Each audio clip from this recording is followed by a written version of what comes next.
Hey Google, play lo-fi hip-hop beats. Playing lo-fi hip-hop beats on YouTube.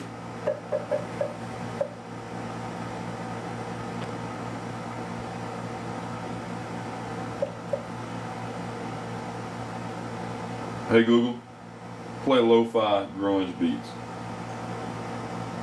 Playing lo-fi grunge beats on YouTube. Oh, that might be too loud still. How y'all doing up in here? We're just getting this thing started. I was supposed to go earlier, and I still ain't done what I was supposed to do. So y'all just gonna have to suffer through me making a protein shake while the getting's good. So I appreciate the heart means already. I'm sharing the live out and getting the love and support going on. I'm not over on Discord yet, but that's all right. We're gonna get there. We're gonna be all right. You missed Publix Live? That was wild. Publix Live was something. That's for sure. Already got the gift goal knocked out. I appreciate it. Yeah, there was I missed the first part of it. There was a woman that came on and just crashed out, doing all sort of stuff. And I mean, I'm sure it'll be clipped because he does a great job at clipping that stuff and getting it on the YouTubes. It was long. It was something. And that's kind of where some of this background kind of came up. I mean, men don't have empathy. We saw that in that other live. And ooh, got my little light on here still though. Yeah, if y'all would, let's get the lights and the love up. And we're gonna wait to bring up somebody and have a discussion. Matte is in the discussion. I feel like he might be oppressive already, but whatever, you know what I'm saying? But yeah, it's gonna be a good conversation. I don't know how long I'm gonna be live tonight, this evening. But yeah, I see you sharing the live, Monica, and I appreciate it. This has been a hot topic and a hot discussion. We're divided now in this country greatly and immensely, and we thought that we were in one place with how we were moving, but apparently that's not it. And so we've got to find a way to push for empathy and understanding to others, and that's what a lot of it boils down to. And I've seen a lot of people talking about they no longer have friends and family because of politics or because of the things that have transpired over the past week and the things that have been said. And I fully support that, because at the end of the day, your politics are an extension of who you are as a person, right? And now if you don't know what policies you support, then that might not be the case all the time, right? But if you're openly pushing for something and policy, then that's a reflection of who you are. You know? So like, if you're pushing for immigrants not to come here, then you've got a problem with immigrants, right? Because if you trace your lineage far enough back, your people weren't here. It's that simple. You're demonizing a group of people for no reason. And a lot of men do that more than women. Not saying that women don't, but of course I myself am a man. My pronouns are he, him. And men just don't show a lot of empathy and understanding to other groups of people, marginalized groups of people, even if they're inside of a marginalized group, and they don't extend it to women very much. So we as men have to do a good job at that. We have to do a better job at that. And that lies on the shoulder of men. You know, oh, that might be better for the background too. Hey, Matte, what's up? What's going on? Lots going on. Not much. Do you disagree with something on this background here? Everything. You disagree with everything? Everything. Okay. Can you tell me why you disagree with one of them? Men don't have empathy? Yep. Yeah, you're saying men don't have empathy. Yeah, I'm sure there's men out there who have empathy, for sure. I mean, so we're not talking about an individual thing. We're talking about men as a collective. Men as a collective just don't show near about as much empathy as they need. And I believe that you're one of those men because we've had conversations before. I just can't pin them right now in my head. Like What dictates the level? Like who's dictating the level of empathy needed in the world? Are you? Are you the dictator of that? no, I'm personally not, but just society collectively together. I How would you appreciate. know? So what we're doing now is we're like being philosophical in things, right? So like, let's just use some things. Do you think that children should have free lunches at school? No, All children? no, only the ones that are really struggling. Okay, that's a lack of empathy on your part, hasn't it? So you're proving the point of you. How do you figure, bro? Like, get a job. Are you a man? Yes. Okay, so you as a man don't have empathy. You're just told a No, I need to child. provide for my own. You I'm not here to provide for you. you just told children to get a job. No, I told their parents to get a job, and I said only the ones who are really struggling. Only the ones that are really. If your mom isn't disabled, or if your mom Wait, or wait. dad, Who gets to decide, like, Mate? come on, Who dude. gets to decide who's struggling here? Is that you? How about this? How about you send me $50? I, do you need $50? Yeah. Do Why I don't you need send me $50? $50? Do you feel that there's other people that need $50 more than you? Who knows? Do you think that you're deserving of $50 from me? From you, yeah. Hell yeah, you're very empathetic. I need $50. I don't think so. I think that you're misogynistic. See, and bro, I would rather. you have no empathy. Do you have no empathy, man? Yeah, no, I have empathy. I just don't have empathy for misogynistic men like Oh, you. what I said I was misogynistic. You're acting in misogynistic ways right now because you don't think that children should have access to free lunches because you said that's on their parents to do. That's not your job is to make sure that other kids get fed. You don't give a fuck about them, Absolutely not all children should have free lunches. Absolutely not. and that's a problem. Should Donald Trump's daughter have free lunch when he's a billionaire? No. So where's your logic, bud? Yeah, as if she's going to public school and public education, Where's your logic? and he pays taxes, then that's should you have access to the roads that you drive on? Yes or no? What were they made for? The what? What were they made for? What were the roads made for? That's a good question. It Yeah, sounds public very usage. simple. It Freeway sounds very system, simple. public usage. Anyone can use it here in America. Freedom. Exactly. And public school is access to all No, children. you can't use the word public in your own way, bud. You Yeah, can't no. change the whole definition of public. It's public school. What do you mean? Yeah, That's not private my school, public definition. school. It's public school. Public That's what school it isn't the is. same as public roads. Yes, it is. No, Any just because they point- have public in it doesn't mean that. Like private property and public property, that's not the same as public school and private school. Let me ask you this. If private property, I can't step on it because it's yours, can I step on private school property during a football game? Yeah, I can. But Is private can school be private removed- property? Wait, Mate.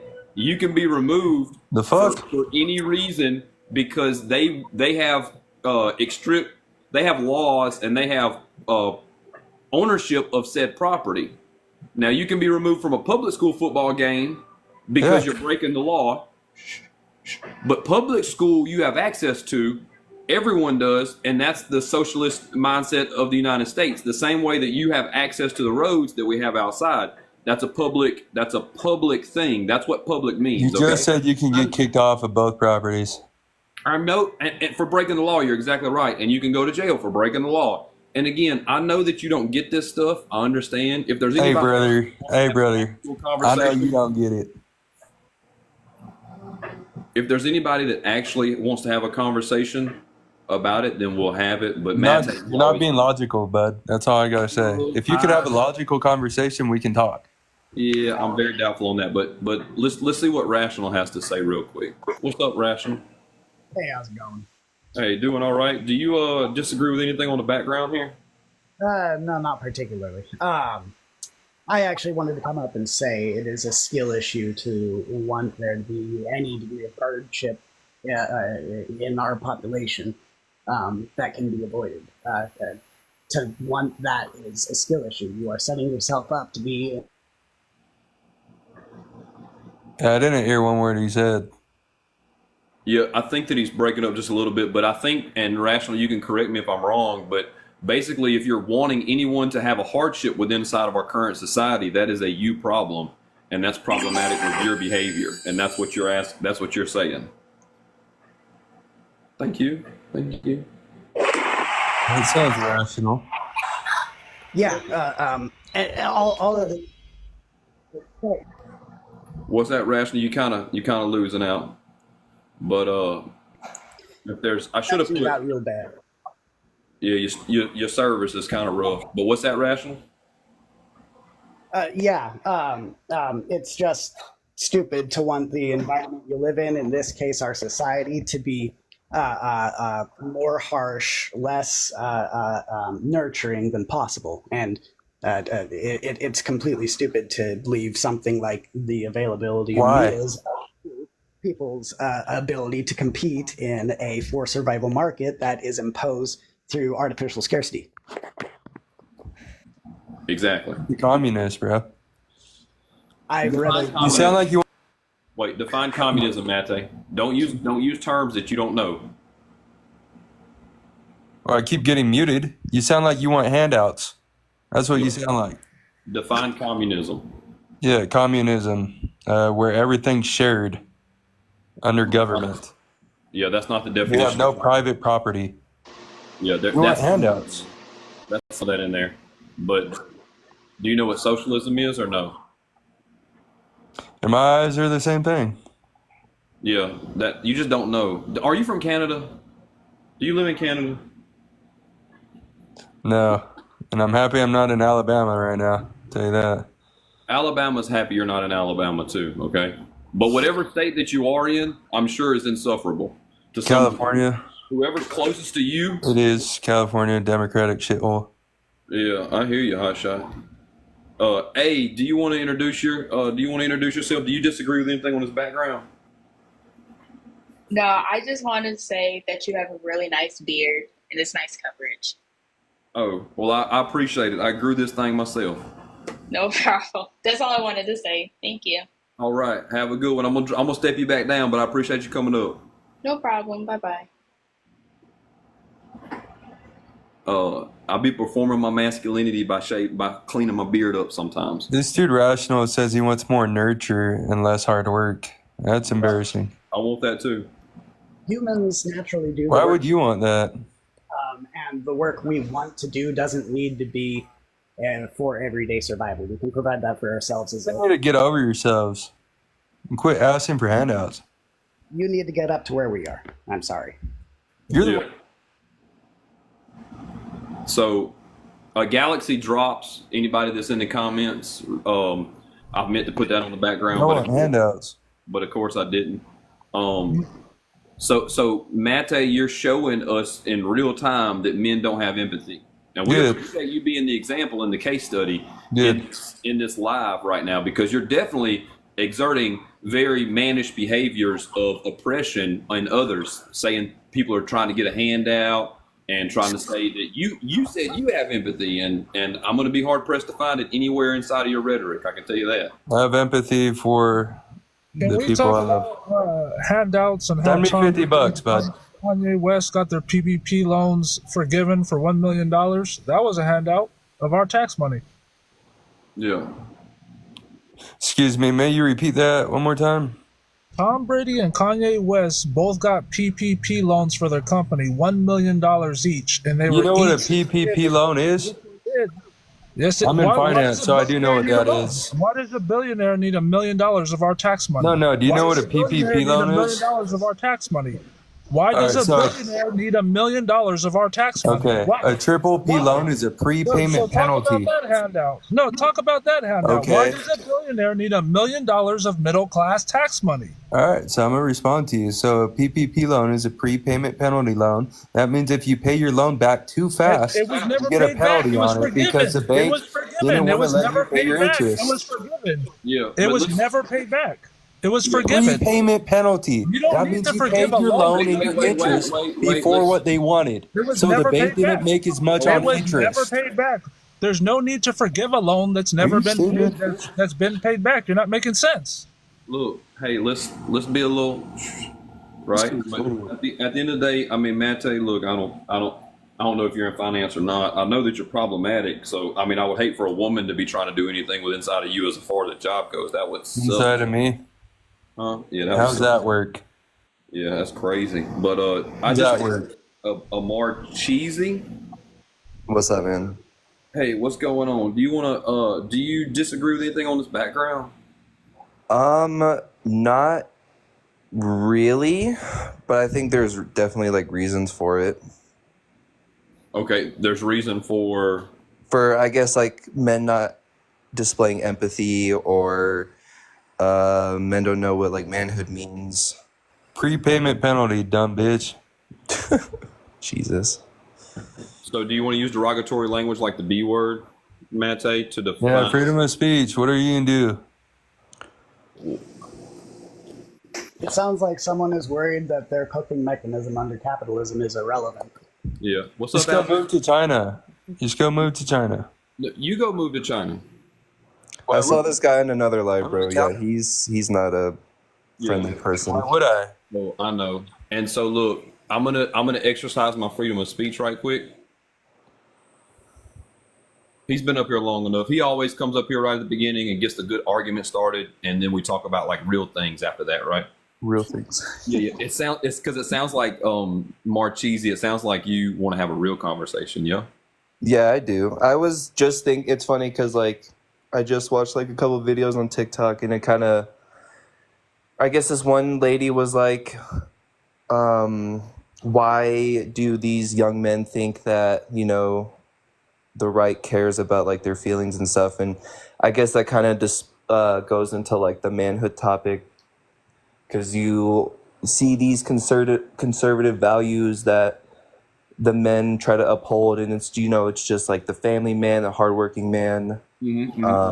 So those are excuse me, those are the things that, you know, I guess guys are attracted to. I mean, yeah, I was grown up to believe those things too, but now I just, you know, I see it both men and women are equal in both those areas. It shouldn't be placed upon a certain gender role. Right. Well, so we got to dig a little bit further into that. I mean, it sounds like you're trying to deconstruct to some degree, right?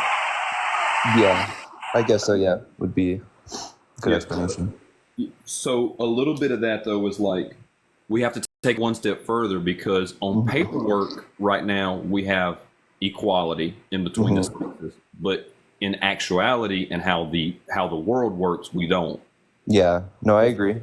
Yeah, the patriarchy is still a real thing. So what we have to do as men is understand our role within inside of that, right?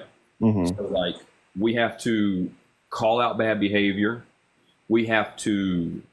A good example I like to use is when a woman doesn't want to do something that you know is completely normal or okay, right? Yeah.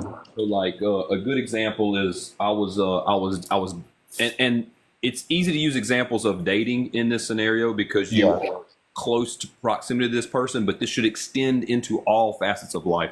But anyway, I was dating a woman and she was at my house. I was not at my house.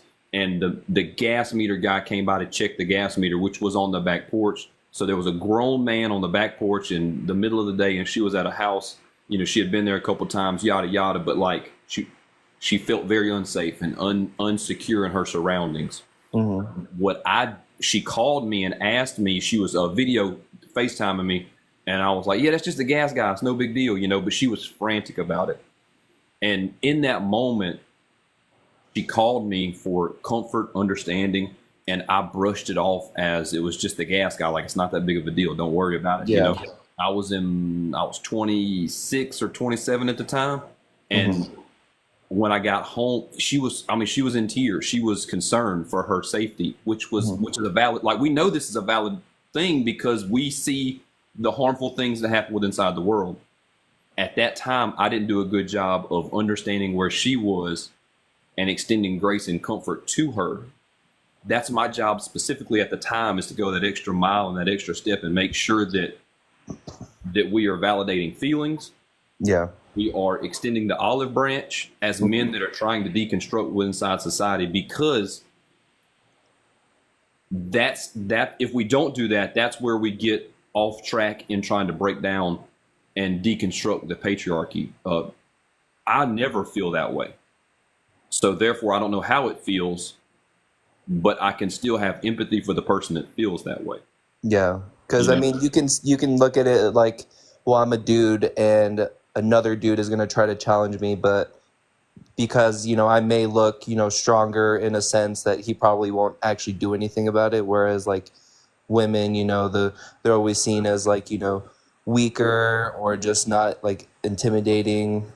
So that's where, you know, I guess that kind of comes into play where, you know, they're just perceived as, I guess, weaker beings. Not that that's true at all whatsoever, but you know what I mean. Right, and the patriarchy is all of that, and the patriarchy also puts some sort of hierarchy on men in general, right? Like I'm a 200-pound fella, and so when I'm around a 150-pound fella or 175-pound fella, like sometimes I get male privilege extended to me from him because of that. And then when I'm around somebody that's 6'5" and 250, now the male privilege is supposed to go towards that person. Right, so it's all in a system that shouldn't be here. Women should have just as much voice as we have, and men should have. They shouldn't have any hierarchy inside of our manhood, and that's what I'm saying. That men don't know what manhood means, because when they look at big, strong men, they automatically give them more respect. When a guy has a bigger beard or a deeper voice than they have, they automatically like, oh yeah, I got to respect this guy. When in reality, he might be a big problem, you know? Yeah. And so we have to clock that, recognize that, and kind of break that down. But I added just minding to the panel, and I don't know if they disagree with anything on the background or if they want clarification on the topic or what. No, I don't disagree with much, but I do agree with men checking other men, because I do work in a predominantly male industry. I work in law enforcement, and there's a lot of times, there's a lot of the guys see a lot of things that I go through. And they say, oh, well, why was that different for you, but it's not different for me? It's because their misogyny, they don't understand that I would do something differently, especially being as a woman of color, a very powerful spot that has to govern over you. Correct. A lot of men don't accept that very well. Number one, you're a minority. Number two, you're a woman. And number three, you're my supervisor? Not. Right, yeah, and they don't extend that, and that's what I was saying. Like that's the misogyny, and that is and that's the patriarchy in place. Like we as men that are trying to deconstruct have to call out other men that are being problematic, because it's not really on your place to do that, right? Like it's not on a black woman's place to teach me about racism, or a black man's place to teach me about racism. They can call it out, say that you're problematic, you need to go learn your shit. But it's not on them to be like, well, this is the reason why, and this is this, and extend that grace and empathy. But we as whitey fellas need to understand that, and we as whitey women need to understand that we have to do a better job of understanding the world as it's presented to everyone, not just us. It's not our world; it's everyone's world. So I have a question. So what do you think would be the best way to, I guess, call people out or try to like educate people? Because I mean, you have a bunch of people on here that use this platform for, I guess, specific reasons, but what am I trying to say? I mean, like, I guess with how the algorithm works too, most people are just going to see what they already like. So I guess how could we broaden their spectrum if they're constantly getting fed the same amount of information that they already like? Well, the internet itself is a funny place for that, because the algorithm is going to polarize to a certain degree. So like sometimes and this is something that I do to actively deconstruct, I type in keywords that are problematic. And I also type in keywords and go to places and spaces where there's a minority group that are speaking, and I just hang out in the comments. Here on TikTok is specifically where I'm talking about. Or I consume content that's not made for me. I consume content that's like speaking to black women specifically and minority groups specifically. And I also try to do that in my real life. And I don't want my friend group to all. It says something about the person if everyone that you are around and in community with and that you call a friend is exactly like you. If you come from the same area and you come from the same neighborhood and you look the same way and you worship the same way and you eat the same things, like that says something about you personally. So you have to find out why you don't have friends that don't do all of these things exactly like you, right? Like that's something that you have to figure out. But in saying all that, you can't change what someone else doesn't want to change. Yeah. You know, so that's not, and again, so like that's not on you to do. But if you're actively trying to deconstruct and do the work, then you'll be inside of those spaces and you'll try to reach out and do those things, you know, and that's really where the work comes in at. And the more that you do those things, the more empathy that you'll have with inside yourself, and the more anti-racist you'll be, and the more that you'll understand as a man what manhood means in today's terms in 2024. But I appreciate the love and the gifts, and I've seen several people follow me now that are in here, and I appreciate that 100%. I've got a couple of new subscribers, and I appreciate that 100%. We also have a Discord in my bio if y'all want to go to that Discord, and I mean I'm on the YouTubes, but I'm not active yet. Read, yeah, that's another. I mean, consuming books that and in the Discord there's a book channel, but like I don't know. Did you grow up around here, Marchese? When I say around here, the United States, state. Yeah, I'm from the U.S. I live in Colorado. I've lived in Colorado my entire life. I'm 24, and that's why I'm just kind of, I don't know. Like I get people come from different backgrounds. I'm just trying to figure out like, if they're, you know, you just said they're kind of stuck in the same group, they don't really have any outside, I guess, what's the word I'm looking for? No outside view. Like to me, it sounds like you're saying like, since we're the ones willing to, I guess, go out of our own way to learn stuff, it's also like kind of our job to go into those different spaces to see their side as well as try to educate them, which, I mean, that is that is a good thing, because if you care so much, then yeah, you should go and try to, you know, help other people see your, I guess, point of view. But if they're already, you're a cishead white guy. Yes, yeah, I'm white and Hispanic. Okay, then you can really just speak to people like us. You know what I'm saying, in that opinion, right? Like we can't educate because we get all the privilege in society. But I do want Just Minded wanted to come on with something. What's up, Just Minded? What I was going to say is that I'm Afro-Latino. I don't know about a white Hispanic. Y'all ain't white. But what I was going to say is that, no, you don't go to anybody's spot to educate them. You go to listen. You go there to understand. Your personality will probably be triggered. Don't engage when you're triggered. Just listen. Don't put yourself in a situation, because the reason why you probably want to react or educate other people is because you're triggered. You can't, when you go to other people's spaces, you can't defend yourself. You have to render yourself very defenseless and ready to listen. Even if you don't agree, just walk off and don't agree. Because you have to understand that's other people's point of views that you probably don't engage with. And me being an Afro-Latino person, by saying a white Latino, you already put yourself at a disadvantage. Because we already know where Latino stands.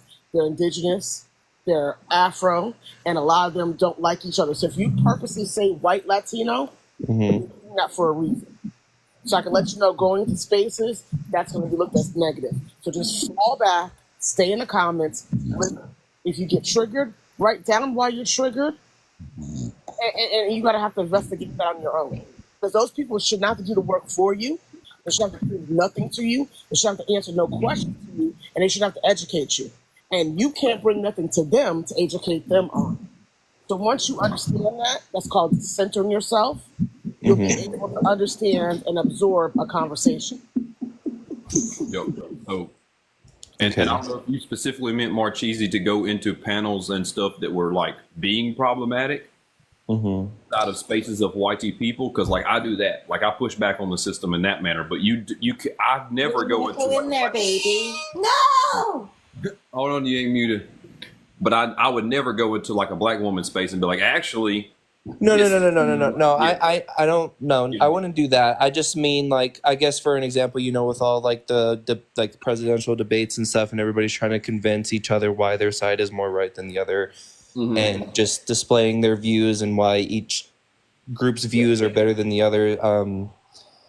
Yeah, well, and that's what, so like to go into problematic places and things like that, right? Like that, like I do that type of activity. Yeah, Because sure. I've sat and I've tried to listen to both sides, and I guess kind of what Just Minding was saying, it's just like you have to actually sit there and absorb and not try to have like trying to talk back to them, I guess. But But she used an interesting thing, and I didn't catch it because of the way that I look, but like you identified white Latino, like you didn't identify Latino or anything like that, but like you gonna make sure that folks know that you got some Caucasian, I mean, but that's the system, and I'm not saying that you did that on purpose, but like because the system appreciates whiteness more than anything else. So that being the case, like people try to consciously or subconsciously put that in a manner that other people know those types of things.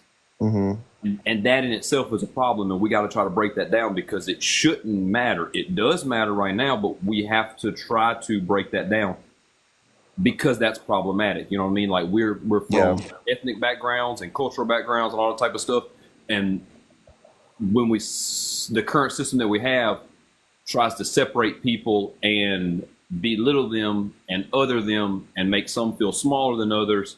And there's a difference in between being culturally diverse and being proud of your heritage and then using your heritage to oppress other people. And that's what. Well, me personally, when I say like white Hispanic, I just do it to represent like both sides. I can't fit into one group more than I can the other, so that's why I'm saying I'm good in both areas. I can fit in both areas, so that's just how the way I see it. Not saying like That's the problem. What nationality are you? Where were you born? I was born here in America, but my dad was born in South America. Okay, if you're from Uruguay, South America, you have to come to the United States and say you're white. That's the problem. That's a problem right there. I could turn on my camera right now and show you. You would not think I was Puerto Rican. You would think I was African American. Having to differentiate yourself right there is an internal problem that you have to resolve before you can move on to anything else. Because if you have to let everybody know that I am white Latino, there's no such thing as a white Latino. There's not. Spaniard, Indian, and African. So where do you get white from? And Spaniards are not white. That's the problem with our culture. We have a lot of colorism in our culture. Yeah. So therefore, by designating yourself and making it known, I am white Latino. As a matter of fact, let me do you a service. I'm going to turn on my camera even though I'm making up my bed because my dog threw up on it. I would still turn on my camera. Look, I would look African American to you. I would not look Puerto Rican. My second language is English. My first language is Spanish. Okay? And I will not go and say that I am Puerto Rican. I don't say this. Whatever you see me as is what you see me as. And it is what it is. So for you, you just don't classify yourself. You just take it as someone else perceives you. No. The thing about it's not about me classifying myself. I am what I am. Because even if I say I'm Puerto Rican, people are going to try to G-check me on being Puerto Rican. We'll speak Spanish. We'll do this. We'll do that. I'm not trying to jump through hoops and hurdles. Yeah. Who I am. You shouldn't have to announce yourself as white anything. Because I guarantee you, you ain't got no white you got European. But we ain't got no white in us at all. So why are we making sure that we let people know that I am white anything? Right. That's what we do. And I'm the only chocolate chip in my whole family. And Alabama will tell you, I normally don't get on camera. But when Right. it comes to Latinos claiming themselves as white, I got a problem. Because I can show you all three of my daughters. All three of my daughters are all different colors. Yeah. And they're mainly lighter than me. And I dare them to go out there and say that they're white anything. They can.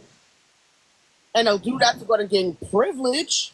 But that's only the reason why somebody would say they're white anything to gain privilege. Well, my mom's white, so that's why I'm saying white Latino. My mom is white, but my dad is from Okay, what nationality is your mom? to be honest, Exactly. I'm not, yeah. No, I get your point. I'm not trying. I guess I'm not trying to like. Listen, she's a fair skin. Yeah. Fair skin doesn't mean that you're white anything. My Yeah. my father has blonde hair, blue eyes, and green eyes. He is Chinese Jamaican. Mm. Okay? And he is the fairest of the fairest. I can't say I'm white anything. Yeah. I'm Hispanic. I am Puerto Rican. I was born and raised in Puerto Rico. When you have to decipher yourself from somebody else, it's because you're using that as a caveat for privilege. And I'm telling you the reason why.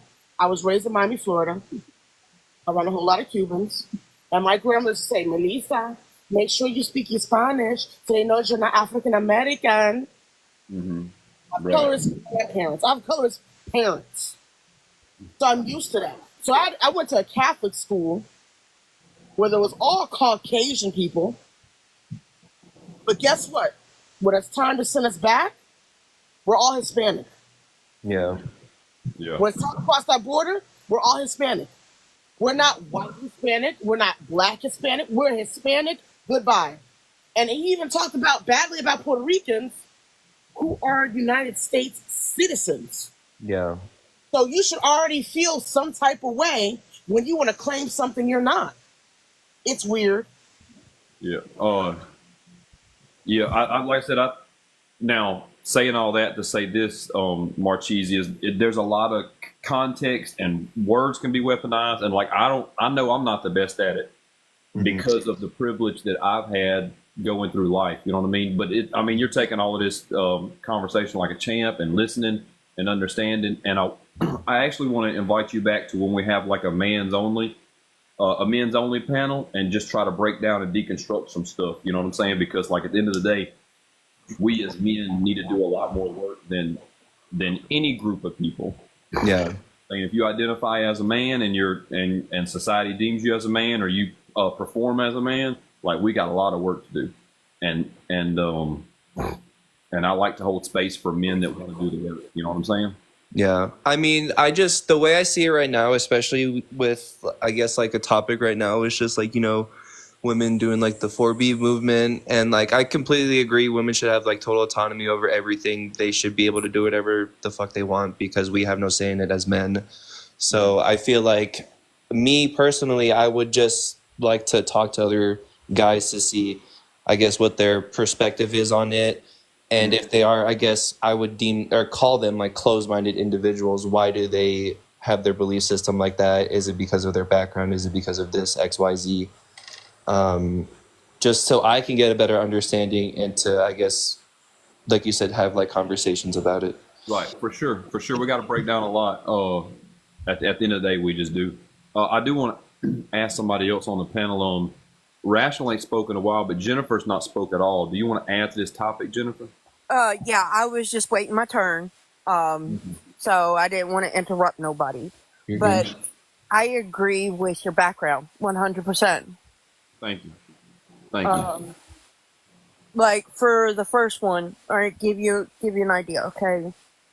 Most people don't know what endometriosis is. Endometriosis is a bunch of cysts that forms in the ovaries and everything else. Well, it makes you, when it flares up, it makes you really sick and you could barely move. Okay? And my ex could not understand when that happened. He wanted me to just get up and cook and clean and everything else. Yeah, but let's move off of like personal topics and stuff though. Like I said, I mean, you agree, but you agree with the background. I just don't want to get into a long, individual type way because we got to move in a stance of a societal shift. I don't know if there's any ops that are that are down in the comment section. Is there? Can somebody give me a comment? See, I appreciate all the gifts. But Jennifer, but do you want to speak on any topic that's a little larger than like a bunch of lived experiences? YT people are inherently racist. Right. We as white people can do deconstruction and stand up for what's right, but until that happens, nothing will ever change. Okay. But we as white people have to deconstruct. Are you working on that? Yes, I've been working on that for a long time. I do my research. I research what has happened. I know what's going on in today's society. I stand up for what is right. These things you have to do to be able to change things in society. And if we as YT people do not do that, that's a problem. Mm-hmm. This is true. The big thing that I've seen right now over the past couple of days is I've seen people that have been trying to distance themselves as YT people from people that are MAGA. And inherently that's a bad decision to make. That's a wrong decision because we have to stand up in our humility and understand that the system at hand benefits us and we are part of that system. So we can't say, don't blame me, I didn't do this, something like that. Well, for the voting process, I don't vote, period. Why don't you vote? Because I don't like nobody who runs. Nobody. Yeah, but like that's silly. That's a silly thing to do because, like, do you know either one of them's policy that ran like at all? No, because I don't. I mean, I know what Project 2025 is. I've done the research on that, and me personally, even if I did vote, I would never vote for Trump. Period. Okay, then by not voting at all, by not casting a vote for someone that's against Project 2025, then you're being complacent in white supremacy and you're not calling action by using your whiteness in a way that will make a difference. You see what I'm saying? Like you're basically removing yourself because you have privilege. I understand. You see what I'm saying? Yeah, but Tara, I don't know if you want to speak on this topic or not. Hey y'all. Hey y'all. Yeah, that's crazy. That's giving hella privilege. You got people right now, fighting for their life. You got them putting up detention centers to put families in. People gonna be separated from their children. Like shit crazy. And you like, I just don't vote. That definitely is some complacency shit right there. Like that's crazy. That's crazy. You get just to opt out. People surviving, you just giving, I'm opting out. And then to feel confident to say it out loud is crazy. Like, you should feel ashamed of yourself. For real. That's fucked up. So like to give you like my personal example, some people on this panel and in this conversation know some things about me, but they might not know this. But like I'm so privileged that I take time off work for months and months at a time, and have the deed to the place that I stay at, and cars and all that type of stuff. And I've felt sick for the past 3 days, knowing that other people are going to be hurt by what's happened, not because I'm going to be hurt, but because people that I care about and people that I don't even know are going to be in trouble because of what we have going on. You see what I'm saying? Like that's the call to action, and to understand and I wasn't always like this, but to understand that the system will not change unless we force the system to change. So if if you don't call action to it, then you're saying, well, I mean, I know the system's fucked up, but like, I'm not gonna, whatever, you know what I'm saying? Like, it's not that big of a deal to me. Right. I never thought it like what you guys said. I never thought of it like that. Yeah, and that's that's the standing up in solidarity. That's the calling to action thing. That's the reason why 92% of black women voted for Harris and white women didn't, is because they know what's on the line, because they know the system that's at hand, because they've been the one that's been disparaged times 4 of any group of people inside the United States. Oh, I agree with you. I agree with you 100% on that.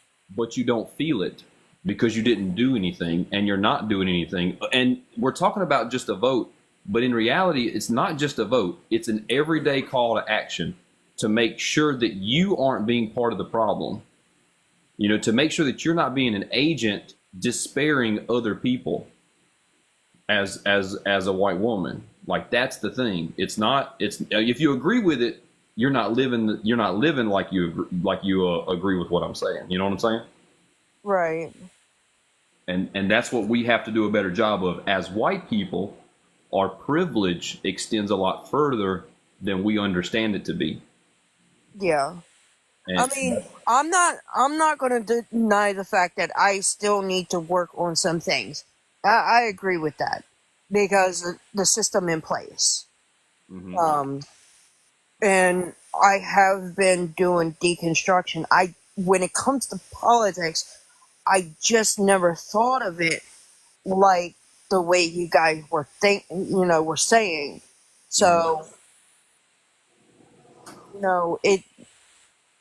I just never thought of it. Well, and that's your privilege showing, and that's what I'm saying. Like, and I wasn't thinking about this 10 years ago, but not having to think about it. Like, and I'll move off of this just a little bit to some examples of me personally. I don't think about getting an Uber. I don't think about getting in a cab. I don't think about walking down the road. I don't think about riding public transit. I don't think about going anywhere by myself. I don't think about the grocery store. I don't think about going to the gym. I don't think about what I wear. I don't think about any of these things. But women do. Minority groups do. I don't think about getting pulled over. I'll be a straight up asshole to police officers. Oh yeah, us white people can do that all day long and nothing get done to them. And if it was a black person, they would get arrested right then and there. Okay, so you should act as if that concerns you. You should you should live life and call to action in those things, and not just say, "Well, that's fucked up. Move along." Oh no, I stand up against cops because of what they do. I've seen what cops do personally. It doesn't sound like you interact like that though, because of what you're saying. Like, it sounds like you're like, yeah, that's messed up. I hope they do something about it. No, to give you an idea, okay? I was standing on a bus stop with a black man. We were just waiting on a bus. Okay? Nothing more than that. I didn't know the man at all. And the cop came up. I mean, he pulled over, came up, and asked the man for his ID. I'm like, wait a minute. Hold on. He didn't do nothing wrong. Why are you harassing this man? Yeah, so you voted. So you didn't vote at all, which means that you didn't cast a vote towards someone that will try to end that, and you didn't vote you didn't cast a vote against someone that says that they want to do that more. They want to be able to stop not just black people for that, also people that don't look like they were born here or natural born citizens of the United States. So if they don't look like you and I, Trump said that he wants to be able for officers just to stop people for any reason and make them produce identification. And if they can't, then they're going to be detained. That's what Trump has said exclusively. And that's why they say that the rhetoric, the first little bit of the presidency is going to be hard to get through, because they're going to be working through some of that stuff. They're going to be working through getting all this done. So therefore, by Trump being in office, you're putting a large majority of people that don't look like you and I in jeopardy for their life. Right. And that's not said. That doesn't make me feel good on the inside. I just wanted to chime in real quick. I have to head out, but I appreciate you letting me be a part of the conversation, and I'll be coming back just whenever you do more talks and stuff. But thank you, everyone. All right. I appreciate you being here. Thank you. Yep. I gotta admit, you all really did change my mind about voting. All right. Well, and not just voting on the presidential elections. We have a lot of other things going on. Yeah, the state. Can I just say something real quick? Can I just say something? You can I don't know if redeem, but like maybe you can join some organizations, contribute, advocate, like actually do something, because like it's not just about voting again if we able to vote. Period. It's the fact that like what has already been done has been done. It's going to be like some real consequences, like some real consequences. Some people are like literally freaking out right now. So if you talking about like, yeah, whatever, I messed up or whatever, go out there and be part of the group doing something to help save people. Voting at this point is not enough. Just saying. Yeah, as white people, like our work is not going to be done in this lifetime. And like you people have been saying, you do need to basically think daily about your privilege and take responsibility for what you can do to right the injustices that give you your position of power. Right. Yes, 100%, and not just that. Somebody couldn't connect. Like Tara was saying, you need to. The vote, I'm upset about. The vote, I'm concerned with. The vote has made me feel bad for the past several days. But the vote is not the smoking pew pew. That wasn't fixing them. That wasn't like, all right, we're done, guys. Pack it up, go home. We made it. You know, right? Harris wasn't going to be that, or the next Democratic person, or the next anybody person, because the system has set up. So here's an analogy that I like to use. So football is inherently dangerous. It used to be a lot more dangerous. And then we came out with laws and, rulings and better equipment, and it got less dangerous. But it's still inherently dangerous. There'll never be a time where football is not dangerous at all. Everybody went out, they had a good time, nothing happened, ever. That's never the case. Right. The United States was built on oppression of people, specifically racism and sexism. That's what the United States was built on. So as long as we continue to operate within side of values and principles and the Constitution, then there will be a system of oppression at hand. So the work will never be done to try to limit the amount of oppression and scale back the amount of inequalities that are within inside the United States. Right. So that being, now the people that were fighting this fight 60 or 70 years ago, I'm sure they would be happy where we're at now. But that doesn't mean that we're done. And I'm hoping that our grandchildren are going to be like, I'm glad that they did this so we don't have to fight that battle, but now we've got this battle to fight. Yeah. You know?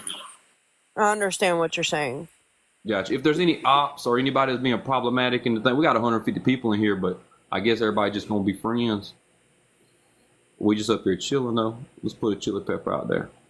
Does anybody on the panel want to say anything right quick? I wanted to say that this has been great conversation, and I've enjoyed all your time, and I hope you all have a good day. I appreciate it. You gonna step down, Rational? Yeah. I don't think sub only is on, but let's double check and make sure. I don't even know how to get to that. What's up, Bree? Hey, hey, Bama. Tara, I was literally just about to text you and ask you, how are you doing? Because I haven't seen you on live in forever. Make sure you were straight. So like after the election, I've been doing like research. I cocooned and did some research because I like, that's important to me. So I'm good though. That's good. As I'm good glad. as I could be at this moment. I know, right? Okay, so I'm probably gonna shake up the streets a little bit, Bama, because I came in to argue semantics. Um, because I don't completely agree with the prompt. Um, Okay. and it's only because I believe that empathy and compassion is normally used synonymously, and they're not the same. And I feel like it's a lot worse, actually. So I believe that. Okay, I don't know if y'all saw this a while ago. It was like anyway, it was an auditorium of people, and the speaker asked the crowd, "Would you want to trade places with a black person?" She Hmm. was asking all the white tea people that, and none of them raised their hands. Right? I believe that that was a prime example of them understanding the position that black people are in, and that they don't want to be a part of it, right? Because they understand, they have the empathy part, as in like, if we were in their shoes it would suck, but the compassion was lacking because they felt like they're not going to change anything. And I find the same thing with men. Like, for instance, men will say all types of things about women, but if you ask a man if they would ever trade places with a woman, they would always say no.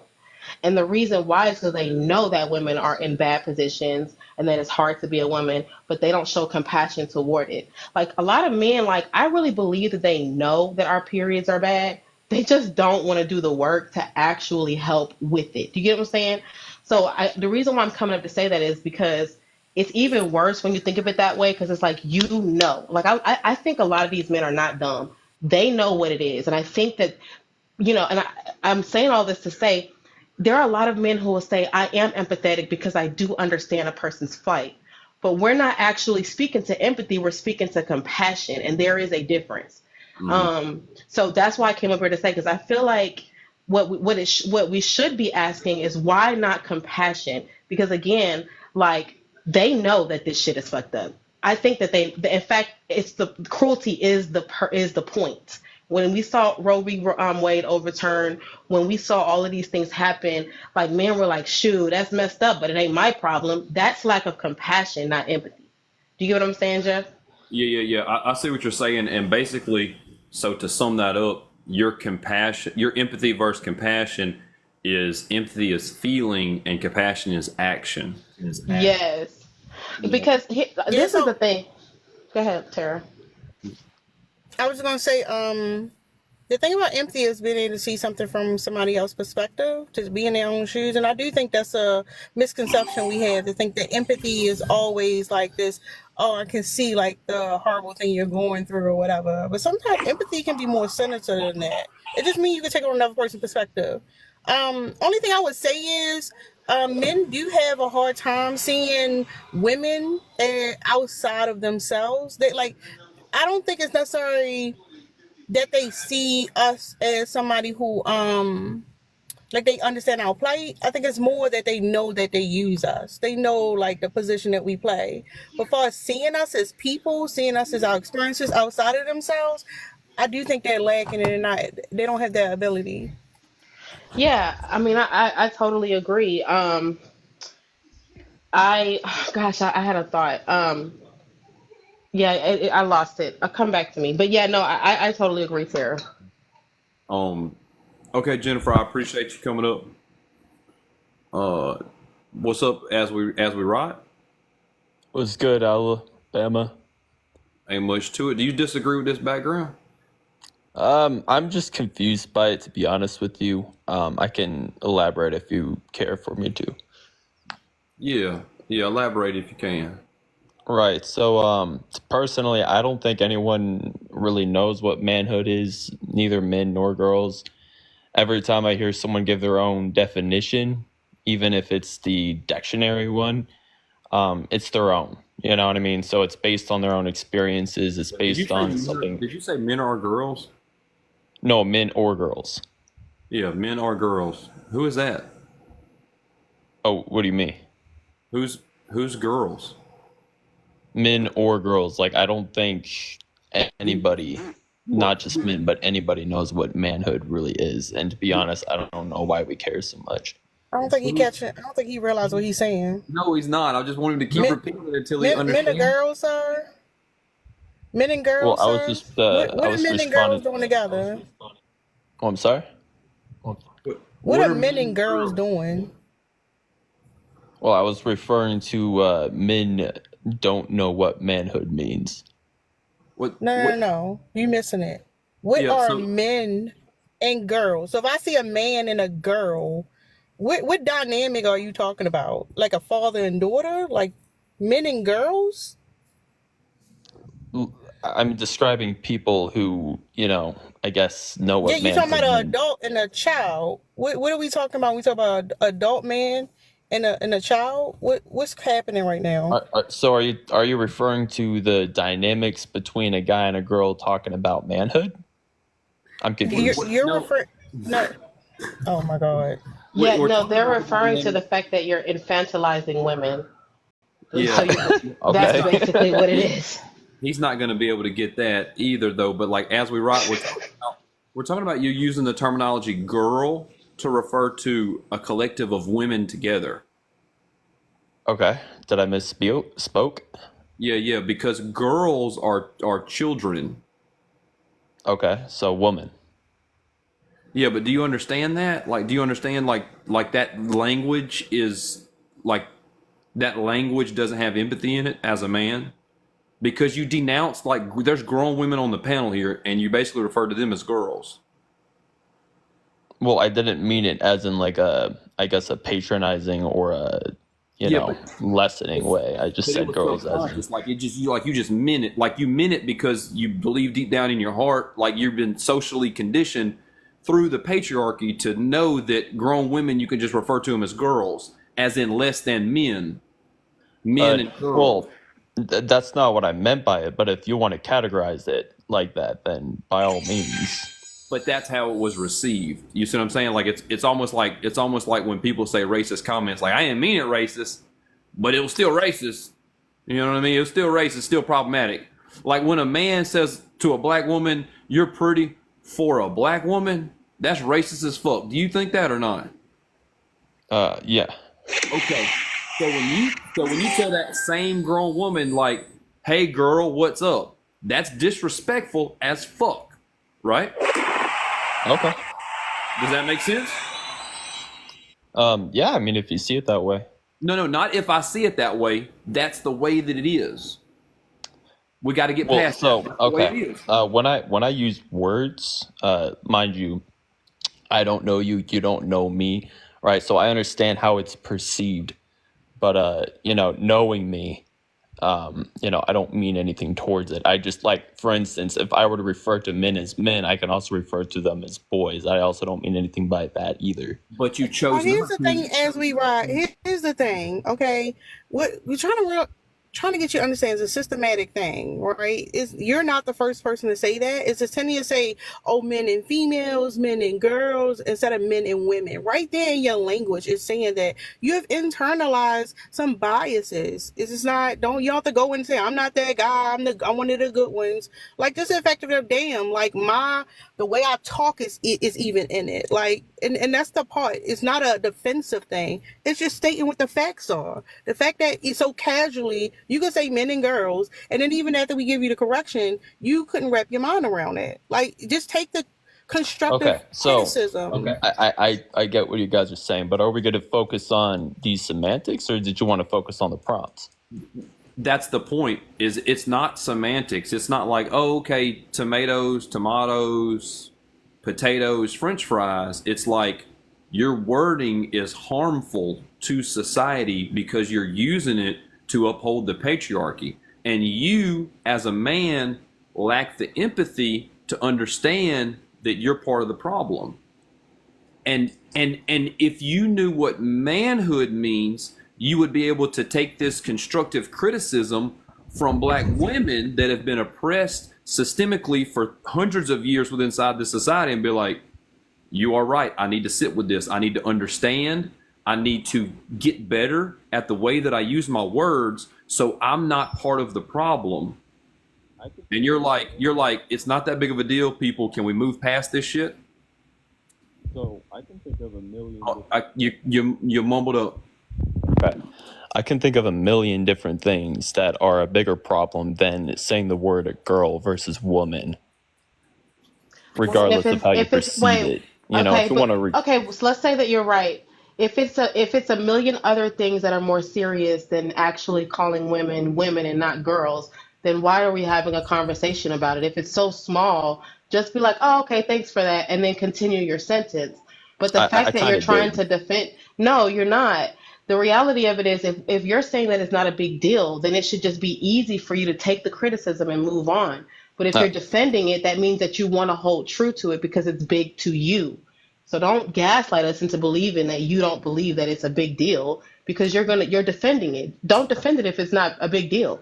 So if you consider what I said gaslighting, then you're projecting right now. But I'll happily take the criticism. If you want me to refer to them as woman, then I'll But do that. you're not happily accepting the criticism. You in defensive mode.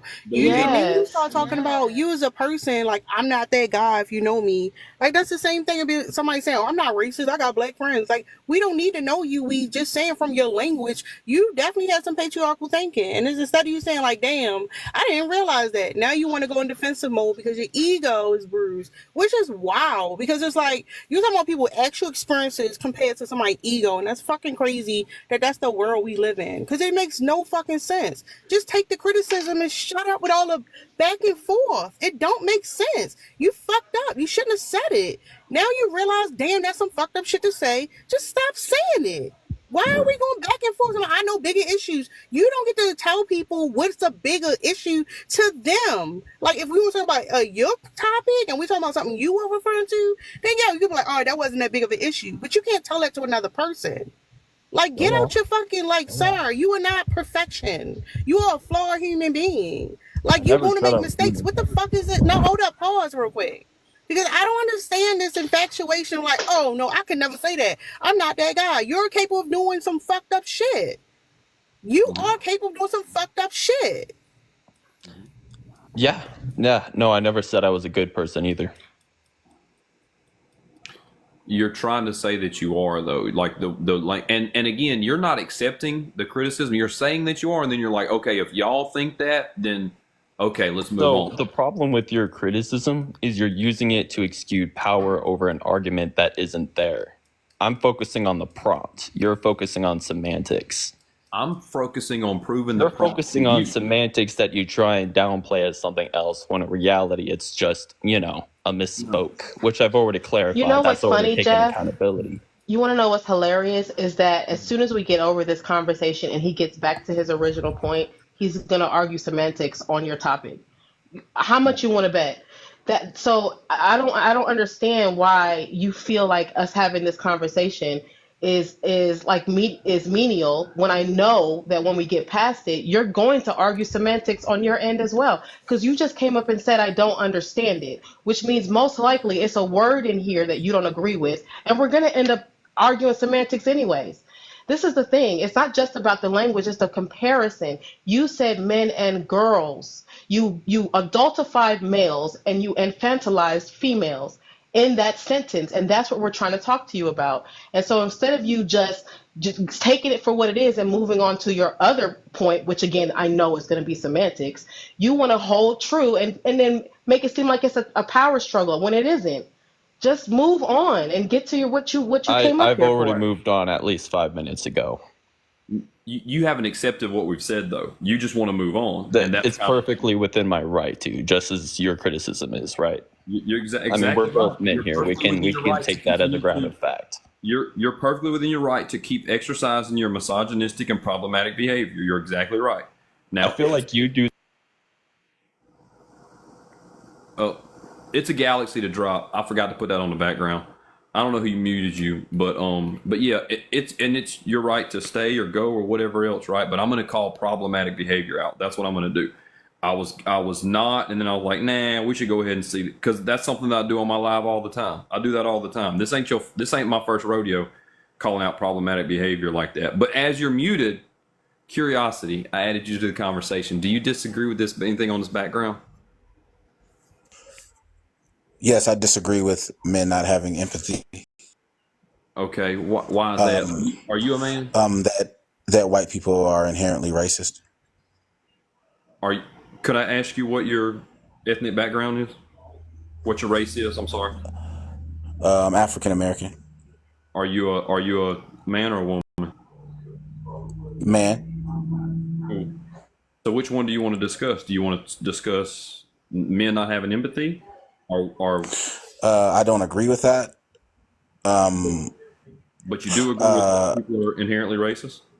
No, I don't agree with white people being inherently racist. And Can I ask him a men question?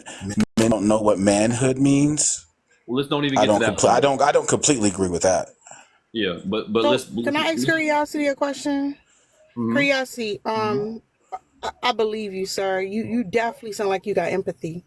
Can you tell us what you know about women? But don't make sure that when you say it, you don't talk about children or men, like women as their own. Can you just like give us an example of how you have empathy for women and you can see women outside of that, please?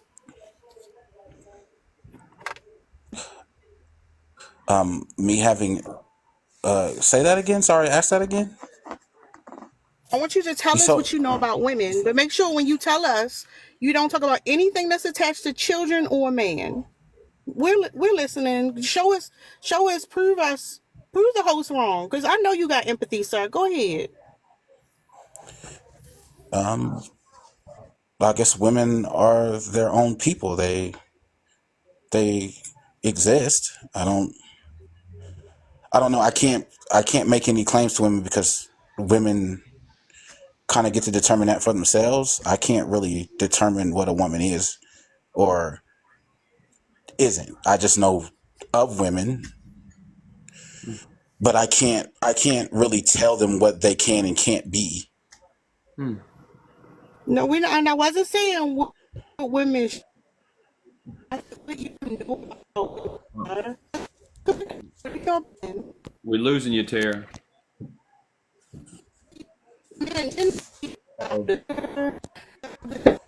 Oh, I think you're breaking up. Men be. I have to tell you about like men. Can you tell us about? Tara. I'm going on my bed. Yeah. You broke up just a little bit. If you back good, let me hear. Can we hear it again?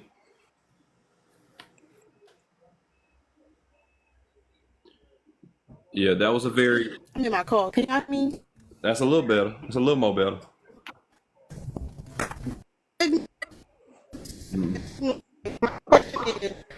Uh-oh. Tara, we can't hear you, baby girl. We're gonna. I'm. All right. We're gonna give Curiosity, did you say that women exist? I want to get back to that. Like, did you Yeah, I say, said well, that I know they they exist? exist, but I mean I know they exist. I just can't I can't tell you. I don't feel like I have the right to describe women as a Okay. man. So, You know. yes. All right, so this is what I said. Curiosity. I can tell you that men like to be Bob the Builder. They love that shit. They like to be strong, and men love to have like a muscular physique. They love to collectively. That's some shit men into, right? Just real simple. So go ahead, because I just thought maybe use an example. You can go ahead. We listening. Oh, okay. I mean, by that same standard, women like to dress up. They like to shop. They like beautiful things. They're usually very hygienic. bathing. That's a good. I like that you credit that to women and not every person. I like that one. Yeah, I think it's more so than men, but that's a generalization. Same as the other way around. All right, so here's the second part. Do you think women are capable of like being on their own, carrying their own? They don't actually need men, and men kind of impose themselves in women's lives. Oh yeah, I believe that happens. Yeah, Okay, all right. I believe that men impose their will into women's lives. Yeah, we're kind of talking in generalizations, but yeah, I believe it happens. Yeah, it happens very often, very often. But yeah, we accept that, sir. Consider yourself converted. Oh, okay. White people are inherently racist. No, he's not converted until he answers this question. How many holes does women Oh. have? I'm just playing.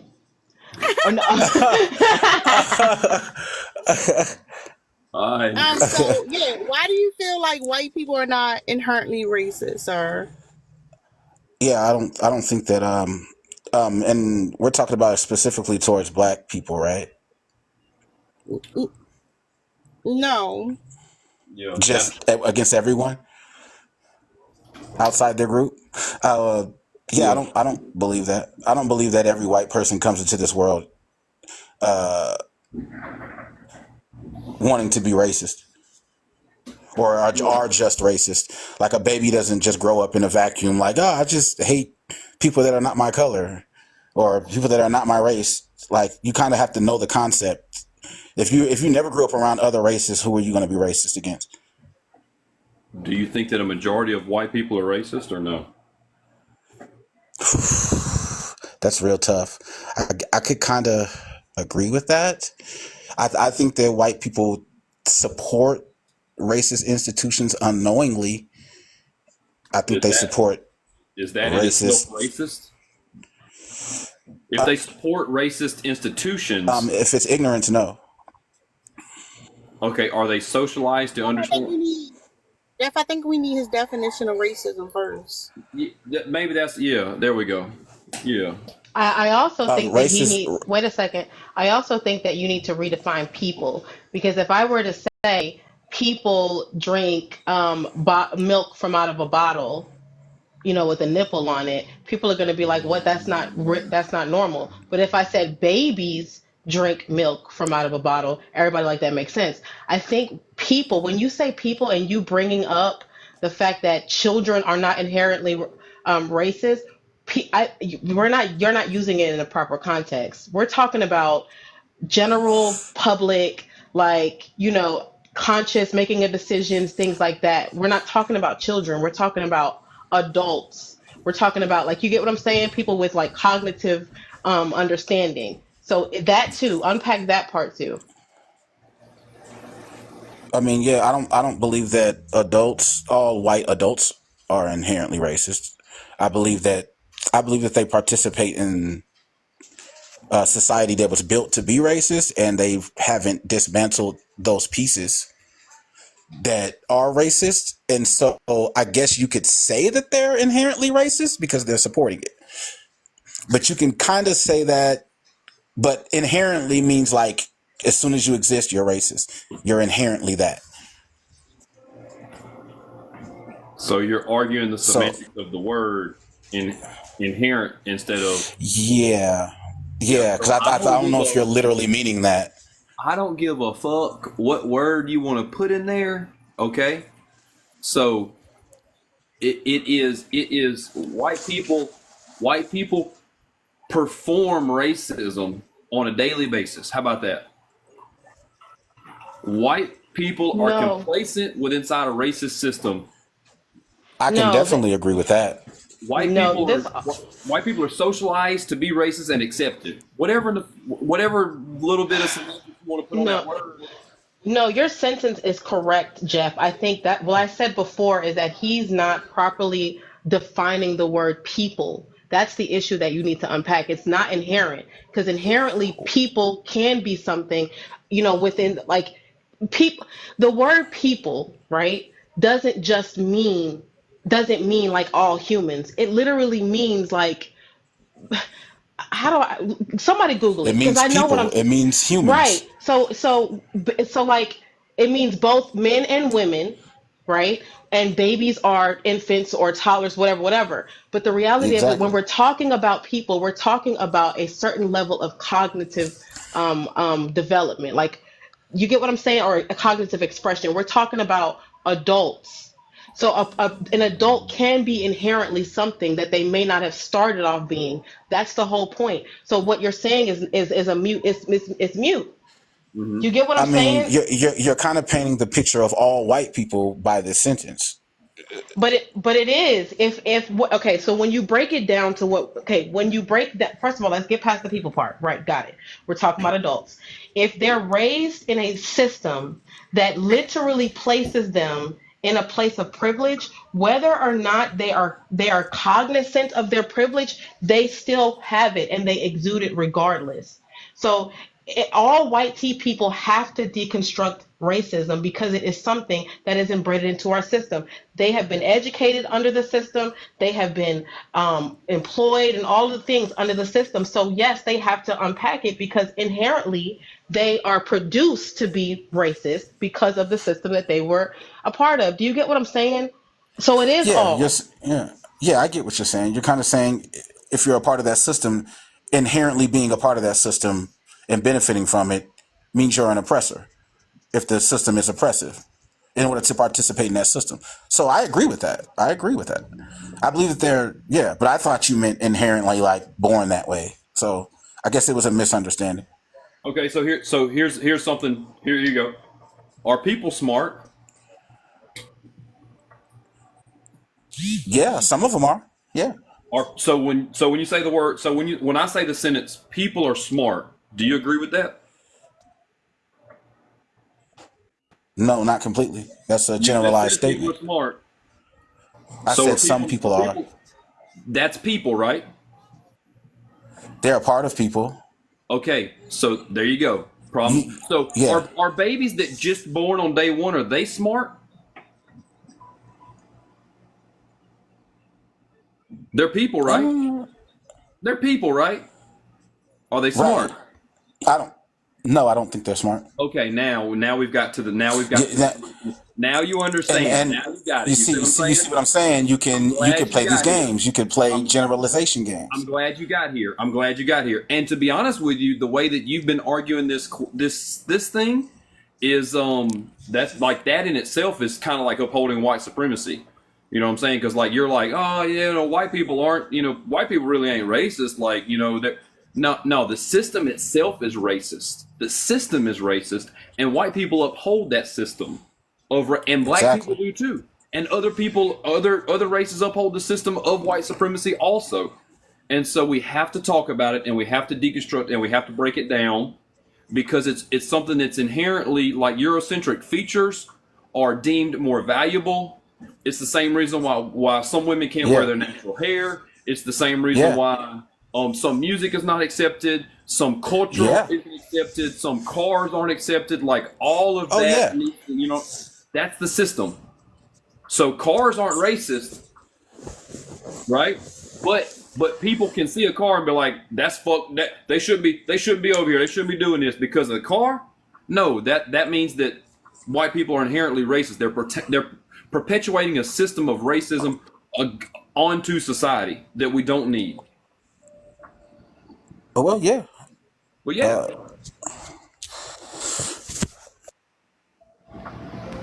All right. I got two as we rot. I can't remember exact, but if either one of y'all want to drop, I think I got another op in the box.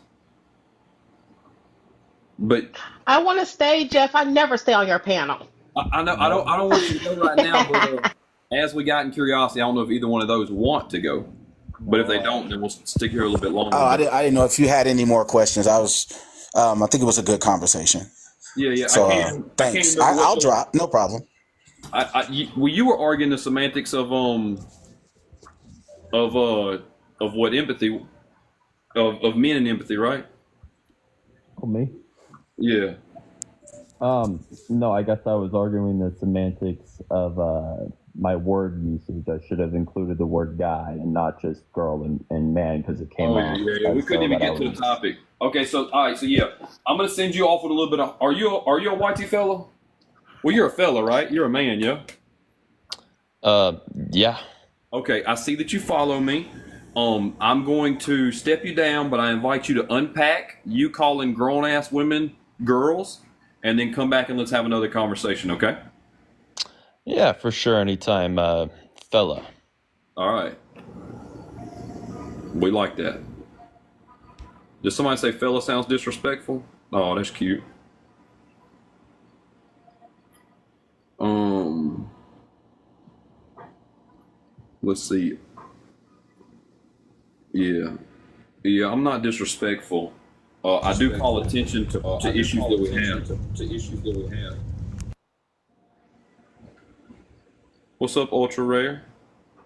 Yeah, I don't have a white savior complex. Hey, do I have an echo? You do? Oh, hang on, let me fix it. Okay. I don't know. Are you recording on the back end? I'm new here, but I do believe man deserves at least 100. I would love 100,000 likes. So while I got the mic right quick, if y'all, I need to reset the gift goal, but I also do like sub only health and fitness content. I'll be in the health and fitness field. I feel like that's one thing that we can articulate with inside of all of our personal lives to break down a lot of our isms that go along with this stuff. And capitalism hates when people are healthy. That's a fact. So what we can try to do is, if we're going to show up for this activism type work, present ourselves with the best mind and body that we can. And that's why we need to really put our health and fitness at the forefront of this. I'm from Alabama. That's why I changed my name to Alabama fella. It used to be that chopper, but anyway, Ultra Rare, you back? Yeah, is this better?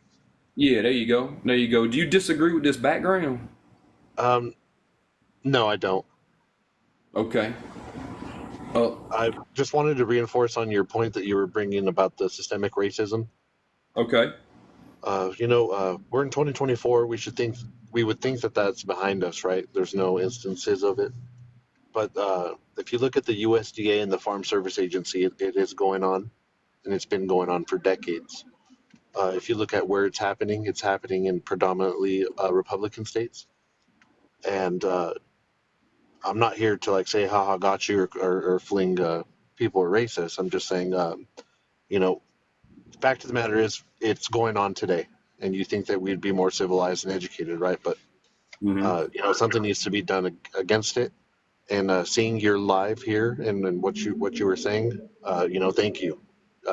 You're doing a bigger service to society than most people know.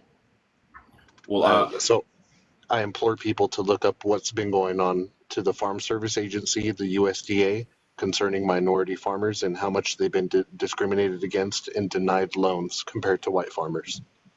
100%. And to broaden that topic a little bit more, almost I really can't think of a system that doesn't systemically oppress groups of people that are minorities and film presenting. Can I get teddies tonight again? Yeah. Okay. There we go. So everything that you want to look at, whether it's the school system, whether it's farming and ag and real estate, food processing, buildings, service work, everything is some type of systemic oppression to some varying degree, right? And the reason why I started doing more advocacy work, if somebody asked me how I got this mindset, and this ties into this perfectly, is because I grew up with a single mother, a one of four, and we were working poor people, and a lot of people were working poor. If your household income right now is like less than $60,000, you're in poverty. Like, that's just a fact, okay? And poverty is not a bad word, and poor is not a bad word. But I was looking and seeing why I was disenfranchised, why I grew up that way, and realized that there were a lot of other people that I grew up with that had it worse off than I did. And the system is meant to oppress people, and it's only meant to benefit a select few. And so the only way that we can fight the system is together. We need each other. We need each other. We need farmers not to be marginalized, especially the minorities. We can't allow food establishments to perpetuate racism. We can't allow the trades to continue to be sexist. We have to. Yeah, a lot of people think they're middle class, and they're not. And not to mention the fact that the only reason why America doesn't have free healthcare is because of racism. Like, that's the only reason why we don't have, because it was a part of our model. But they were like, nah, because, Black people would get it. So no Americans get it. So You Yep. know, it's all of the above, all of the things that even white tea people believe that they deserve as citizens. They don't have access to it because they don't want black people to get access to it. So Yep. we're all paying the price, you We're know. all exactly, and like also public transit is the same way. As far as public transit is concerned, when you go to European countries, it's so much better than what we have here. High-speed trains in between places in Paris, France, and Spain, and all this type of stuff. The reason why that is because when segregation was still in the United States, there was like a 90% approval rating for more public transit. And after everything was desegregated, the white people stopped pushing for it because they didn't want black people to be able to commute to their communities. That's crazy to think about. And like I said, so the system is built on oppression of peoples, and we have to try to break that down. So it's so much that goes on behind the path that you can't even, any way that you want to pick it apart, there's some problems there. Yeah, we're still reeling from the effects of Jim Crow for sure. For sure. Mostly in the southern states.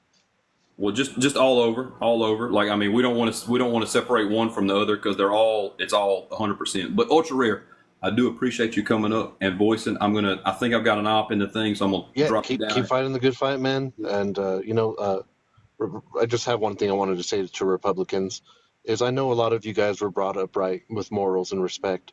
Let's acknowledge this. Let's work together. Let's make the wrongs right. And you guys think it was a landslide now? The future could be even better. Let's correct these problems and then put it behind us.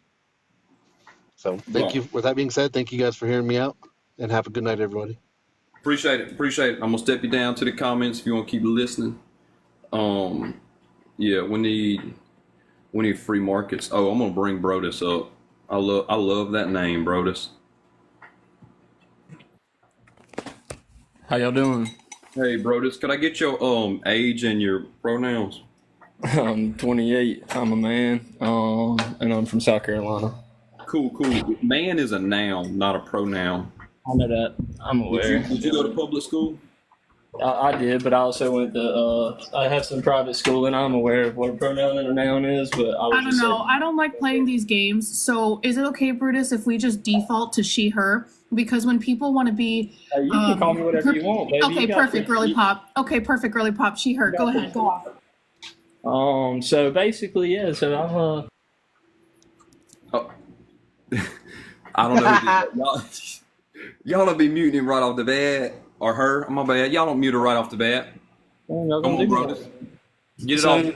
My argument is that we need to focus more on deregulating monopolized industries instead of focusing on giving out things for free, because we can drop down market prices naturally with the free markets. We need regulations, but we need the regulations that make sense, that protect us from harmful products, harmful chemicals, things of that nature. But we also don't need regulations that make it to where new companies cannot enter markets that have been dominated by the same companies for probably the last 50 to 60 years. Okay, that in itself is problematic because, first off, that has nothing to do with the topic. All right, and talking about free healthcare. So that being the case, I can tell that you don't have any empathy with what we've been discussing for the past little while. I just now joined in. Y'all was talking about healthcare. I also can tell that you don't know how to have a conversation. I know that you did some private school and some public school, but collectively together, we need to charge Bush for this because there has been a child that has been left behind. All right, and then thirdly, on the conversation of regulations themselves, you can't really get to pick and choose what regulations you're trying to say regulations to keep us safe and healthy. First off, those regulations aren't completely in place. There's lead in the water. There's poison in this. There's chicken that's unaliving folks. There's all sort of messes going on. You're full of microplastics as a 28-year-old woman. And at the end of the day, I just don't get where you think that deregulation for companies not being able to get into the market and companies not being able to pollute are two different sets of regulations. So first of all, just to say that I'm a student that was left behind, that's pretty crazy. First, I mean, I've got a degree that requires probably much more. No, correction. You were left behind the furthest. You were left behind the furthest. Make a correction to that. I'm sorry. Okay. Cool. Ma'am. Anyways, sir. you can calm down. Anyways, what I was saying Absolutely was, not. Tara's pronouns are she, her. They're literally in her name. So if you want to give us pronouns that you prefer, you can do that at any time. But her pronouns are she, her. So you'll refer to her as such. okay, I thought we were just making stuff up. Anyways, No, I just told you what my default pronouns are for people. That's it. No one's making anything up. You just didn't want to give us any pronouns. So basically, anyways, I'm not full of Michael Black. Anyways, I'm not full of Michael chicken. But anyways. Hold on a minute. Tara, did you mean to be unmuted? Did you want to say something? No, I was just letting y'all know that was Bree talking. Girl, you know, black folks look the same. And take that L for me, friend. My apologies. I saw Tara's box light up, so my apologies. Yeah, the boxes are going crazy right now. But yeah, so real quick, Brutus, let me give you a real live example. Ken, could I get your pronouns? She, her. Tara, could I get your pronouns? I'm a human. It's like, no, I'm she, her, y'all. Bree, could I get your pronouns? That bitch. No, I'm just playing. Period. She, her. Period. Look, she, her. And my pronouns are he, him. Brutus, what's your pronouns? As I said, I'm gonna continue talking about regulations, but you can call me the. I don't really care, but I don't care what you call me. Like I said, I've already discussed that. Men But don't have empathy. That's a true statement. I have tons of empathy, but anyways. No, you don't. I don't have empathy for people who don't understand basic economics and don't understand the regulatory committees because you don't understand basic economics, sir. So like, first off, be a little short-winded with your replies here, okay? Because I know that you're apparently to some degree uneducated, so I don't want to listen to 2 minutes of rambling from Brodus. All right, so if you could, lady, just comment down a little bit with your replies. Okay, so basically what I'm saying is you have executives from these large corporations who then get appointed to write the regulations for the FDA, the USDA, the Department of Agriculture, and then they go back to working for the industry, the company that they write the regulations to regulate. They are writing the regulations for industries, and then they go work for those industries, and then they come back from those industries to continue advising on the regulatory. Brodus, that's good. Did you vote for Trump or? I actually didn't. I've never voted for Trump. I voted for the Libertarian candidate since 2016. Okay, wait, so you voted for RFK? The Libertarian candidate? Clearly I'm not the most uneducated. But I'm sorry, say that again? I said clearly I'm not the most uneducated. Because I got a candidate's name wrong for the wrong party? Yeah. Are you fucking kidding me right now? How are you calling me uneducated? I didn't call you uneducated. The fuck? Everyone I've been on mute has this been calling entire me time. Absolute the uneducated. fuck not. Absolute the fuck not. Jeff is the one that called you uneducated. And Yeah, clearly and me. I called you uneducated. Right. And you said nothing to Jeff about it. But the minute that I unmute my mic and say something, you clear take that a Jeff is fucking excuse me, uneducated. I'm not done. I'll just mute you. You take a backhanded comment at me because you think that I'm weaker. Absolute the fuck not. You will take 10 seats to sit down. Absolute not. Girly pop, I don't know who the fuck you think you are, but today is not the day, okay? Thank you. Y'all are wild. So basically these people are in a revolving. Yeah. Y'all be muting. So again, so look real quick. Oh, Sarah, did you Peace mean? out. I'll talk to y'all later. I wanted to ask him a question. Okay, I'll stick You around. say you about to jump out the Stick around. box. Why'd you vote for the Libertarian candidate? Because I live in a state that is red. I live in South Carolina. There's no chance that Trump doesn't win this state. So basically, I just wanted that statistic to be shown on to my local politicians that there are people in this state that believe in libertarian philosophies and values. Say that again, because we missed some of that. So you're saying that you don't want to that you wanted that to be shown at your local. I wanted that statistic to be shown at a local level. My local politicians. What are libertarian values, sir? Civil freedoms, free markets. That's pretty much it. You don't mess with me, I ain't gonna mess with you. Hey, Tara, you got an echo, love. My bad. Yeah. So Tara asked, what do libertarians believe? What's libertarian policy? What is Libertarian policy is civil liberties. They believe in freedom. I don't care what gender or pronoun you want to call yourself. I don't care about any of that. You can do whatever you want to do. None of that matters to me. I want free markets. I want freedom for the people, and I want free markets. And I want to be able to participate in the industries that I am actively involved in freely if I'm not causing harm to other people. So that being the case, like that in itself is somewhat wrong, because libertarian has freedom from and to. So as in, you will respect someone else's beliefs even if you don't align with that belief. That's libertarian views. Do you agree? You just said that. I don't necessarily agree with abortion. Sorry, I can't say that on here.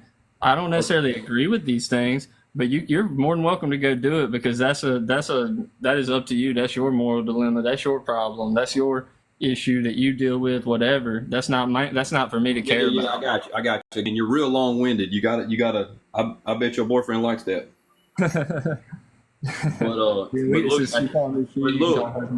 But look, that was problematic. I didn't mean to make that joke like that. Wait, so you did you just say that we can call you he, him? You can call me he. You can call me she. I really don't care what you call me. Oh, okay. I'm sorry. I don't. So yeah, no, still no preferred pronouns. Default she, her. Okay. Sure. Anyways, so basically, I believe in free markets. I personally live on a farm. I don't run the farm. That's my brother's farm. And we raise pork, chicken, cattle, all these different things. Well, for us to find a processor in our state, it's almost impossible, because there's so many regulations in order to get a processing facility off the ground in this state. And really, that's a federal reason, not a state issue. And so basically, you have fucking deer processors on every corner of the road. Nobody's getting sick from a deer processing facility. But when it comes to getting your cow or your pork processed, it becomes extremely hard, because you have to have a registered USDA agent on site at all times. You have to pay them. You have to pay a lot of ridiculous fees to get your processing facility certified. And so basically, you're going against. Look. At the end of the day, first off, you came in here and you showed your fucking privilege by derailing this conversation into all sorts of regulations and all this type of shit. And you keep flip flopping on what the fuck you understand about you. Because at the beginning of this, you said you're down for regulations that keep you safe and all that type of stuff. And then now you're saying there's a lot of red tape that goes along with this type of behavior and stuff. And I want all that shit to go away. That red tape is there to protect the consumer and the processor in all of these things. Okay, so you don't understand what the fuck is going on here. The majority of that red tape is there. Regulations. I'm sure that you probably. The majority of that red tape is there to keep competition. You see how you can't do that type of stuff? You can't understand this type of behavior. Again, so we need to make sure that we're not spraying pesticides that can harm humans on human-grown things. We need to stop regulating the soy and corn industry so we have cheap feed for these cows that artificially lowers the price of beef inside the market. We need to stop raising beef in ways that are problematic for the beef, and it's not humane in society to do this type of stuff. We need to put stricter processes on beef processing and transportation, and the dairy industry is problematic in this, and it's abusive to the animals and the cows and the way that they unalive them and all this type of stuff, especially when the heifers have male cows, all this type of stuff. All of that is regulation. Jeff, what did you call my mama? You just proved yourself wrong, though, because none of those regulations currently exist. You can spray these pesticides. You can spray Roundup on corn that gets sold into human consumption. Those things are allowed. And you're saying that we don't, so you're going back. I'm saying that the problem is that the regulations that we have are not designed to keep us safe. The regulations that we have are written by industries to keep competition out of the industry. They have propped up and lobbied regulators to make laws that make it impossible for new people to enter their markets. That's why there's only 3 companies in this entire country who make insulin. Insulin is extremely cheap and easy to manufacture, but you have the FDA, who it costs about $400 million to get a new medicine to market. That's at the low end of what it really costs. And you have 3 companies that make insulin. If you had 500 companies in this state, Brodus, guess who put a cap on insulin? Democrats. I get that. That's a band-aid on the problem. That's a band-aid on the problem. The problem. There's still only Making a limit on what you can charge for medicine is a good thing because they were overcharging for medicine. You're right; they were running a monopoly. But what you're doing is not antitrust behavior. Okay, there's one group, Libertarian Party doesn't even support antitrust laws, but far left-leaning people do and understand what that is, right? So the FTC needs more support in making sure that these antitrust laws don't go through. The FTC needs more support on anti-monopoly things. Okay, so that's what we have to push for. If what you're saying aligns with your values, but what you're saying is wrong. But what I'm going to do is end this conversation with regulations because I didn't come here to have conversations. You're uninformed about it. I am running this panel. Later, bro. Then this is my space. Later, ma'am. I will talk to y'all later. Y'all Later, bitch. See ya. All right. Bye, girl. Another thing is too, Jeff, it sounds like he was having more issues with capitalism because what he doesn't understand is that a lot of these regulations are placed by like large corporations that are lobbying a lot of these regulations into place so that there will be more need to spend money. You get what I'm saying? Because that's all he's complaining about. So honestly, he's actually arguing against capitalism instead of like deregulations. Yeah, exactly. That's what I don't even understand. Like it didn't line up with what he was saying for sure. But I added Clara. Are you talking to me? Yes. Oh yeah, Cairo. There we go. Do you disagree with this background? At face value, yeah. I think there's more nuance to it though. So I think you guys could be right depending on, what message you're trying to get across. Okay. I would like to understand like what you mean by those statements up there though. Men collectively, we just don't show empathy. White people are inherently racist. And men don't know what manhood means. Like we just don't as a collective. Okay. I mean, we show those every day. We show those types of things every day, online, at work, in spaces, in the news. I mean, there was a man that just showed that he didn't have any empathy by talking about what affected him personally for a good 10 or 15 minutes, Okay. I mean, for the record, I'm not a conservative at all, and I am of mixed race, so I'm not a white dude. But I do kind of disagree with just the blanket statement that white people are inherently racist. I live in California, where it's very diverse over here. No, it's not. Did you see? No, it's not. I live in California too. Did you not see that a majority of the state ended up turning red? There's not diversity. Okay, well, let me get more specific. Then I live in the Bay Area. The Bay Area is very diverse over here. Most everybody here, I would say, is progressive for the most part. I haven't seen or experienced too much racism or anybody showing racism where I live. So as a blanket statement, I don't think white people are inherently racist. For instance, like you identify as a white man, right? Me? Yeah. Yeah, I identify as a white man. And from what I can gather, do you have empathy towards, I would say, people of color, and you are showing empathy by even having this sort of discussion on TikTok, right? Yeah, but I'm inherently racist. But what would make society was raised in that way? Like, I mean, I could bring home anyone that I wanted of any gender, any color, anything, and my mom would accept that. And I knew that was the case, but like society still pushes for same race marriages and not heterosexual marriages and all this types of stuff. But like, so racism is baked into everything that's going on because the system was built on racism, and it was built as white people at the top. And so that being the case, white people are inherently racist because they operate inside that system. Okay.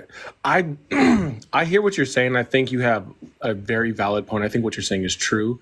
I do think that saying that white people as a blanket statement are inherently racist just because they're born into the system, which is something that people can't control.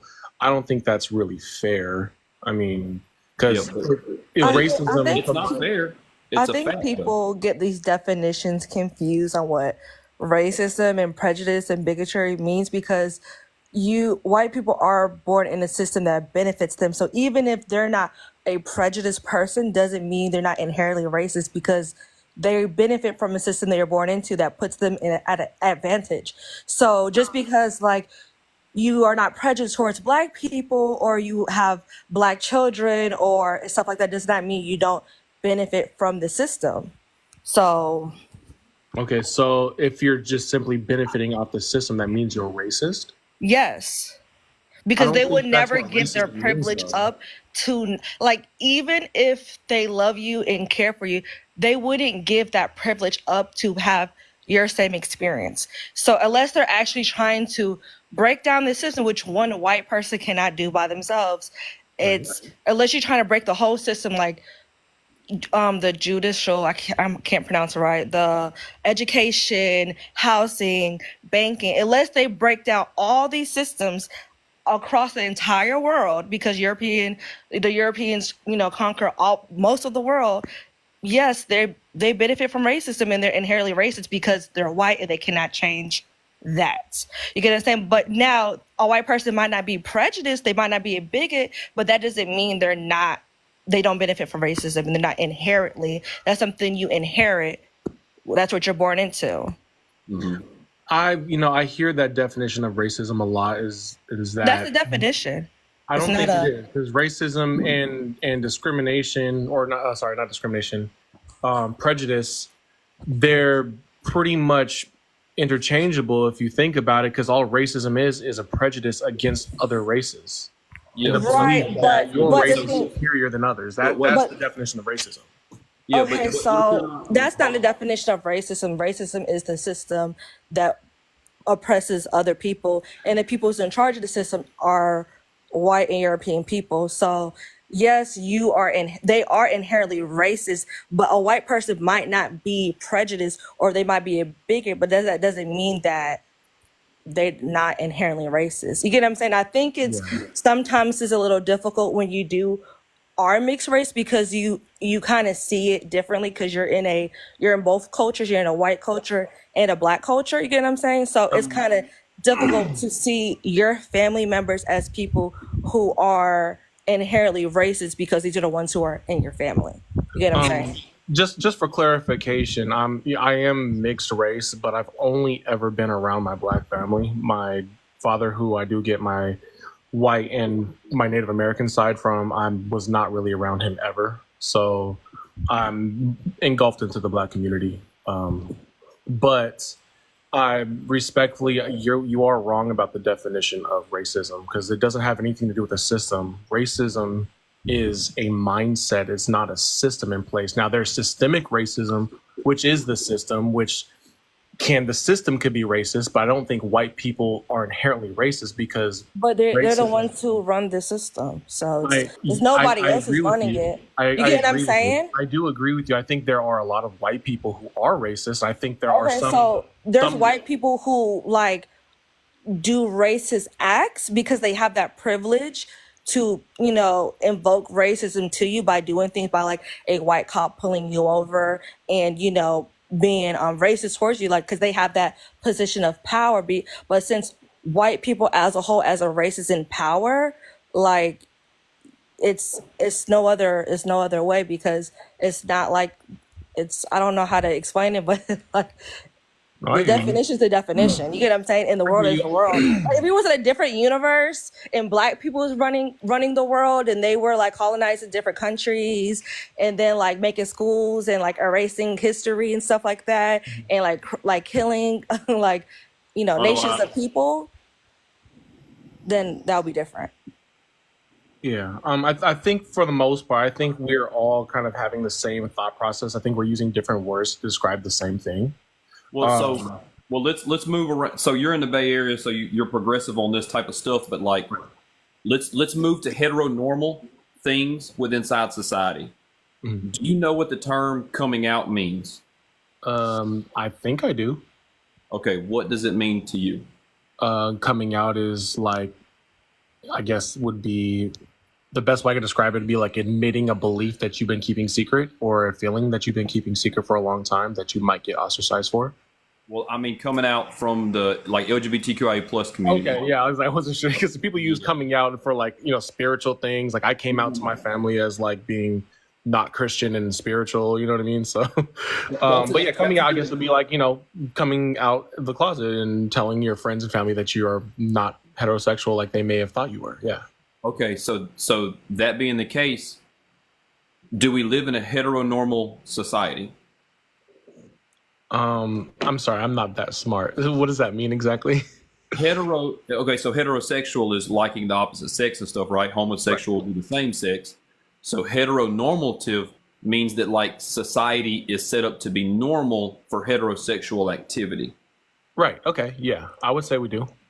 So that being the case, that means that homosexuality would be the not normal thing, right? Like, because you have to identify that you are now in this group instead of the heteronormative group. As generalizing the entire country, yeah, I would say so. Okay, so when you encounter a person that looks like me, inherently, is there any type of assumption from my behavior or from past experiences or the way the system works that I will act upon things that aren't in your best interest or say things that are problematic? And when I'm not talking about like physically assaulting you or derogatory names. I'm talking about just like in general, you know. I'm sorry. Ask the question one more time. I'm so sorry. I have really bad ADHD. When you come across people that look like me, right? Do you have any sort of belief that they might give you some type of racist type behavior? Not really. I don't really think that about anybody. I'm probably not a good person to ask that question to be honest with you. Okay. What about experiences online and stuff like that? Like, what about laws and things like that? Like, you live in the Bay Area, so you know that your area is progressive in nature because you've already said that. But like, so that means that there's other places that aren't progressive, right? So that being the case, like, how do you think that you would be received if you came here to Alabama? I think so. I lived in Tennessee for a little while, for about 2 years, and I know for a fact that I worked with some KKK members. And I found that out in hindsight, really, because of the things they were saying. I found out was a core belief in the Klan, and I can't say I would be treated any differently, just off the rip. But I'm also very fair skinned. I think if I didn't have my beard and had my hair cut a certain way, I don't think a lot of people would know I was mixed just by looking at me. So you perform whiteness to keep yourself safe? No, I don't perform it. It's just inherently how I am. Like, I look a certain way. I can't control my facial features and stuff. Yeah, but at the end of the day, society upholds their values, the triple K values, because they didn't ostracize them. They were working. They were grouped within society. Mm-hmm. So that being the case, that's inherently racist. The system, I would say so. I would say there's a lot of people who are just racist. They're raised that way, but I don't think, I think inherently racist means something very big. And I think that saying that, I don't want to be one of those guys. It sounds like they're playing devil's advocate because I don't like that. But to me, just from what I've seen, it almost kind of is divisive a little bit by saying that about all white people. It's meant to be divisive because I don't want you to be working around triple K members. I don't want them to be accepted. Right. Yeah, so here's the thing. I think here's the issue. There's the reason why we even have a Black History Month period is because we don't automatically put Black history in the curriculums, right? Which means that we literally have to be intentional on educating people on how Black people have, offered anything to civilization. You have to actually take time out to do that. And that is a prime example of what we mean by inherent racism. What we're saying is the system literally develops white tea people into believing they are superior. And it takes white tea people to go out of their way to actually look for information. Okay, what have Black people done? In society, what have they invented? What policies did they invoke?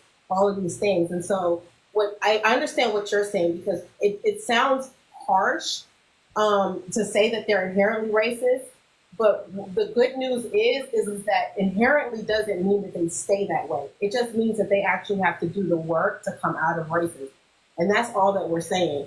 We're saying that if a white tea person was born and raised in this country and they did nothing to deconstruct racism, like literally go out of their way and deconstruct racism, then they most likely will be racist. That's what we're saying. So again, what we're talking or speaking to is white tea people have to go out of their way to actually learn about Black people and other, marginalized people, or else they will. That's all that we're saying. I also feel like sometimes, like, if you don't notice the signs, you get what I'm saying? Sometimes if you feel like, I feel like from your experience, maybe you haven't realized that maybe you're in certain situations where people were being racist or they were being biased against you, because maybe you see the world in these rose, what's it called? Rose something glasses? I don't know. You get what I'm saying? Rose colored. Yeah, so it's just like, you might not see it like that because you say you live in California, but I have little sisters who also live in California. They're 13 years old, and they go to school that's very diverse. And I think it's in San Diego. I don't know how far is that from the Bay. And they're being called monkeys at 8th grade by white kids. You get what I'm saying? So it's like, to just say like, oh, I'm from this diverse city, does that mean just because there's other races there and it's diverse, does that mean that people aren't experiencing racism just because you haven't necessarily experienced it? And sometimes certain things are so slight. Like, I'm from the South. I'm from North Carolina. Certain things are so microaggressive, you don't even realize it until you're more educated and you're more aware of what's actually going on. You get what I'm saying? So I'm not saying like that life hasn't been good for you or if you never experienced racism. I think it's kind of biased to say just because you might not even realize you experience it doesn't mean it's not a systematic thing around the world. You know what I mean? I agree with you. I do agree with you that I do feel like the majority of the country has some kind of default racism to them. I've lived in not just California. I was born in Seattle. I lived in, Washington, various states. I lived in California, just pretty much the Bay Area. I lived in North Dakota, Tennessee. And to be honest with you, yeah, you're right. I have personally experienced racism, especially when I went out to North Dakota. I was one of maybe 4 or 5 people who weren't white, and just the simple fact, like, and if you look at me, like, I don't look particularly Black, but I mean, I'm not trying to be funny, but you do look Black. I'm gonna just be honest. I didn't even think you were mixed. To me personally, you look Black. Like, your features, you look Black to me. Okay, Yeah. well, I appreciate you for not just looking at me like another white dude, but No, you don't look white at all. Like you look Black. You look light skinned, but you look Black. Yeah, but we gotta clock, like, now you've experienced racism. When you got up here before, at the beginning, you said that you didn't experience racism. Okay, so I guess I maybe spoke too soon, because I'm now recalling my childhood, and so I was in 3rd grade when I did experience it, but it was from other kids, and my thing isn't like. Okay, I mostly meant like where I'm at now. So, but wait, let's clock this a little bit more. Okay. I can guarantee you just about it that 3rd grade wasn't the last time that you experienced some type of racism. Okay, because just in this live, I've been called a white knight, a simping for white folks, and then somebody else called me simping for Black women. Mm-hmm. Because people are divisive in nature, right? So that being the case, and this is my experience and your experience. We're talking about a broader thing here. Racism is for real. So you're trying to use your example as a as a biracial person to say like I haven't experienced, it's not that big of a deal when you can. There was a man in North Alabama that was noosed a month and a half ago. Billy Jack Gaither. What's that? Billy Jack Gaither. Billy Jack. Okay, I don't know that one. That's the guy that you're talking about, I believe, in North Alabama, many years ago. Yeah, no. This was 2024. This is brand new. Oh, then I don't know about that one. It was the delivery driver. He was like a FedEx delivery driver. No. Yeah, I live like 30 minutes from a sun downtown here in Houston. And Houston's a very, very black city. So, and I live 30 minutes from a sun downtown. So like, I understand, like, it's hard to grasp that to feel like all white people are racist. I don't think all white people are racist. I do think they're inherently racist because they benefit from the system, but doesn't mean I feel like they have they all have racist attitudes towards and like, provoking on other people. You get what I'm saying? I get what you're saying. My argument isn't that racism doesn't exist and that people don't experience racism, because that's far from the truth. I do believe that the system itself is racist. I think we're still seeing the effects of slavery. I mean, my great great grandfather was a first generation freeman, and my family we have historic ties in the Bay Area as a black family. So, and even the reason why my family's here in the Bay Area is because of racism out in the South, So, I'm not saying racism doesn't exist. I'm not saying people don't experience racism. I think the vast majority of the country does experience racism. I think we kind of can gather about where they would experience that based off of the election map that we saw that was mostly red, right? But I got called the N-word in Houston. So it doesn't I live in Alabama. I live in Alabama, and I've been called the N-word multiple times. That was my first experience. Honestly, I was actually really shocked. Honestly, I was like, it was unprovoked. I was just swimming in the pool. Well, let me give you another story, and this is true. This has happened to me. Now, in Alabama, there was an instance of time where I did not have a vehicle. So in order for me to get back and forth to work, I literally walked to work. And on my way home from work, I have an officer pull up behind me with his lights on, gun drawn at my head, simply for walking home. Now, if you know anything about Montgomery, I'm on the east side of Montgomery, and the person that they were essentially looking for was on the west side of Montgomery, almost 30 miles away. And the description, I'm wearing a polo and slacks walking home. The person they're looking for is someone in a wife beater and blue jean shorts. They don't. And somehow you flew all the way that fast, right? Yeah. That kind of thing. So to say that racism is very clear and present, that happened only about 7 years ago. I also think it's also within the states. I mean, I'm from Florida, and if you go to Jacksonville, which is considered like southern Georgia, it's bad. Tallahassee. But the further you come down south, like towards West Palm, nobody cares about that. Well, that's part of that was going to be the deep South. I mean, Birmingham, the Gulf, Mobile, Jackson, Mississippi. I mean, I went to school in New Jersey, and I was the only only four black kids there. And literally, when I came in the school, like people was like, "Oh, we got a new kid." People were like, "Oh, we got a new black kid." I was just labeled the black kid. I wasn't just like a new kid. So, and that was in North New Jersey. So it's just like, and there wasn't trying to be like racist, but it was like they are already just. I was in high school. I think I was a freshman. You know what I'm saying? And yeah, that's the first thing I was called the black kid. I just wasn't just a regular kid coming to school. So it's just like, it's everywhere. I've lived all over. I lived in like 11 different states. So it's just. Can I say something real quick that I just learned the other day? I had no clue, because when I was living in Maryland, I grew up in Maryland for a little bit, right in Frederick County. I'm not sure if you guys are familiar. It's right outside Montgomery County, DC area. Right. So Maryland was supposed to be a neutral state and everything else. And Maryland is a very liberal state. And especially Frederick, Maryland. I mean, it's very, very liberal, just in their policies and how they do everything. I had no idea that there's a cemetery just north in Thurmont with over 100 black men that are buried that were they're working as slaves during the furnace for the furnaces. And I was like, I thought this was a whole entire like neutral area, but even the KKK is huge there, but it's only right outside the city. As soon as you get in the city, nobody cares. Yeah, triple K. Triple K, my bad. Yeah. What, Yeah, what, let's just do TikTok friendly language.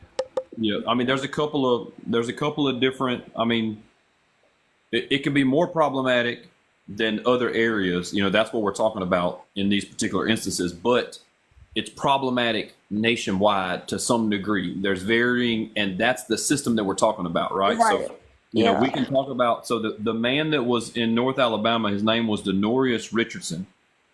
He was found in an abandoned house. Yes, okay. I do know that one. And they're trying to claim that it was suicide. He filed some things with the police department about racial discrimination, and then that was at the beginning of the year. And here in October, he was found unalive, and that means that we're still experiencing racial crimes in 2024, and not just like, don't get me wrong. Police unalivings are like heat of the moment. Those are 100% terrible. But we're talking about this man was found, seeked out, taken to an abandoned house, and put up in the manner that they did back in the day, as symbolic to continue to instill fear amongst African American peoples inside of the not just the state but the country. It's anybody who doesn't believe in their ideas. Anybody. You know, and Well, so like history, there wasn't like noosing white people. That was a black thing. You know what I'm saying? So not saying they don't ever kill white people, but like unalive. But let's move off of that topic, yeah, because I mean I didn't want to be quite that heavy. But by all means, yeah, that was meant as a racial thing to do it in that manner. You know, instead of doing it with a pew pew or anything like that. You know, so anyway though, I've added some people up. It was definitely premeditated. And he had 3 children. Kind of like a Goon Squad. Yeah. So anyway, all right. Yeah, just one more thing before I'm gonna drop down. I just want to say I do agree with a lot of what you're doing, what you're saying. I think that there is a lot more nuance to the statements, but I think overall, I think we all kind of have the same mind frame. I am gonna drop down, so I love you all. Hope you guys stay safe out there. Have a great evening. Good night. Appreciate you coming up. Does anybody? Let's see. I don't think that there's any disagreeing people on the panel right this second, right? No. I have a question about the men don't have any empathy, though. I do want somebody to discuss that because I don't know how I feel. I don't know if I could say like they do or they don't. I have a bias on that being military. I don't believe that men don't have empathy. I think a lot of times it's a difference of wavelength of understanding, meaning like women think on a different wavelength than men think on wavelength. We think about certain things more mechanically and technologically, and women will think on things well outside the box. And when you put those two together, it's a dynamic thing. But empathy is not always something that men are given space to actually exercise. Right. So like I don't. Okay. So I don't. There are like biological differences between male and female, but they're not as far in between as people really try to make them. I feel like when people try to like. Okay. Wait, Milani. Hold on one second. It's okay, love. They try to make them as far between as people like to make them seem. I think that it's a lot of people get confused with the way that boys and girls are conditioned at a young age under the system that we live in. Sorry, I got added in the comments. So I think that I don't agree with necessarily what you said because women just don't inherently think a certain way. Like we're not born like that. We're conditioned to have to think that way and to work harder, to be more like detailed about the way that we think. We have to work harder in society, things like that. So like I would say that the reason why men just aren't in like empathetic would be like a systematic issue because men are taught super problematic like toxic masculine traits, and one of them would be stoicism, and empathy takes a sense of vulnerability to be. You have to have vulnerability to be able to express proper empathy for other people. So I think that the problem is that men don't are not conditioned under the patriarchy to even know what empathy is for other people, and especially when we talk about the dynamics between men and women. So like men think that they like have empathy for like what women go through, but majority of the time they don't. So no, I would definitely not agree that men have empathy. I think that that's something that they have to learn, and they have to learn that through unpacking things like misogyny and toxic masculinity and things of those sorts. While I didn't say it very well and I was trying to formulate my words, that is exactly the point that I was trying to reach. Yeah, I feel like I find myself having to talk to like my male friends and male partners, like having to overly explain myself to them about certain situation, and they still miss the point. And then I know other women in relationships have felt like I've been complaining about this, I've been talking about this, and they don't take it serious because they just take it like women are being emotional until you're ready to leave them. It's when like, oh, I get it now. And it's, you get what I'm saying? So it's just like, Clock it. I'm wondering like, do they have it, or are you just trying to push it off and we're always just be like, oh, that's the man, that's how men are? Because I find that frustration in my relationship now, like talking to my mother, talking to friends, and they're just like, oh, you know how men mature slower, and I'm like, I just don't think that's true. Like I just don't believe it, but I don't know the facts behind it, you know? No, it's just oh, go ahead, Bree. Yeah, so I just wanted to say this real quick. I think, and this is what we were talking about earlier, Jeff, about empathy and compassion. Here's the reality. When you're having a conversation with a man and you're trying to tell him how he feels, sometimes he's not weighing out whether he understands it. He's weighing out whether he values it or not, whether it's important for him to make an effort to change or to improve on the situation. And so sometimes when a man is having that conversation, he'll say, I don't understand. But what he's saying is that if I don't see the value in accepting what you're saying. And I want to clock that for a reason. The reality of it is, when we start thinking that empathy and compassion is synonymous, we totally forget about that cancels out when it comes to manipulation. In order for you to be effective at manipulating a person, you have to be able to empathize. I don't care. Like, for instance, if a man is saying to himself, I would want a woman who's traditional, that stays at home and pays the bills, but he's doing it solely for the purpose of forcing her to be dependent on him so that she wouldn't leave. What he's saying is, I understand that if I was in the position where I depended on them for my bread and butter, I would be unlikely to leave the relationship. He's using empathy to be able to invoke a plan to manipulate something for his own. That's just one of the traits of manipulation. No, listen to me. That's the point. The reality of it is empathy just means that I'm able to understand your perspective from your perspective. And so that means that it doesn't matter whether or not.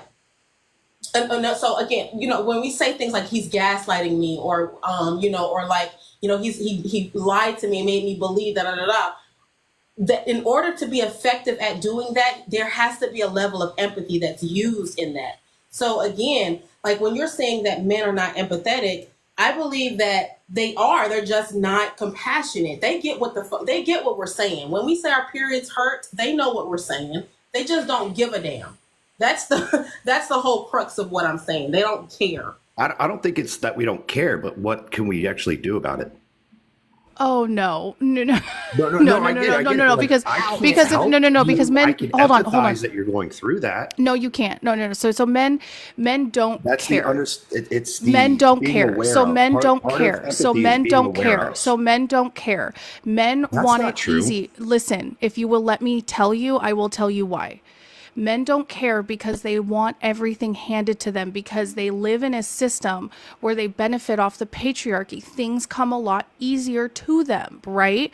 So then when they find themselves in a situation, right, that they're either, whether that be being called out for bad behavior, whether that be needing to be educated, things of those sorts, they want it to come easy for them. But men are very much capable of being like, hey, I know that I have issues with this. I'm going to go ahead and find out where it stems from, what I can do to fix it, and how I can be part of the solution, and how I can help the other men around me. Because if we look at the systemic issue across the board of where these problems come from, right, it usually circles back to men. Men built the system. This is a society built by men for men.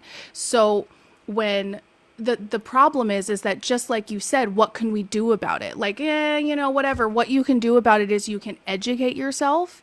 You can admit that there's issues, right? And that affect not only women by men, but also men by other men.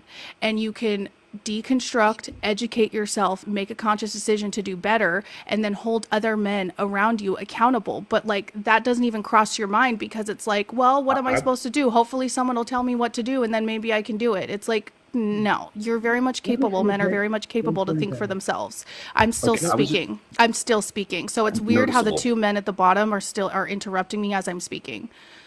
Because you So keep talking, you don't let anybody talk.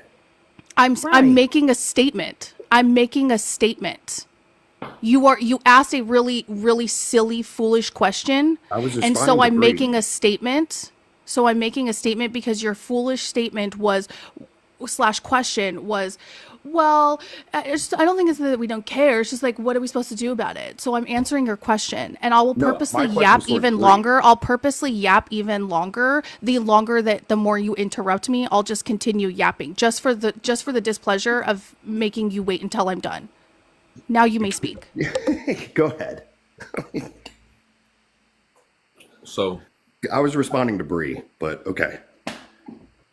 Well, you were exercising your misogyny while you were Right. doing it. I can tell Well, you that. no. Because a part of empathy says that it's understanding of how and what they're going through. So men can absolutely, like your wife, your girlfriend, your whoever, when they're going through their pains, responding to what Bree was saying, I can empathize that. Yeah, I can understand that you're hurting. You're going through something right now. Why are you saying that we can't do that? Yeah. And So actually, I don't think you understand how much worse it is to say that you guys do. I don't think you get it.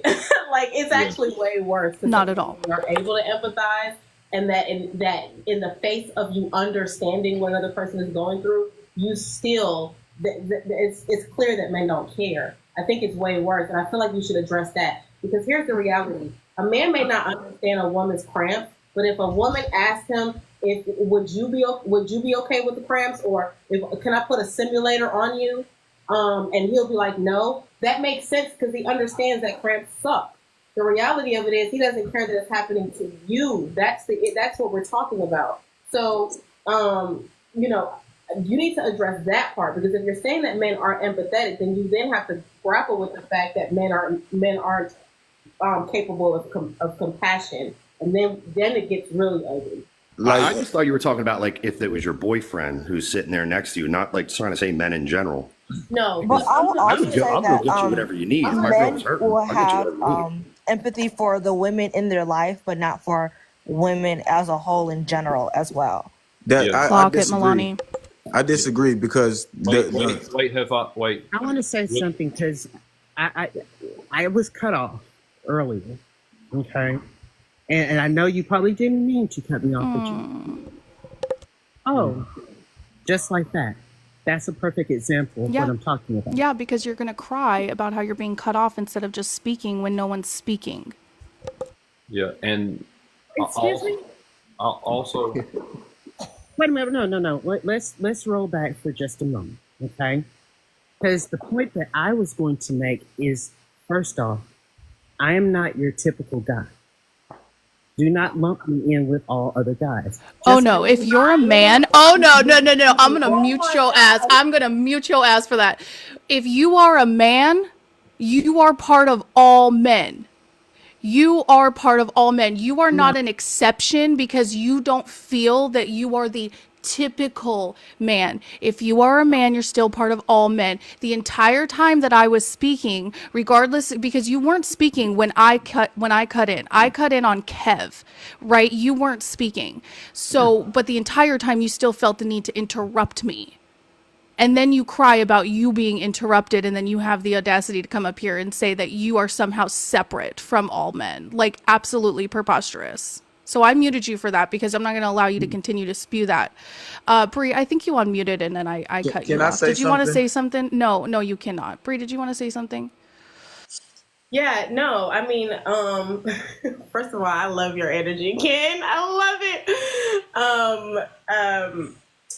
Tough. Now I lost my train of thought. 'Cause Weird energy. that was a man this whole time. Never mind. Never mind.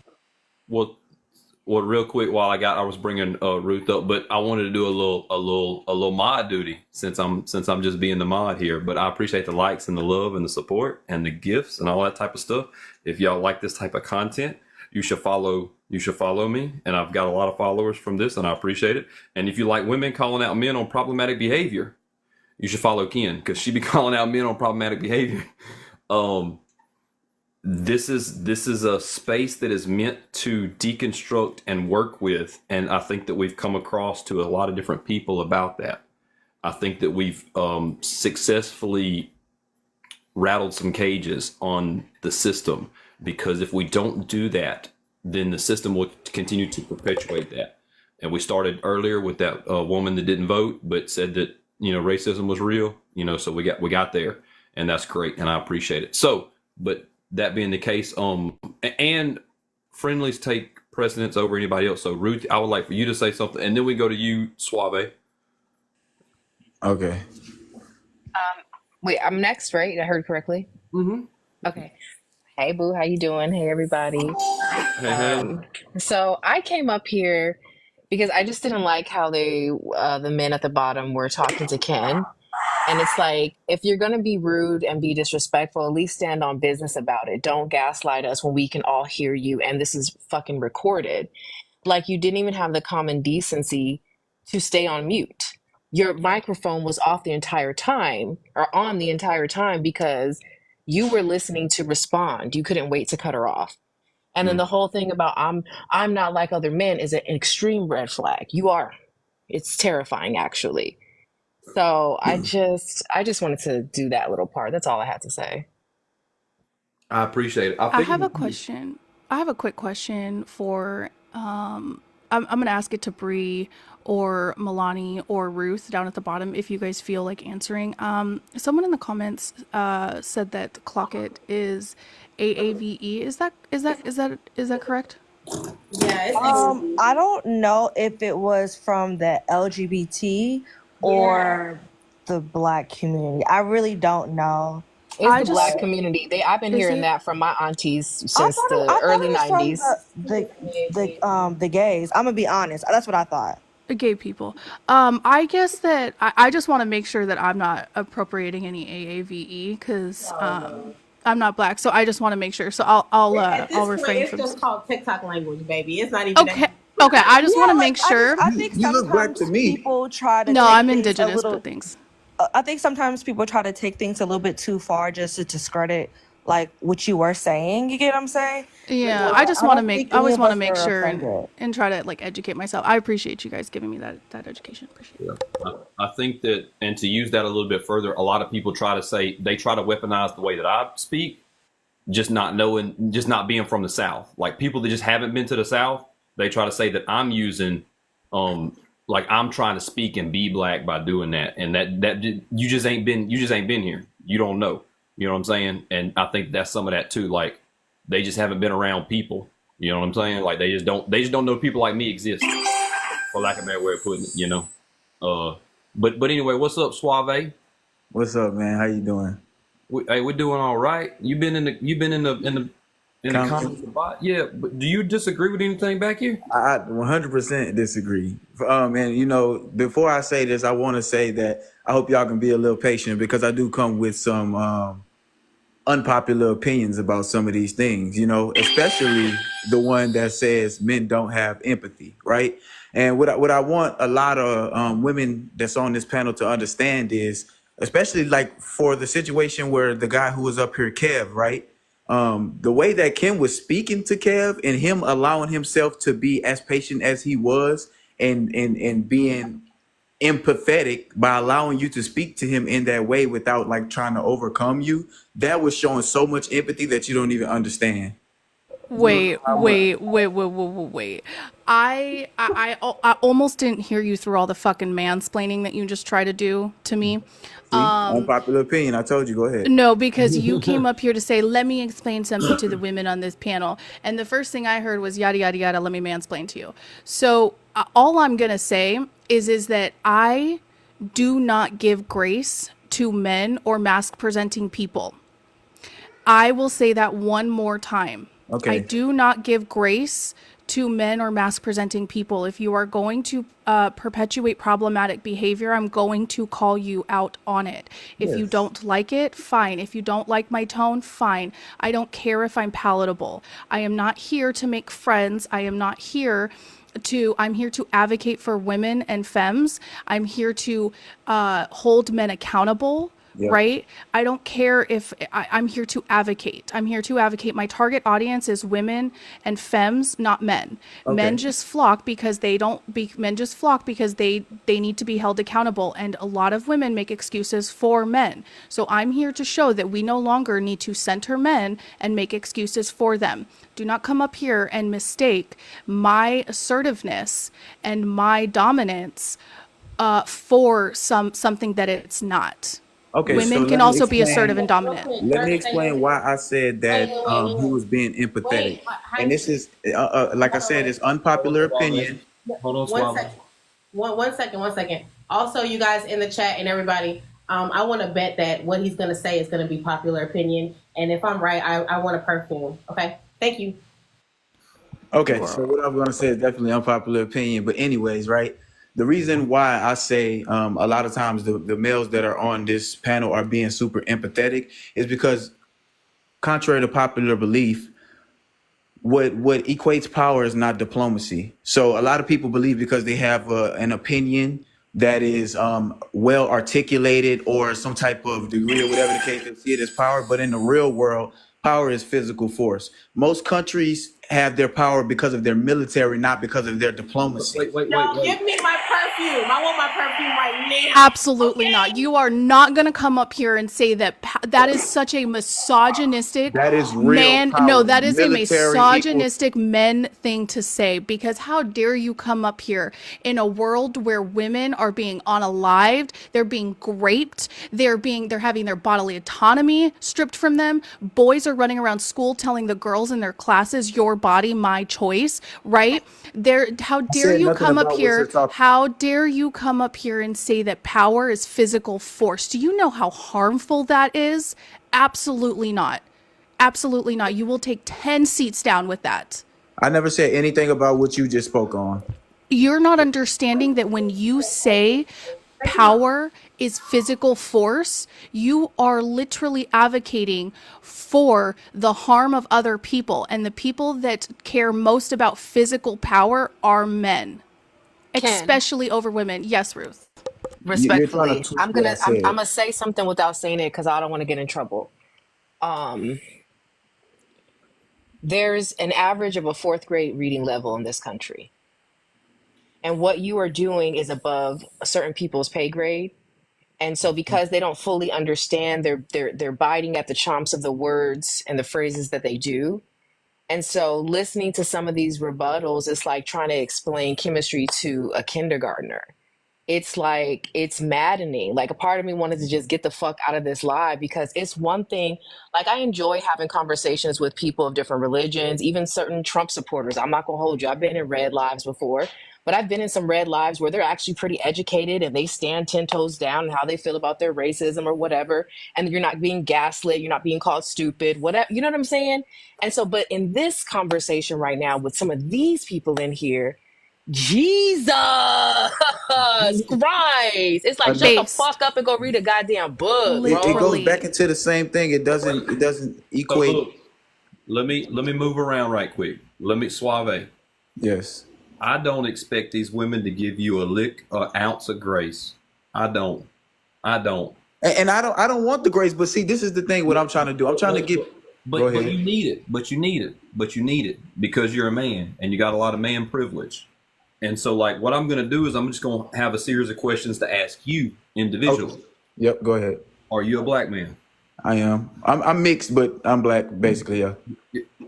For intents and purposes, you Yeah, are. I'm black. I identify as black. Yes. Cool. So that being the case, like, do you let white people that look like me say racist stuff to you? Do you let them call you the N word? It depends on the manner in which they use it. If it's not used in a derogatory manner, I don't mind because I'm not sensitive. But continue with the questions.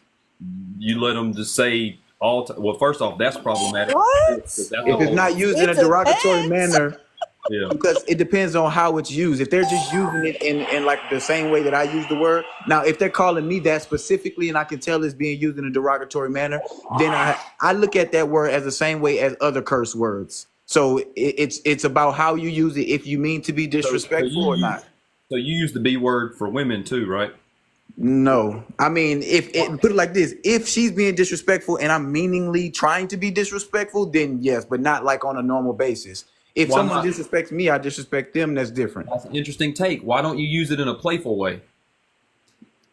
Because I got respect. I respect women generally, but if you show disrespect, then you can get disrespect back. So here's the thing. You don't use it in a playful way because you know the word is disrespectful, and you only use it in a disrespectful way. Alabama, Well, sir. let's put it like this. Let's put it like Alabama, put me on a big screen, baby. to answer your question. To answer your question, like I won't use it in front of women in a playful way because I respect women that way. But if I'm just with the boys, I might use the word in a playful manner because I'm being respectful, and I won't be like just calling them that because I don't believe in doing that. But if I'm with the boys and I'll be like, oh, what a, people don't have to agree with what I'm saying, but This is who y'all talking to. You ain't right for that. Yeah, I just want to put some perspective in this motherfucking conversation. This is who you're having a conversation with. okay, and Okay, nothing. I just want people to know who they're talking to. That's all, baby. I'm not That's all. Thank misogynistic. you, Look, Alabama. Thank you, what a lot of baby. people have to understand is people the same way how they're saying that the guy who's hosting this because he talks a certain type of way. It's the same thing with me. I grew up in a certain type of neighborhood. We talk a certain type of way. It doesn't have to be derogatory the way that we speak. You're taking what you're saying and you're not understanding what the thing is here. You're saying that you respect women, so you don't use the B word for women in front of them. I won't call them that in a playful manner. You do it behind their back. That's even worse. Stand on your misogyny. Stand on your misogyny. Yeah, what you just admitted to, I'm going to go ahead and let everybody in here know what he just admitted to. So what he admitted to was locker room banter or locker room talk, which I describe as any time that two or more men get together to dehumanize, over-sexualize, or objectify women, femmes, or girls. And that is directly upholding great culture. Objectify? I never said anything Excuse me, Suave. Calling a woman a B is objectifying and dehumanizing. Okay, so Well, usually I use the B word. anyways, I'll just get really close to my mic and it's Use gonna the annoy H everybody word in more here. than B, Anyways, to be so honest. excuse me. Okay, yeah, that's even worse. So just so everybody knows, that is actually literally upholding grape culture. It's one of the most normalized behaviors that we have in our society. Is one of the most normalized behaviors that we have in our society. So women that are in here, women and femmes, please note that when you hear men say that is literally upholding grape culture, which we cannot have or dismantle gender-based violence until men understand what grape culture is and the attitudes and behaviors that attribute to the upholding of that system. Thank you. Yo.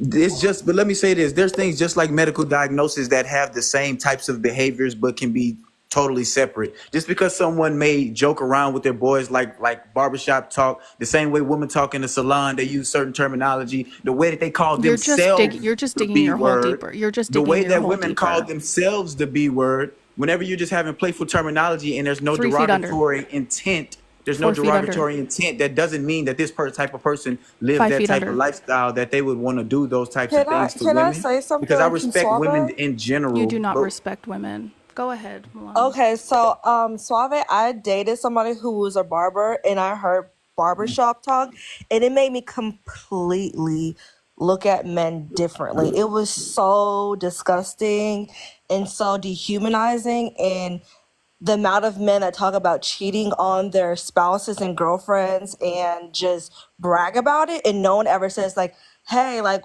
if this girl's amazing to you, why would you do this, do that? So what we're saying is, yes, this might seem normal to you, but this is harmful to us as a whole, and the fact that you're not understanding that shows that you just don't care.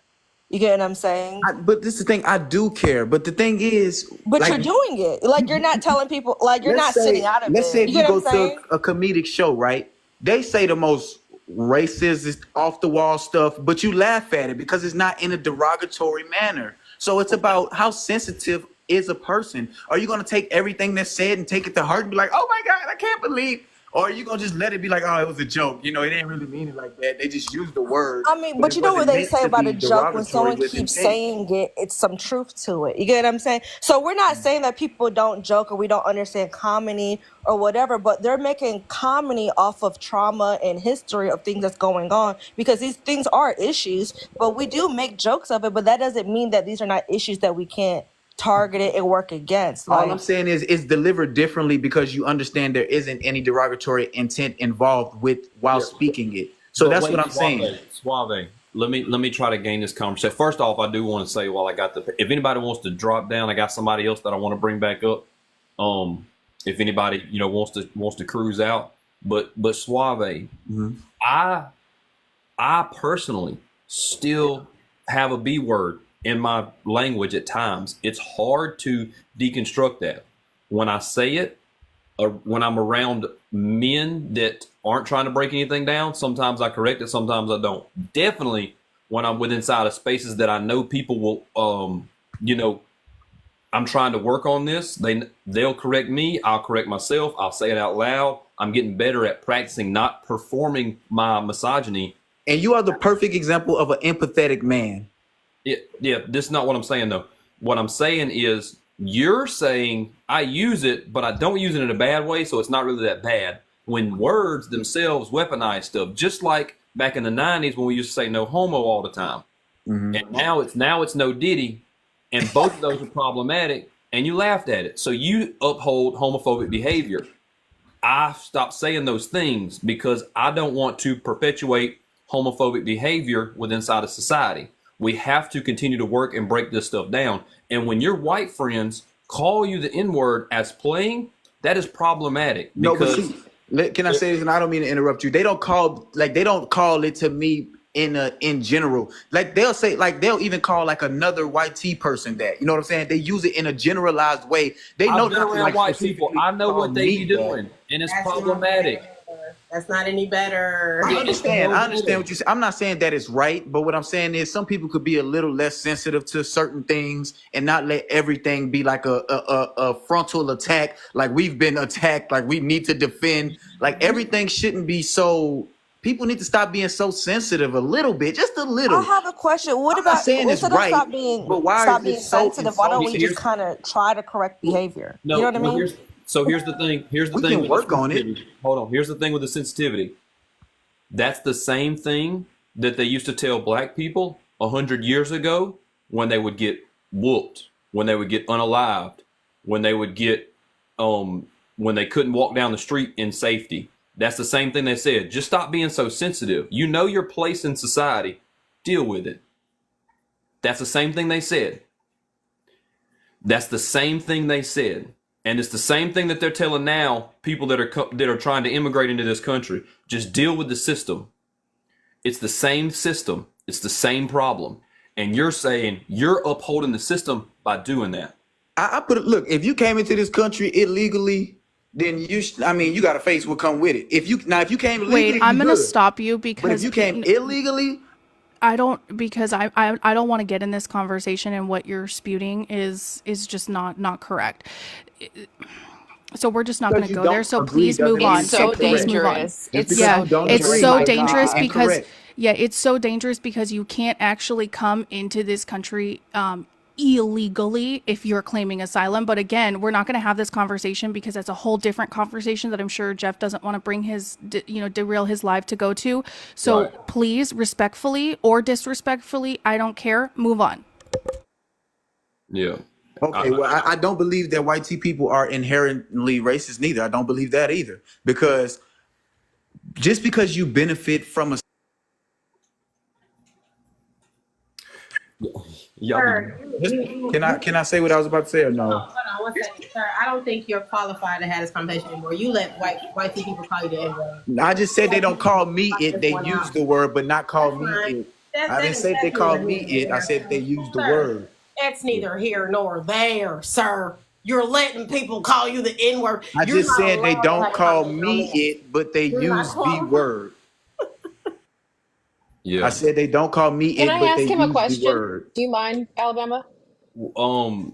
Yeah. One question, Yeah. What's please. up?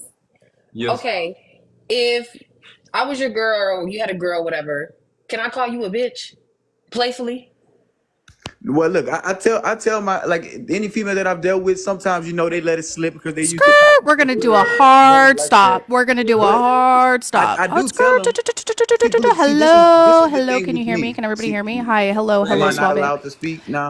She asked me a No, question because I I wanted said to we're gonna answer. do a hard stop because I'm going to correct something that you just said, and then we can move back on and you can continue. We are not going to refer to women as females. It's dehumanizing. Okay, we are more than just our reproductive organs.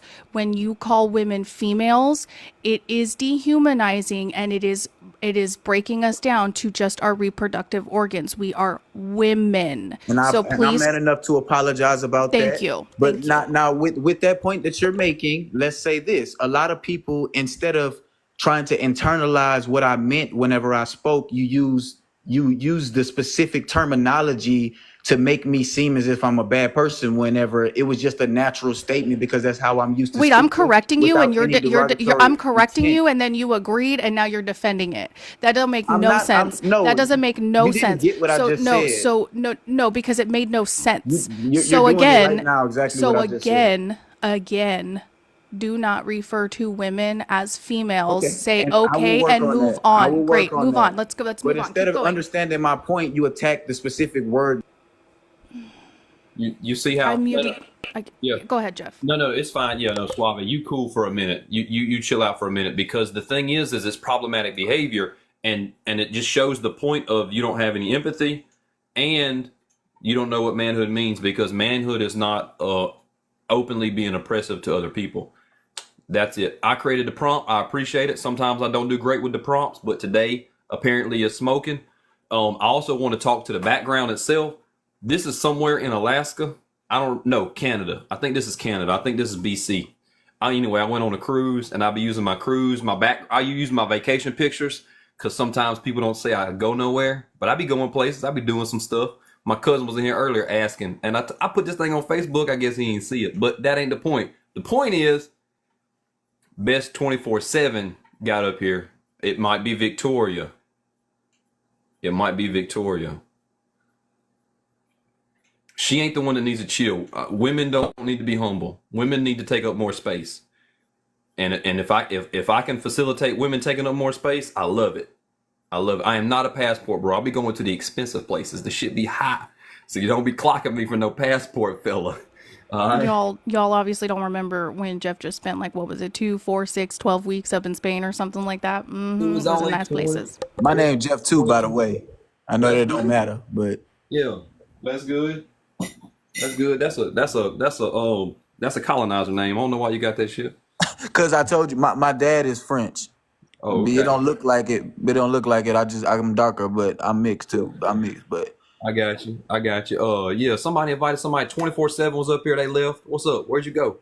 But what else? What else? Somebody said, yeah, I spent a long time in Spain, and I'm going to New Zealand next year, and I'll be popping up places. I'll be going places. I'll be doing stuff. It's fun stuff.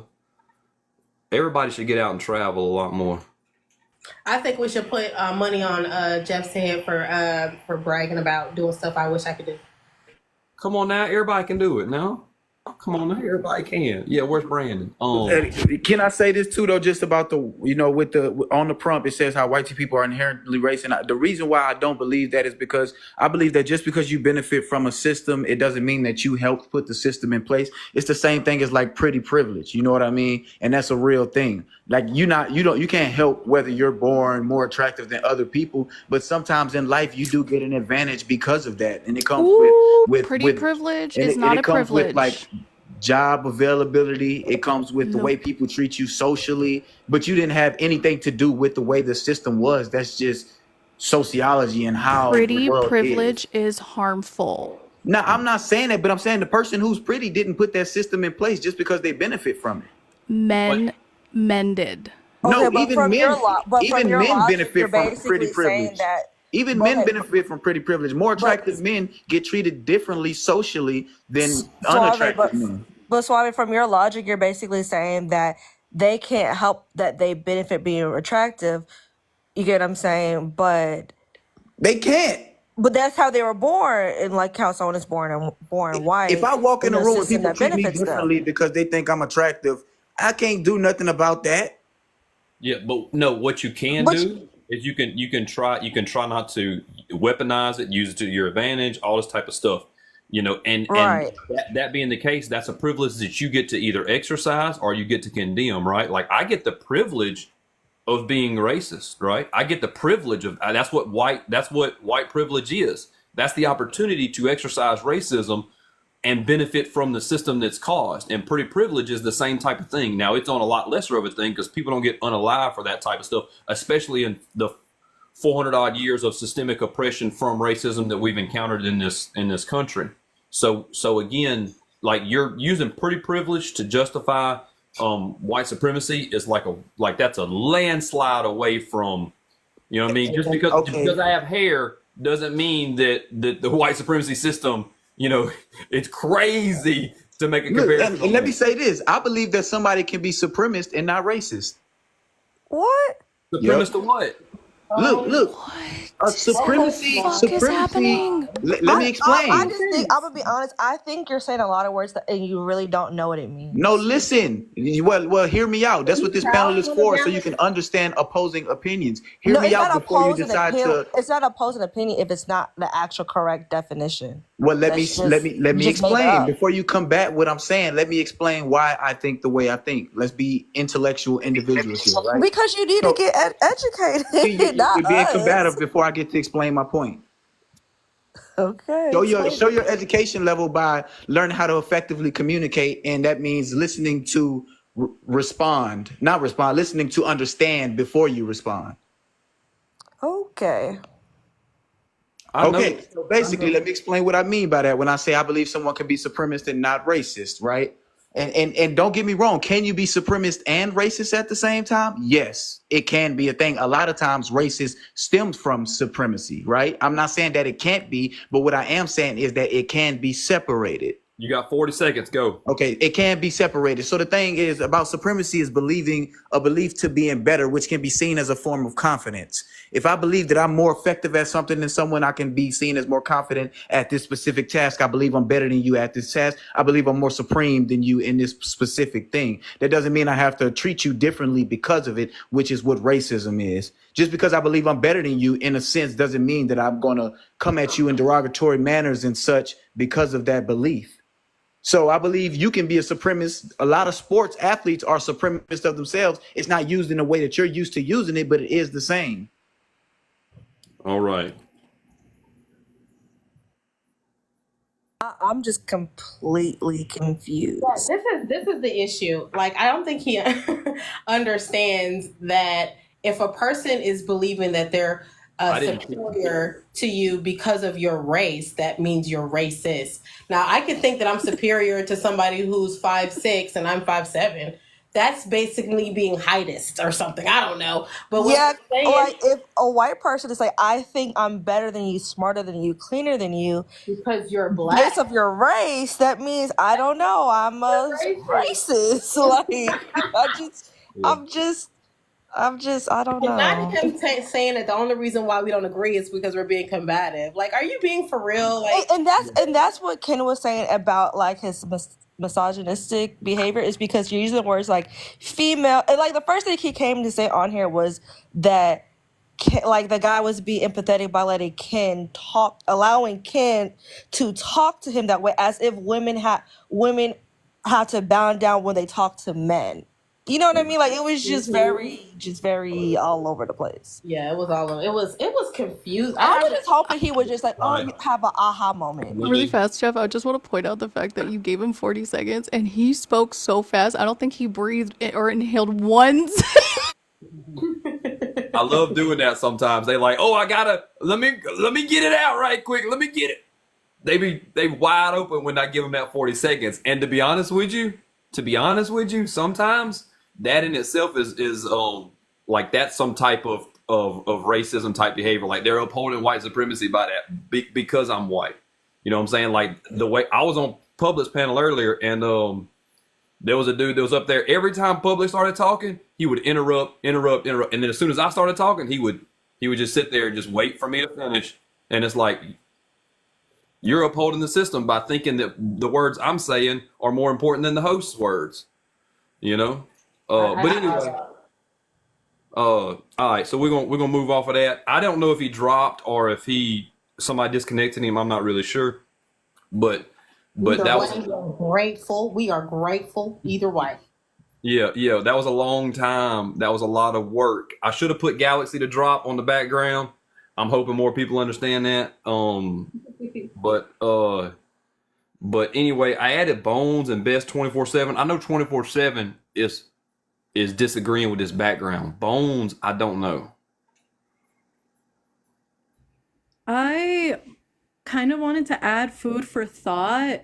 I'm not defending men when I say this. I honestly don't think these actions are excusable. We do have to be aware and take responsibility for the things we do ourselves. But something I really wanted to add was that narcissism is more common in people who faced emotional neglect. So when people say that men don't have empathy and that a lot of men are narcissistic, what I tend to hear is that they can't exercise a skill they haven't been taught. And I think that cycles back to how harmful misogyny is in our modern society and how it affects everyone. Really affects women. Women are in danger because of stuff like this. Okay, we good. I was a little worried there for a second, Bones. You know, you I was a little worried, I'm not gonna lie. But no, Bones, you are right on cue, exactly. That's why I always say that misogyny unalives women. It is extremely harmful, and don't get me wrong, women can also display internalized misogyny because we are raised under the same system. But it is much more displayed outwardly by men, and that's when it is unaliving to women. Yeah. So yeah, I mean, I hold spaces to break that down in between men and stuff like that, but I don't expect any woman to give men grace in this subject because they need to keep them feet on the coals, keep them in the fire. But what's up, Best 24/7? Do you disagree with the background? No, it's not that necessary.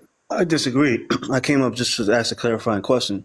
So I just want to gather what is your page specifically about, and also, sorry, sorry. Hold on a minute.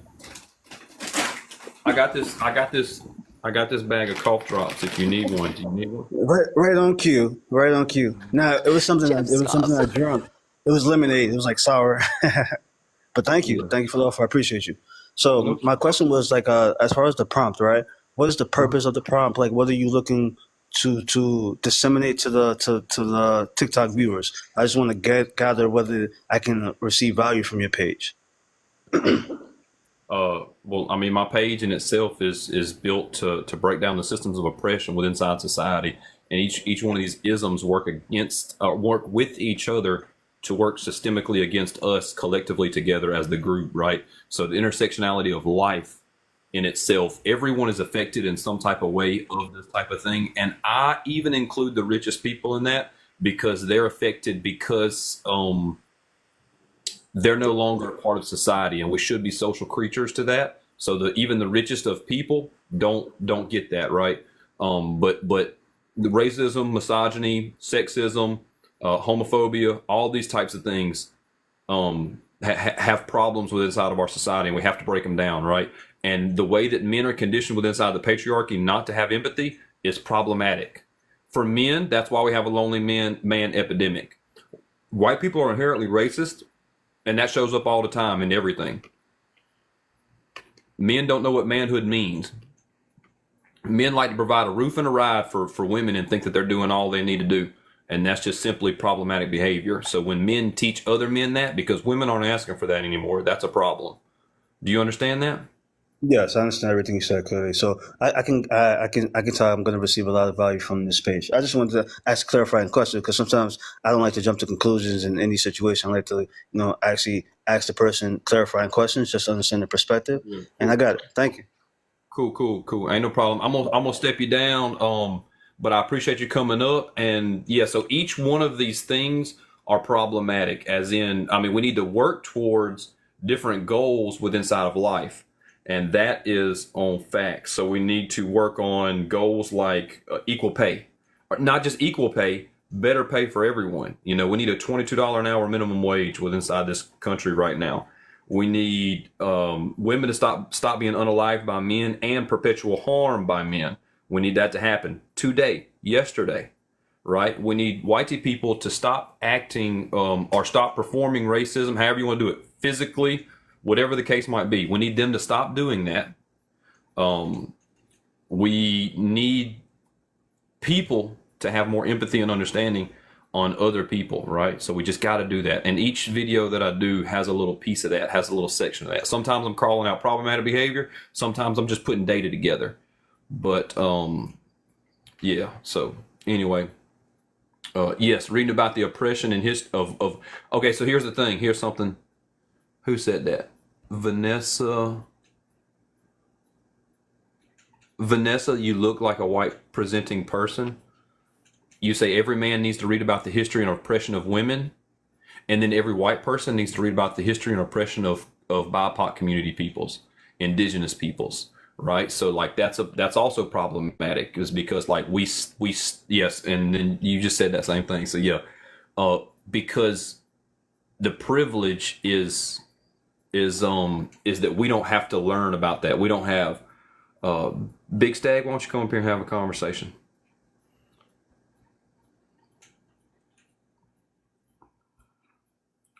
Not everybody need to watch out. Watch Not Another Teen Movie. I seen that. Yeah. The unfortunate side of that is that they don't care. They don't care, and that's yeah. Is there anybody in the box that disagrees? In the box. That's I am just gonna cycle through. What's that, Bone? Or somebody trying to? No, I'm saying, did you need me to drop Jeff? Because I don't want to, but I don't know if I have to. But I will, for the good of the live, though, I will. Yeah, I'm going to try to circle out through some of these people. I've got a lot of friendlies in here, so I don't know if they want to come up and just say something right quick. We've been having a good, productive live. I mean, the likes ain't been crazy. I thank you, Bree. The likes ain't been crazy. Y'all be stingy with them likes. I know it's the end of the day, so y'all thumbs be hurting. That's probably what it is, But anyway, we just added. What's up, Shauna? Is that right? Yes, sir. Hi. Hey. I just wanted to add that I think that we also need to focus on the women that are upholding the patriarchy, because it was mainly white women who voted against their own best interests the other day.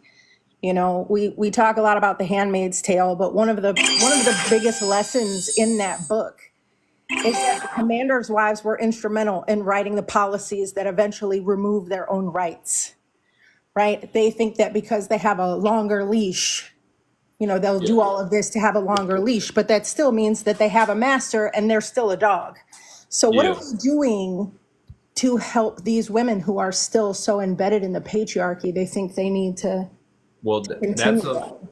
that's a conversation that I can't have because I'm not really going to be decisive about what women are doing, especially BIPOC women, but also white women too. Like I'll break down what I can break down and stuff, but I'm not going to make content specifically based on white women, right? Because in reality, they're upholding the system of men oppressing women, right? So like they're not instrumental in it exactly.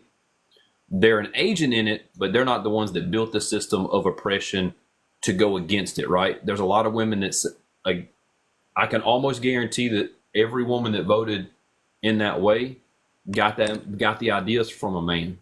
You know what I'm saying? So like, I'm gonna target that, right? Right, And but then- I'm saying that we also need to educate because BIPOC women understood the assignment the other day. Mm-hmm. All colored women did not understand the assignment the other day. Yeah, but it wasn't just that assignment. And so if you want to follow like Ken, she does some of that, and then she does some of that breaking down in between there. And Amy York in the comments, she also breaks down how white women can stand in solidarity with BIPOC, indigenous peoples, and things of that nature. But at the end of the day, that vote on Tuesday wasn't the smoke and pew pew that everybody wanted it to be, right? And like that's just not the case, okay? Because there's not one defining point in time. Like look at how long the Montgomery bus boycott went on, and that was just one thing in the civil rights movement that caused the Voting Rights Act, right? So like VP Harris getting elected wasn't going to fix the problem. We did it. We get to pack up and go home. There's so many other things that do that, right? So we've got to, you see what I'm saying? Like it's a bunch more instrumental than that. And this live is part of that. This live is doing some of the work. The live that Ken does is doing some of the work. Amy just got live access. She might be going live and doing some of the work, right? And holding space for especially white women to deconstruct some of that internalized misogyny, right? So, yeah. As someone who spends a lot of time in activist spaces online, what I hear a lot about moving forward is that we need to redevelop our communities and focus on effectively communicating with each other. A lot of people aren't in communities like these, and they aren't as knowledgeable about these things as we are. They see things from a completely different perspective. A lot of Americans want to see the impact of their government and their choices in their day-to-day lives. They don't cue into these articles or anything like that. They are checking the prices at the grocery stores, the gas stations. And that is what it meant for a lot of people, that this was something about the economy. And that's not entirely true. This doesn't speak for everyone in the matter, but I know that that was a pretty big thing for a large portion of Americans, that they were more focused on the economy, especially because Democrats are less central leaning and more right leaning. They kind of started excluding the demographic that they initially had the last election. And a lot of people chose not to vote because they felt like they didn't have a candidate that properly represented what they wanted. 100%. 100%. So I feel like it's really wrong to try demonizing marginalized groups when there is a bigger conversation and a lot more going underneath that. Like, this isn't just about misogynistic and racist women. This has become a much bigger conversation, and there's so much nuance to it, especially when we're talking about voter suppression when it comes to minorities. Correct. And yeah, so at the end of the day, we just have to do a better job as far as coming together as community stuff. But I do want, your problem hasn't spoken yet, and what's that? No, I laughed because I forgot that I changed my name. Sorry. Oh, I got you. My name is Sarah. the I wanted to kind of, because of the prompt on the live kind of interested me. I also think that I agree with it. There is a lot of, I think it's taught in our society today that men are to be a specific type of way. And so they're told this from day one, that you have to be strong, you're not supposed to have any emotions, and especially if you're white, you can't, at least in my hometown where I grew up, I don't live there anymore. Everyone would kind of hung out with their own, their own race. And I hated it because I had friends across the board, but it based off of that experience, it's always been hard to have a conversation with someone that has those misogynistic and internally racist ideologies without them becoming defensive. And I think a lot of people, and I'm kind of guilty of it myself, have kind of given up trying to have that open conversation to be able to have that dialogue, because it almost feels like it's a losing battle when you're trying to get your point across to that person, saying, hey, this is, and I can only speak for myself, I'm a woman, this is my lived experience and what I've gone through, and having that shut down time and time and time again. So when it gets to that point, you see a lot of people that state that they're feminists, but then they hate on the other gender. And I'm not sticking up for men, I'm not, but they don't go into that conversation with, why do you have this thought process, and why do you think of women or other people of color this way, and where did you learn that, and what makes you think that they are less than you are? And I don't see a lot of that. I see a lot of kind of attacking verbiage towards a lot of people, which puts them on the defensive, which people that do that, they have their own experiences that cause that too. But how would you say that how would you open up that conversation with someone that you're trying to change their mind on that specific topic? So I'm not really sure where we get the this idea that like, I'll just speak personally for me. I'm not sure like where people get the idea that like I'm personally like supposed to change. I'm here to change men's minds. I'm not here to change men's minds. I actually don't. I said it before, I don't know if you were in here, but my advocacy work is targeted specifically to women and femmes. The reason why I even talk to men is specifically to point out to and help show women the harmful behaviors and how they're displayed, so that they can keep themselves safe, and how they can learn to find power within themselves to deal with these situations in the real life. It is not women's jobs to help men unpack and deconstruct. I have had plenty of good conversations with men pertaining to the things that you were talking about when they come to me or when they enter my spaces, in a respectful way, understanding and knowing that they are not the center. Like they are not centered in that space. So this idea that like when we're having these conversations with men that we're supposed to be like sweet and nice and like, you know, ask them about like where their like stems from, that's what a therapist is for. I'm not here to be men's therapist, and I don't think that it's women's jobs to yes, Christy, men are the problem. Yes, thank you for asking that question. Such a good question. I'm not here to be men's therapist. Again, I'll say that.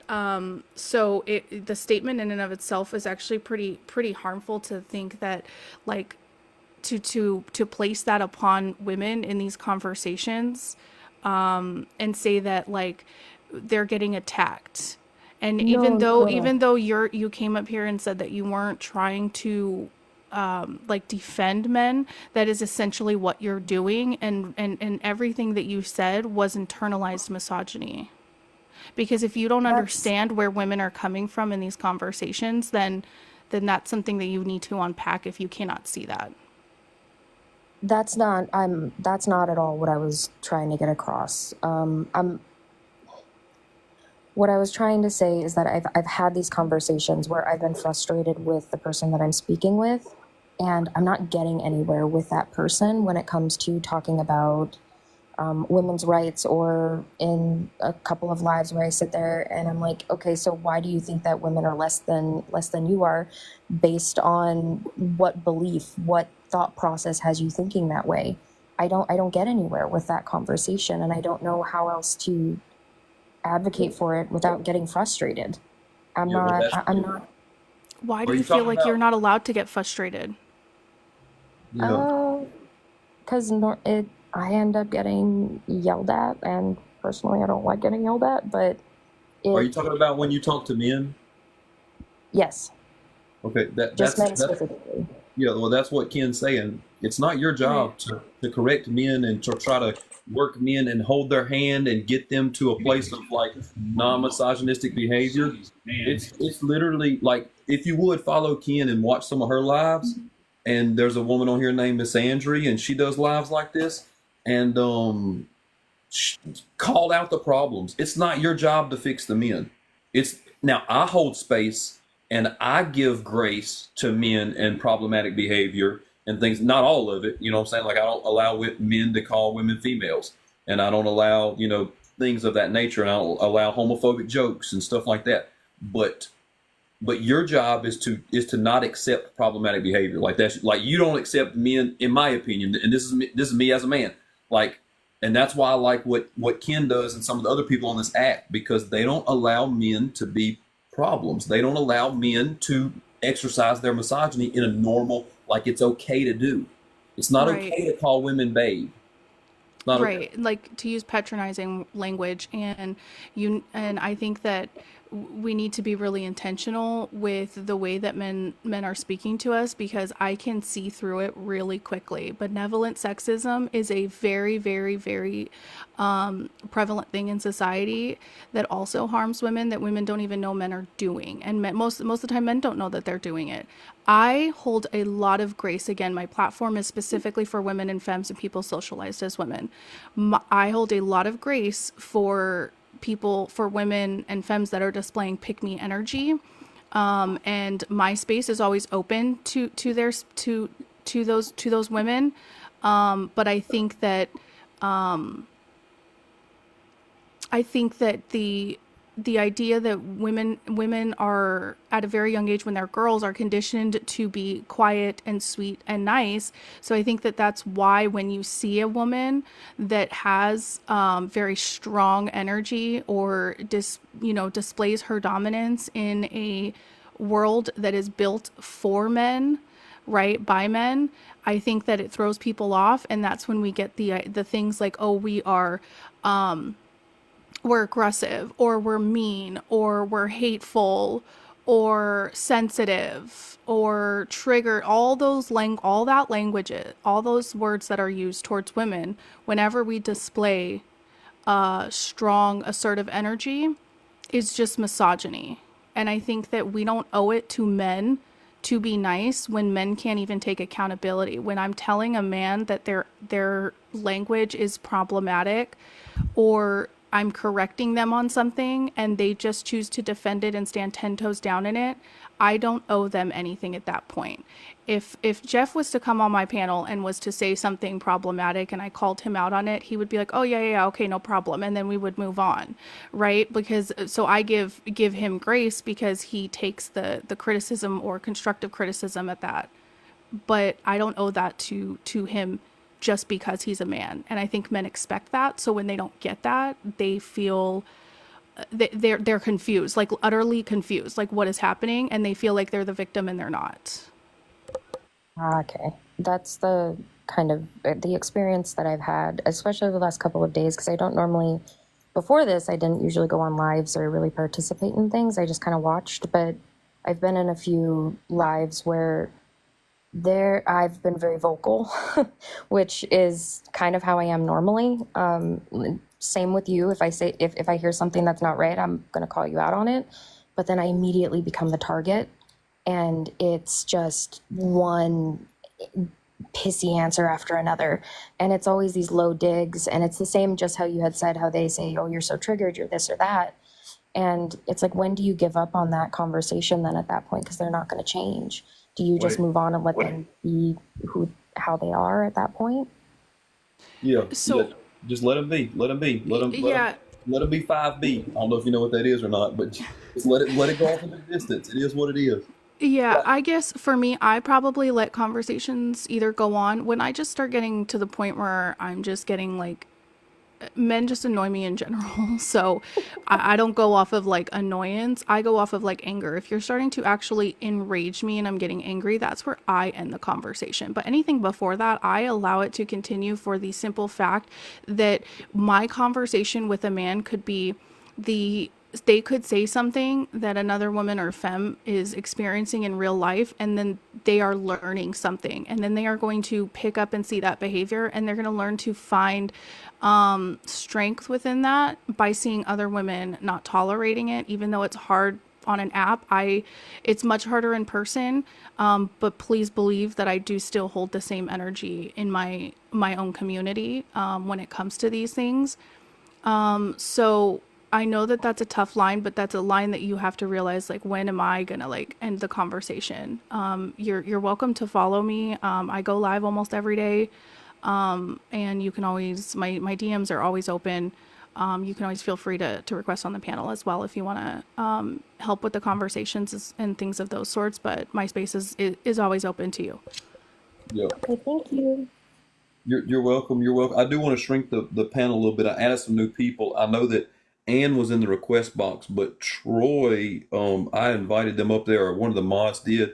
Bones and Shauna and Your Problem, I would like for y'all to, I'm going to step y'all down if y'all want to say any last words though. No, yes, maybe. Something I wanted to add really quick, that I completely agree with Ken. But what I wanted to say is this spans across so many types of conversations, but a lot of people who don't want to be helped can't be helped. If they are not meeting you with empathy when you're having these types of conversations, they're looking to gain dominance over it. They're usually looking to get defensive just to prove you wrong, just to make you question yourself. And Ken is completely right that you are right to get frustrated. You're right to get annoyed. But what you allow into your space is exactly that. And these people, you don't need to expect anything of them, realistically. Correct. Yeah. Just let them ride off into the sunset and be problematic somewhere else. It's fine. It's fine. Okay. And thank you for the feedback. I appreciate it. The last couple of days have been a little rough. So thank you. For sure. Like I said, you might need to disconnect from the internet for a little while, because there's people that their job is to be harmful. You know what I'm saying? They get fun out of that. So, but anyway, Shauna, you want to say anything else before you go? Yeah, I was just going to echo that it's been a rough couple of days. I mean, I'm in the panhandle of Florida, and the way that my state voted against the Fourth Amendment, giving women the right to their own bodies, it baffles me. I don't understand it, and it's been very trying as a woman to be here. I'm in the very red part of the state. I'm almost to Alabama, but it's been very tough. The last few days, I found myself like with tears in my eyes thinking, how am I in this hellscape where we're just going back in time? So yeah, this has been a great conversation. And Ken, I did follow you, so I look forward to your Yeah, absolutely. I'm going to offer this to all the women and femmes in here. My spaces, I try to make it safe as possible for you. If anybody ever needs to talk, my DMs are always open. I also have Discord. You can DM me and I can send you my username. We can communicate on there as well. I do try to always ensure that my DMs are open to anybody who needs it. So if anybody needs to talk or an ear to listen, I'm here for you. Correct. Thank you. Y'all have a great night. Hey, I appreciate you coming up, and I appreciate you following, and look forward for you being back and seeing you in Ken's space. Yes, sir. Have a good night. All right. We got a new couple of people on the panel. Let's have a conversation. What's up, Anna? You got your mic. You got your cammed up. What's up? Hi, I'm Anne. Ann. My panel, And hi, Alabama fella. Is that That's it. Yeah, you can call me Alabama or Bama. Do you disagree with this background? like to some? Actually, yeah.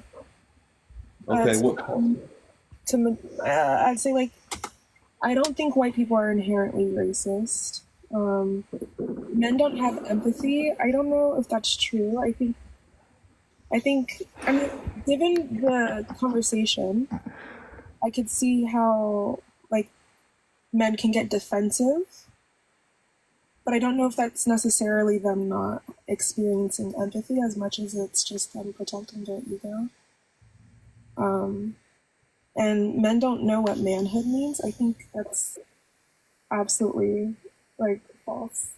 And the reason why I think that's false is because like men grow up in the patriarchy, they understand how to navigate it. Like they understand their place in it. So you think the patriarchy is manhood? No, I think manhood, well, in a way, yeah, I think patriarchy does support masculinity over or manhood over Yeah. other. So you agree to an oppressive system. So do you want to be a stay-at-home wife? Yeah, that'd be great. That would sound like an awesome. Gotcha. I'm an engineer. I'm an engineer. I go to work every single day. It sounds like an awesome deal to work for my family. Yeah. Are you part of the 8%? I don't know what that is. Of black women that voted for Trump? I didn't vote this election. Okay. So you're just complacent in it. Gotcha. No, I don't think that's. I think I have more influence in my local government. I live in a very. I have more influence in my local government. I live in a very blue state, so my vote wouldn't have mattered. So you didn't vote though? Correct. I did not vote for Kamala. I don't think Kamala actually did a good job speaking to the average woman. Yeah, I didn't think Miss Harris did a good job at all. Yeah. Do you think Trump did do a good job? I think, in a way, yes. He was able to really capitalize on some key moments during the campaign, like being shot, or, you know. What were the good jobs that he did? Like, what did he say that you were like, yeah, that makes sense?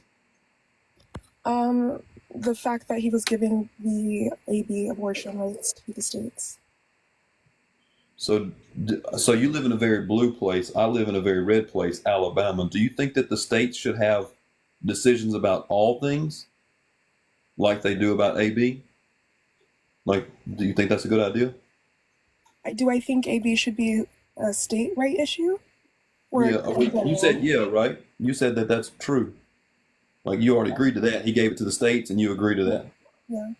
So do you think that the states should have rights to make for other things? Yeah, in some cases, yeah, I do think some issues are state issues. Okay, so the last time that we had a states' rights issue was slavery. Do you know that? Oh, I thought you were going to talk about the Civil War That is the Civil War. and segregation. That segregation came after the Civil War. So But when you talk about slavery, slavery, are you talking about how the South owned slaves, or are you talking about the Civil War? those two are rooted together. You cannot separate those two things. So when you're okay, so states' rights, the right to own slaves, like the right to have an abortion, those are state rights. Are we talking about the Civil War, or are we talking about the right to own slaves? The Civil War happened because the U.S. government would not give the right to own another person to the southern states. So therefore, the southern states succeeded from the Union because they said that is our right as a state to be able to own other people. Correct. You do not know this? No, I know this, but I'm asking you to clarify. You saying slavery is too general. What are you actually referring to? The ownership of people that looked like you by people that looked like me. Okay, so and the states, the government said that is federally not okay with us. So we are going to outlaw that. And the state said it is our right to allow our people to do certain things like this, and we will not be a part of your union because we are going to own other people. That is our right as a state. And therefore they seceded from the union, which caused the Civil War. Correct. Well, So therefore, if you agree that the state should have more rights, then you agree for slavery. That's a mark for slavery if you think that abortion should be at the state level. no, I don't think that's a mark for slavery. First of all, slavery was a property rights issue. Because slaves were considered property and not human beings, it was an issue not based off of, not simply based off of ownership of human beings, but it was a property and economic issue. So, to be To very own clear, other I people, think, that's slavery. hold Not on, a property. just You're- like how women weren't considered people, black people weren't considered people. I'm No, not black sure how black you, women weren't considered people, hold but on, white women owned slaves. I don't know how you can conflate understanding that states should be able to decide on certain rights and the federal government shouldn't impede on that to automatically assume I'm okay with slavery simply because of, I mean, there are many state issues that you could talk about. You could talk about how in Oregon you can go unalive yourself if you want to. That's a state issue. Are you? Right? Is You that, can unalive yourself anywhere if you want to, no, but the what I'm saying logic, is you can but the legally logic go into tracks. What I'm you can telling legally go you, into a pod and unalive yourself in the state of Oregon. what I'm telling you is that the last time that we had that the government said, yeah, the states get to decide this is with slavery. Okay, So and hold on. and To and be it's the clear, so let's use it like this. Slavery is the subjugation of people, and not having access to your body is the subjugation of women, of people. I don't know how abortion means you don't have access to your body. I think Because it's you more don't. about taking the life away from someone else. No, to the mother and the future possible child. No, no, not a future possible child. That child is a child. It's a real baby. So No, I don't know. Like, it doesn't have autonomy. We're not getting into that conversation. But wait, there are wait, women that are hold unaliving in red states on. because they don't have access to bodily care. So, question: do they not have access to condoms? In some states, no. In some And in and some wait, red states, women don't have access to condoms. yes, and also they don't have access to education in the public school system. And then also you're trying to, but wait, your argument now is going to be, well, shouldn't they have known beforehand? And No, you condoms don't know break, what birth that's an control is not assumption. effective. All of these types of things are not effective, and you're also discounting grape. You're also discounting when a woman wants to be pregnant and there's complications with inside that pregnancy that go astray, and she needs to have an AB to save her life. Well, to be clear, those aren't instances of AB. That is actual healthcare. If No, it, you don't know the law now. You don't know the law. Hold on. I didn't interrupt you. I would like the same respect. When we're talking about ABs, we're talking about the ways in which people use elective abortions, meaning they just simply do not want to have a child. 95% of abortions are from elective procedures. Those unique outliers do not represent the majority of women who use abortions. You can shake your head all you want, but this is factually correct. No, it's not. Yes, it is. There's women that are unaliving in red states, Alabama being one of them, Texas being one of them. I know you're in a blue state, so people have access to that. What I'm But saying is, there's women that are going into sepsis. abortions simply for insurance purposes, but that's actual life-saving medical care. This is crazy. This is a crazy conversation. I didn't know that I was going to be here explaining abortion and slavery to a black woman in the United States. But we did get a galaxy. I almost missed it. Oh, Lord. Yeah. All right. Appreciate it. Lord, that was rough. Ken, I was expecting you to jump in on some of that. That was rough. Okay, I'll be super honest. I wasn't listening to a thing because I got sent something that I'm watching on my other device. So I apologize, everybody. I was totally Okay. not paying attention. So I'm sorry. I didn't know you guys were even talking about abortion. I turned the volume down. It's okay. It's okay. That was wild. That was wild. We were talking about slavery too. She didn't. It was. I'll clip that for sure. I got to clip that. But yeah, it's Galaxy to drop. When you do, tag me, Nick, because I would actually like to hear that. All right, 100%. All right. So who wants to go next, Steven or Mike? Yeah. What's up, man? What's not much? Do you disagree with this background? Yeah, for sure. Okay. Which What part? is voting for Trump or the election? Because you asked that other lady. What does that have to do with anything? So you don't know anything about anything if you don't know how Trump ties to some people's rights. Right, and this is the exact reason you guys lost. This is the exact reason you lost. All you go off of is racism, misogyny. He's Hitler. That's all you say. That's all you say. No, And it's fine. why do you think everyone voted for Trump? Do you think everyone in the United States is racist? Are you going to play the victim here or what? I think inherently. No, I'm not a victim, sir. Are you a white? I think you are. Are you? A No, white I'm man? not white.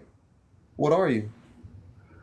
I mean, I have Hispanic heritage. I have some Pacific Islander. So Absolutely not. Absolutely not. Hispanic is not a race. That's an ethnicity or possibly nationality. That is not a race. Let me take a gander. Pacific Islander is, but let me take a gander here. Oh, I have you blocked. That says a lot. Yeah, I have your ass blocked.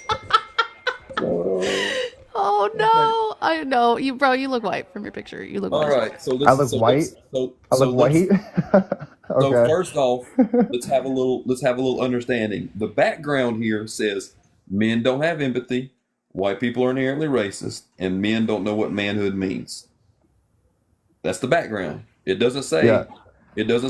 Trump won or But I'm just people that voted for you're the one Trump that are said that. racist. It doesn't say that. It But says you these said that. things. You said that. Yeah, that's where the conversation went. So let's start at square one, which is one of these topics here. Okay. Okay, One of these topics. let's start with men don't have empathy. How do men not have all men? Are you saying all men or certain men or what are you saying with that? Majority of men. This is most men, right? This is not every single inclusive man of that man. This is not all men that ever manned. Okay. This is just going to be men don't have empathy. Okay. Yeah. Okay. Yeah. So Can I respond to that? sure. So I would tell you a perfect example of men not having empathy is you gaslighting that other lady into saying 'cause when she said she didn't vote, you're like, well, wait, you as a black lady, you didn't vote vote for Kamala Harris, like you didn't vote against Trump because you're just black, like you were gaslighting her because of her color, and I think that's not having empathy. I think that I'm not saying that she displayed a lot of empathy, to be honest with you. And that's not exactly what I told her. I don't remember saying that type of stuff. You know what I'm saying? I did say that I didn't think that I'd be having that conversation with a black woman. I didn't think that. That's for sure. Why is that though? What does color have to do with who you vote for? Well, it doesn't have anything to do with what you vote for, but it has something to do with how you interact in society. But that's how you interpreted it though. Like I can tell that you display a lot of male privilege, like because you're a man and you're displaying male privilege, and her being Are you not a male? BIPOC woman, I just know that she's had experiences in her lifetime that I would think reflect in a certain way. That's all. So that being the case, like Wait, what do you mean things in her align lifetime? Like you're speaking right? for her because of her Like, you race? see how you're not letting me finish? That's male privilege. Okay, like just I know that I'm a man. I know that you don't let women finish, but let me finish. Okay. Does that make sense? I know that you're not used to granting that privilege to people. You want to finish first. So we're living in a racist society. It's systemically racist, right? So that being the case, like she's came across racism, and I've came across some type of systemic oppression because I was born of a family without a lot of money. And I can clock that now as a grown adult. So that being the case, I'm sure that she has come across things as a woman and as a BIPOC person. So that's all I'm saying. Like, I don't know how we got here. I don't know how we got to explaining slavery being a states' rights issue, and she was trying to say that slavery and the Civil War weren't linked together. That's silly. No, I'm not. I'm not talking about that. I'm talking about the fact that you were like, well, like you were like almost in shock that like, oh my God, just because she's black, like, oh my God, she didn't vote. Like, you were supposed to vote for Kamala Harris. Like, oh my God, Donald Trump's going to oppress you. He's anti-black. Like, he's a racist. That's what you were basically insinuating. Yeah. So he's a racist. Yeah. Tell me why the Black Lives Matter co-founder endorsed Trump then. Yeah, I'm not sure why he done that. Just answer the question. I don't know. You don't know why the Black Lives Matter co-founder endorsed Trump? No, do you know? Because he's not a racist. Cool. Who's not a racist? The Black Lives Matter person? Or the left machine, like, basically made you think that he's a racist. He made you think that he's this misogynist. Oh, he has 34 felonies. Like, oh my God, like, you shouldn't vote for Trump because of these 34 felonies. But you don't look into the cases. You don't look into what, like, the actual context of anything. You just go off surface level knowledge. That's all you go off of. So what is the left machine to you? The left machine is this, like, woke ideology, like, concept that the left ran on. Pronouns, trans women or women, all of these crazy concepts. What's woke mean? What's woke mean to you? Woke? What I just explained. I'm explaining it right now. The pronouns and stuff like that? Yeah, nobody, like, this is exactly why the entire United States, pretty much everyone voted red this year. If you look at the map, nobody gave a fuck about voting for Kamala Harris. It had nothing to do with her being a woman. It had everything to do with the left standing for. And you guys take no accountability for anything. No, that it absolutely had everything to. It had a ton to do with the fact she was a woman. Excuse me, I'm not done. Excuse me, I'm done. If Yes, Tulsi it does. Gabbard won? I'm not done. I'm not done because if you look at her resume, it speaks for itself. It speaks volumes over his resume. Okay, she has been in all three branches of government. She was elected to all of those positions and re-elected at that too, as well. She is more than qualified. She is diplomatic. She is professional. She is a great representation of our country and what should be talked about in the times that it should be spoken about, right? She stands for the American people. And for you to come up here and say that it had nothing to do with her being a woman when people were literally saying that this country was not ready for a woman president, that she is not worthy because she slept her way to the top, that she's not worthy because she's a woman and hasn't had biological children, when she is a problem because she slept with a married man. All of that is misogyny and has to do with the simple fact that she is a woman and then a black woman at that. How dare you come up here and say that it has nothing to do with her being a woman? It doesn't.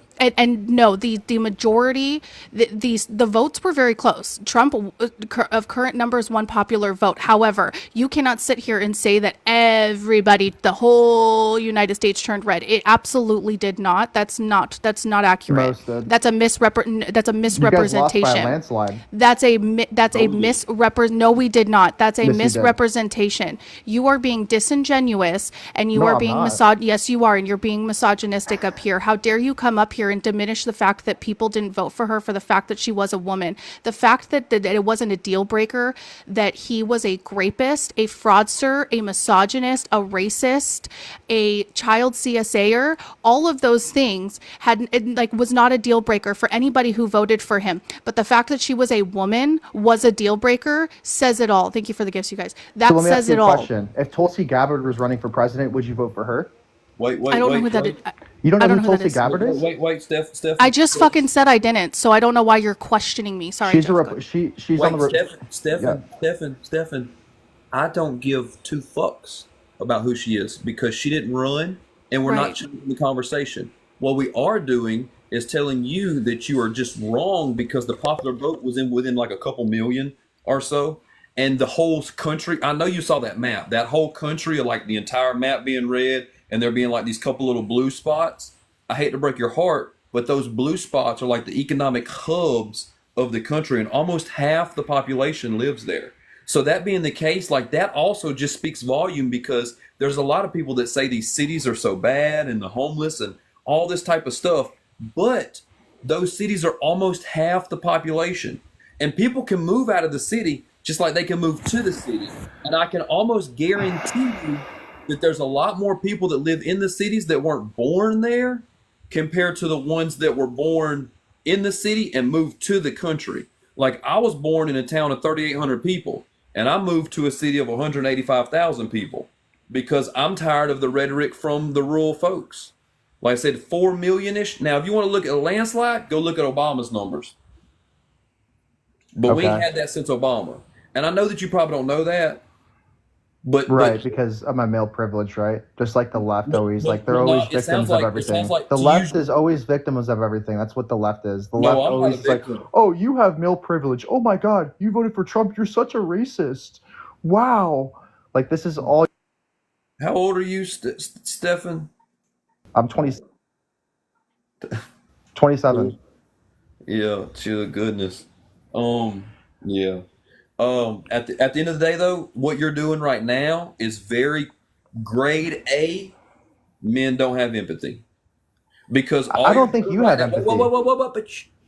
All you're doing so far is saying things about the left and like the left machine and this propaganda woke. You're just using harmful behavior. Oh, you're a victim. You're got all of this. You're not showing any empathy to anyone that doesn't align completely with your mindset and your ideology. Can I respond to that? Can you? May I respond to that? I'm being respectful. I'm asking you a question. Can I respond to what you just said? The gaslighting is crazy, but yeah, go ahead. How is that gaslighting? I'm just asking you a question.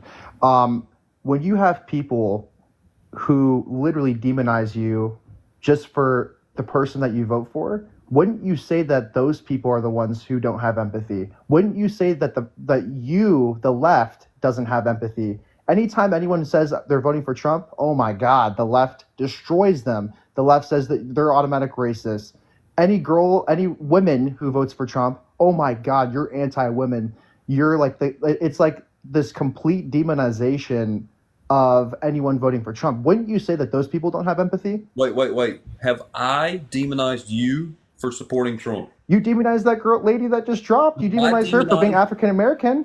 Have I demonized you for voting for Trump? No, but you're saying male privilege. Wait. She's not here anymore, but I also I couldn't believe that she didn't vote.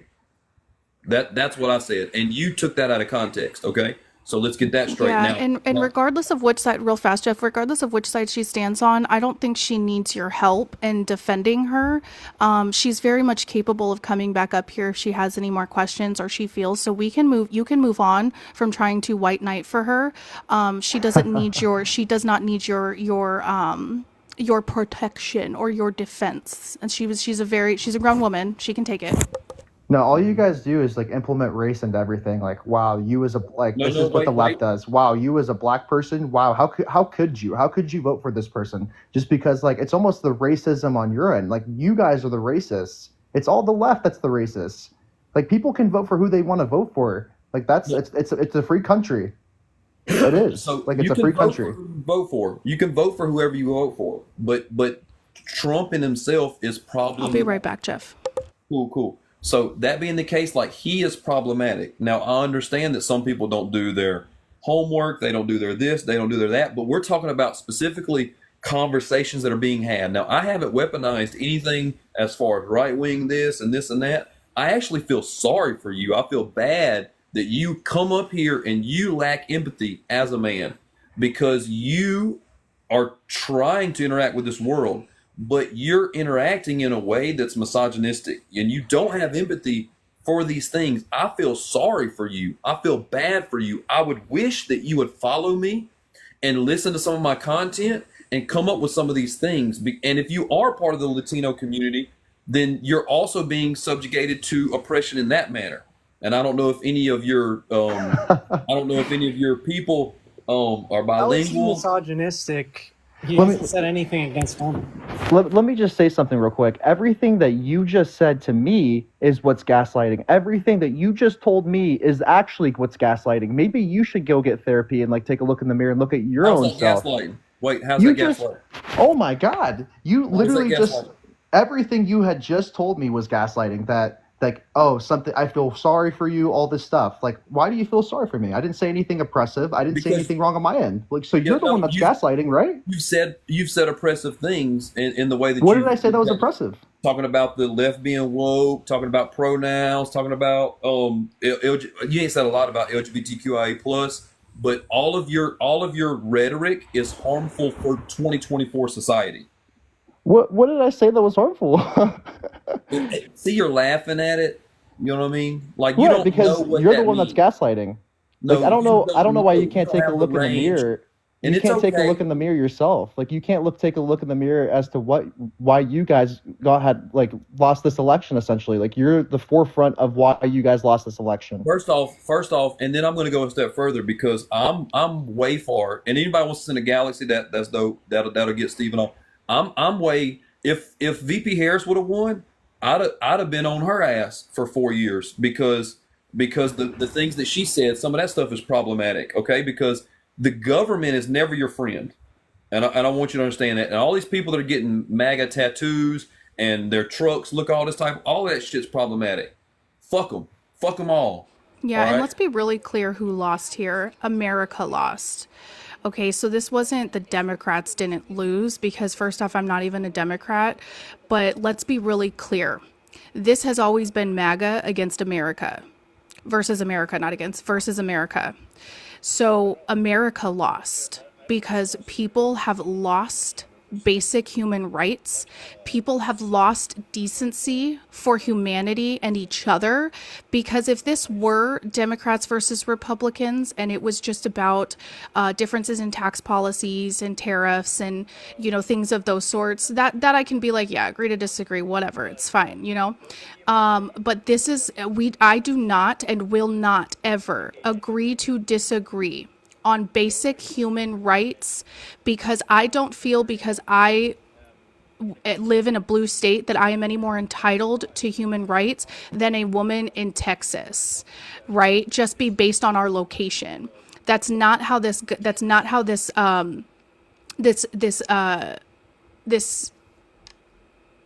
country, excuse me, I don't know why I couldn't find that word. I kept wanting to say state, how this country is supposed to run. Federal protections need to stay in place. And the fact that you guys are sitting here saying Democrats lost and we're crying, well, if I remember correctly, on January 6th, right? Let's not get into that. And let's also not talk about how for 4 years, MAGA cried that the election was stolen from them. Okay. America lost, not the Democrats. Yeah, 100%. So Steven, coffee cup for a minute because that's all of that's 100% true. I want to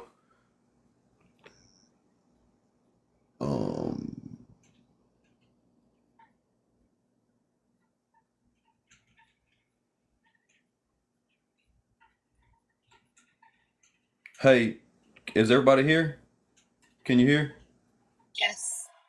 So, look, I have a backup page while we're all 400 something in here. I just got a live notification that was saying that I was getting something or another. So if y'all want to follow my backup page that is in my bio link, that would be dope. But yeah, at the end of the day, I do want to move around off of this. And I know, Steven, that like it has been good. It's been great. It's been dope. Stephen May reported me. Stephen, did you report me? Did you do that?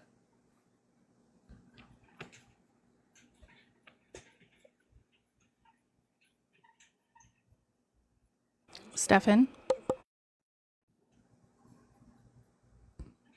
Look at that. We took away your First Amendment right to free speech. Yeah, I just blocked him because he did coffee cup, and that meant that that's probably what happened, And so it was reported. That's so great. Like The snowflaking is flaking is all I'm saying. You know what I mean? That's all. Yeah. Oh So man. yeah. Now, Dark Capitalist, she said that she was a Republican black woman, but Miles hasn't said hardly anything, and I would like for Miles to get in because I don't know if he requested. Wait, can we also throw in there I'm non-MAGA? Non-MAGA. All right. So Miles, what's up? Hey, I just wanted to respond to the men don't have empathy, which I personally don't agree with. Okay. Just because of, just being a man.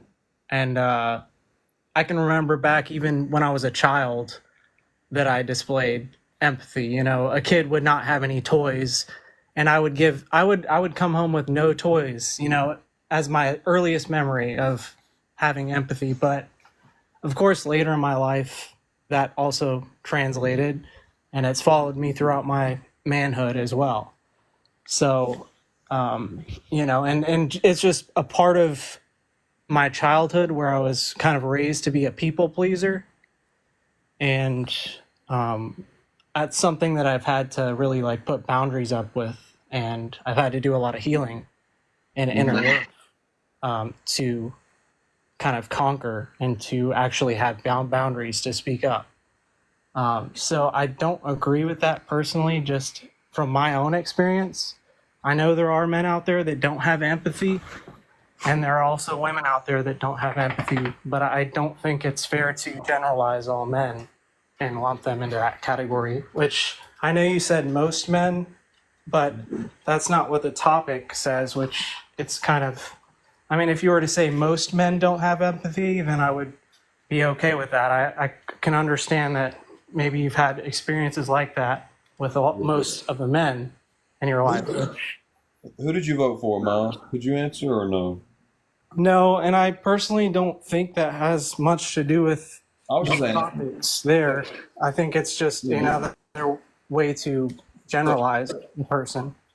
So cool. So look, just saying men means most men, right? That's kind of understood. That's the way that topic is. You know what I'm saying? Like when we say dogs bite, we're not saying that every single dog bites ever, right? But dogs be biting, But I just see, it just says men don't have empathy, it doesn't say most men. So I just assume Well, I didn't say, I could have said men aged 18 to 25, you know what I'm saying? But we don't have to we ain't got to get into the, to the semantics of the details, right?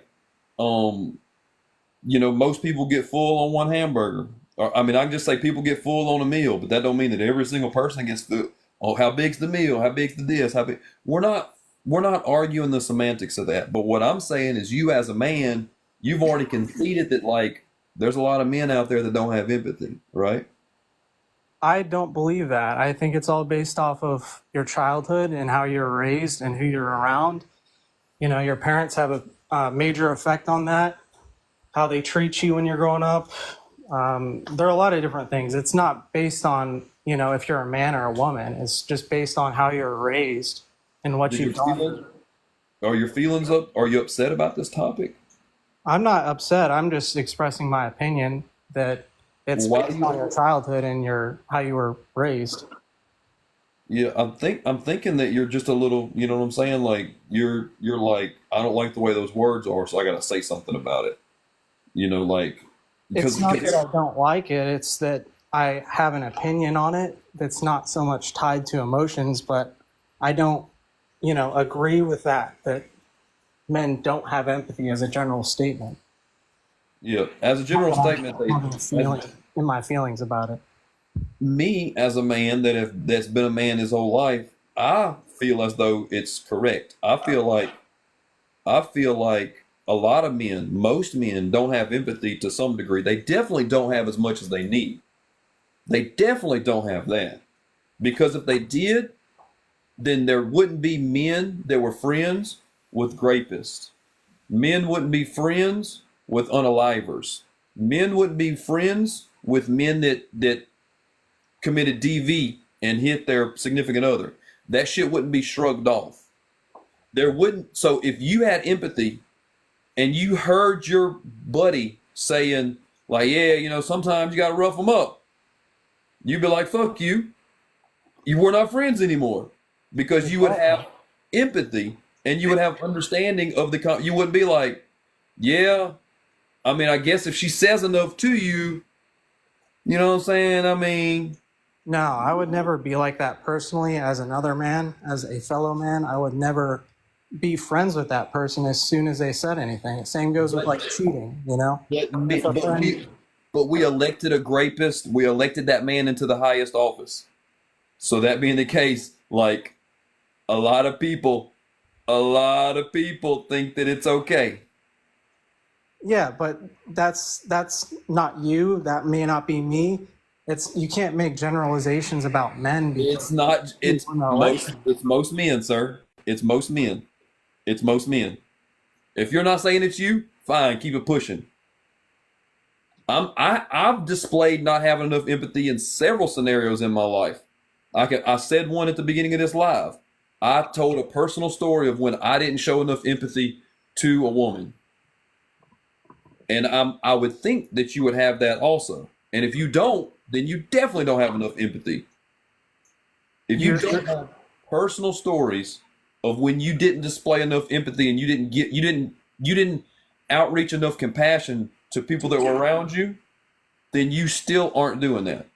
I'd say the opposite actually with me is where I've showed so much empathy throughout my life with past partners to where I got taken advantage of and I pretty much let them run all over me. So like I said in the beginning, that's something that have had to work on. I've had to do a lot of healing and reflection, and that's from childhood.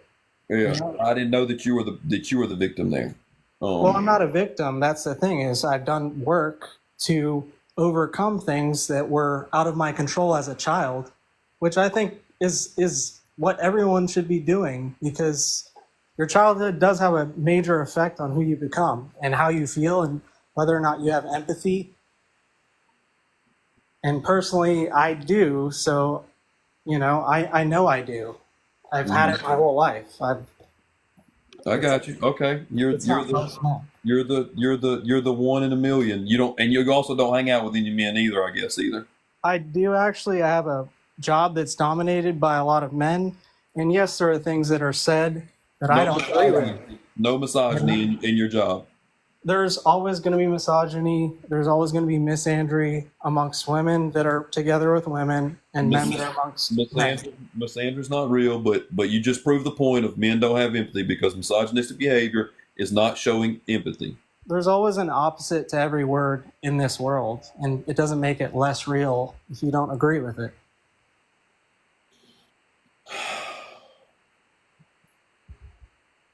Misandry is what? It's the opposite of misogyny. What's misogyny? Oh, you went away. All right. So yeah, but let's move on. So we added a couple. What's up now? You swiped out. Okay, that must have been a glitch because I'm still here. Okay, what's misogyny? I think it's prejudice against women because they're women. Okay, does misogyny unalive people? Does it unalive people? Like make them take their life? Sometimes that can be one way. Yes, I mean, there's probably people have taken their life over every reason you could think of. Got you. So so you want to pivot off the topic. It's cool. You want to pivot. I can tell that you don't want to answer the question because I personally don't know of anyone. So yeah, okay. So you personally don't know. So you don't know if it's real or not. Got you. But I believe that it is real. Like I said, people commit. Well, they take their life over many different things. But I personally don't have anyone that I know that has. But I'm not denying that it's not real. It is real. So misogyny unalives women every single day. Misogyny is the reason that women get unalived by men. Okay, and misandry doesn't exist because men have prejudice or dislike or an ingrained, or they have an ingrained prejudice, dislike, or contempt for women, right? Which is based on nothing, because there isn't a power dynamic. Excuse me, Cheeto. There isn't a power dynamic. Or a history of women oppressing men, right? We don't have the power. The word misandry was coined by men as a result because women started calling them misogynistic and they got upset. So they said, okay, well, we're just going to call you misandry if you're going to say that you just dislike men. But there isn't, we have reason to be prejudiced towards men. We have reason to have ingrained dislike for men. There is good reason. Like all over the world, there's something going on called a femicide that men love to deny is happening, and it is very much happening. It also is happening within the United States. Almost 3 women are unalived every day by their intimate partners or a man that they were close to. Okay, every 68 seconds. Every 68 seconds in the U.S., someone is raped or assaulted, and a majority of those are women by a man, right? And then would be children, and then would be men by other men. So this idea that, like, you're trying to play it off that, like, I'm sure it happens, or misandry and this and that. No. So yes, it is all men. It is all men. It is fair to say that men don't have empathy. It is fair to say it is all men till no men. It's also would be fair to say it's all white people till no white people, right? It's the same to say that all, like ACAB, right? Because it's a system that is oppressing a group of people. Women are not the problem, men are. Okay, so I don't agree with that generalization, because, for a guy that's, worked his whole life to be a good man, that's just basically making him guilty his whole life. Like guilty of all these acts. That just doesn't make sense. Miles. Yes. Miles. Thank you. Stop fucking centering yourself, bro. Your man card is showing like a motherfucker. Stop what? Stop it. Stop saying my life. I don't give a fuck about your life. I don't give a fuck. I'm tired of it. I don't want to hear my life, my poor pitiful life. I've been taken advantage of by. Quit the shit. You're a fucking white man, and it shows real hard, and you've never deconstructed none of this shit. Actually, no, I'm not a white man, but that's a good assumption, I guess. Just white passing. White passing? I don't even know what that means. Okay, we can tell. But at the end of the day, misandry is a pushback of misogyny, if you want to call it misandry, and misogyny creates unaliving. Okay, I'm not trying to argue with which word means this, which word means that. My problem is with the generalization of saying that all men are like this, which I personally don't agree with. And all I can speak for is myself, because I'm the one on the live with you guys expressing my opinion. I'm not going to speak for you. I'm not going to speak for the lady on the live stream. Yeah, I hear you. Yeah. So like I said, at the end of the day, you never want to talk about, so therefore you can't talk about systemic issues because you have no basis to talk about systemic issues. Well, my basis is what I've experienced in my life. And your experiences don't relate to systemic issues. So if you don't want to classify people together and things of that nature, then you can't talk about these issues because they're systemic, right? Well, then why are you speaking for other people?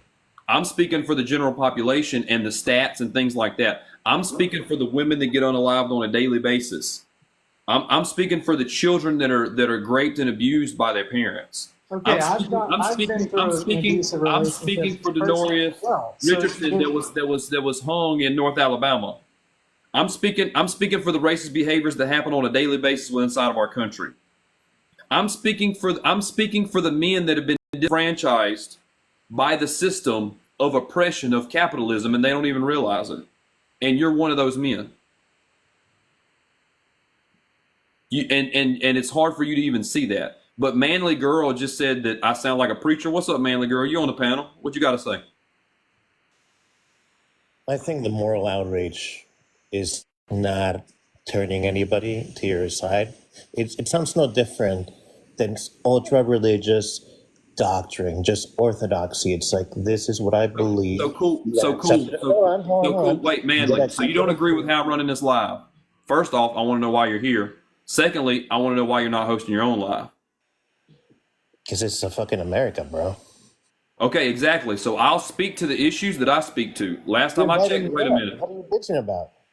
I'm not bitching about the way I'm running my live. You're bitching about the way that I'm running my live. You commented. And I guess these 40,000 people that follow me and the 180 followers of yours, I don't know if that speaks any difference to each other, but apparently my message is reaching people.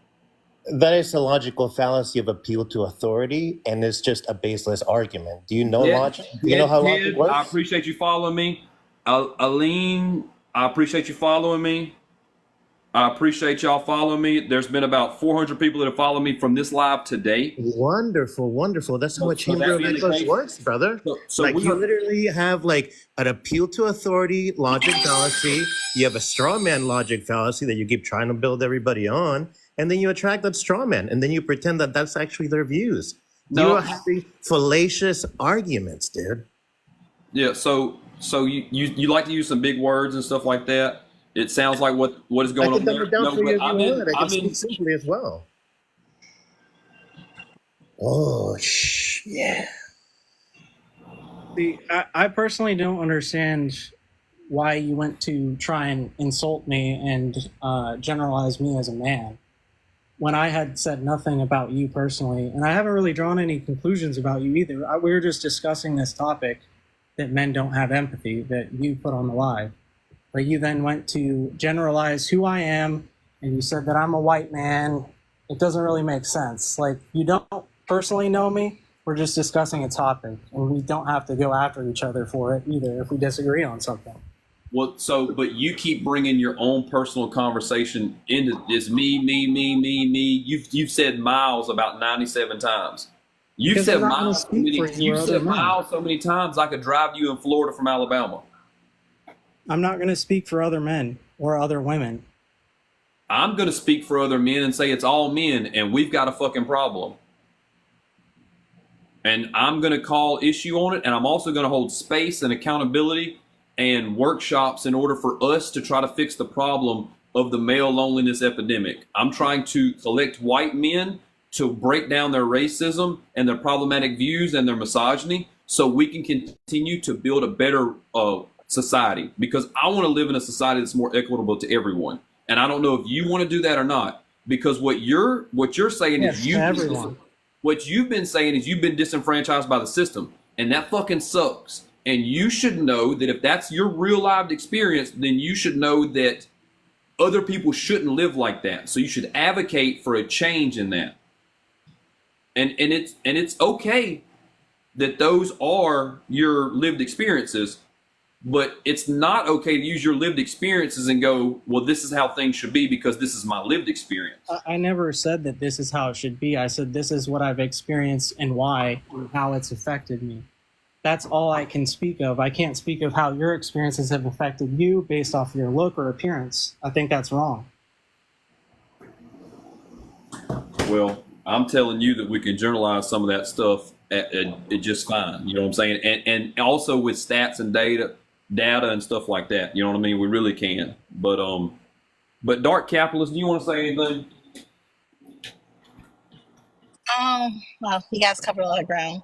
I'm gonna start with you mentioned something, Miles, that you yourself had worked out issues that you had when you were younger, which developed you into a better man, I guess, was what you said, or something to that extent. Is that correct? Yeah, that's correct. Okay. So I'm going to venture to say, because you didn't answer his question about who you voted for Trump. Because that's typically how that goes. The gentleman earlier mentioned woke. And it's interesting how, people outside of the culture of Black use the word woke and can't define it. And woke is pretty much awareness. Woke is to identify, to be well educated enough and well read enough to identify the things that are being done against you and against your community. And when that happens, what it does is it creates a community of people that do not have the ability, that are not allowed to, that cannot develop themselves into a better person because of the things that are being, because of laws and because of systems being in place against them. As I said earlier, when he brought me on, I am a non-MAGA Republican.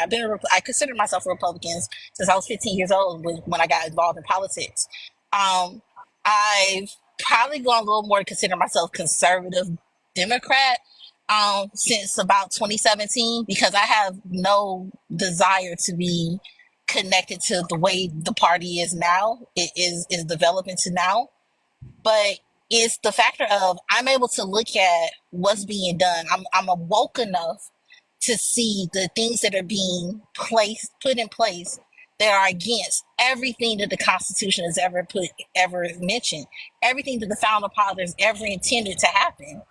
And the thing is, Donald Trump specifically has gone after uneducated people for the pure factor that he knows they will never read a book and don't desire to read a book and just listen to what he says.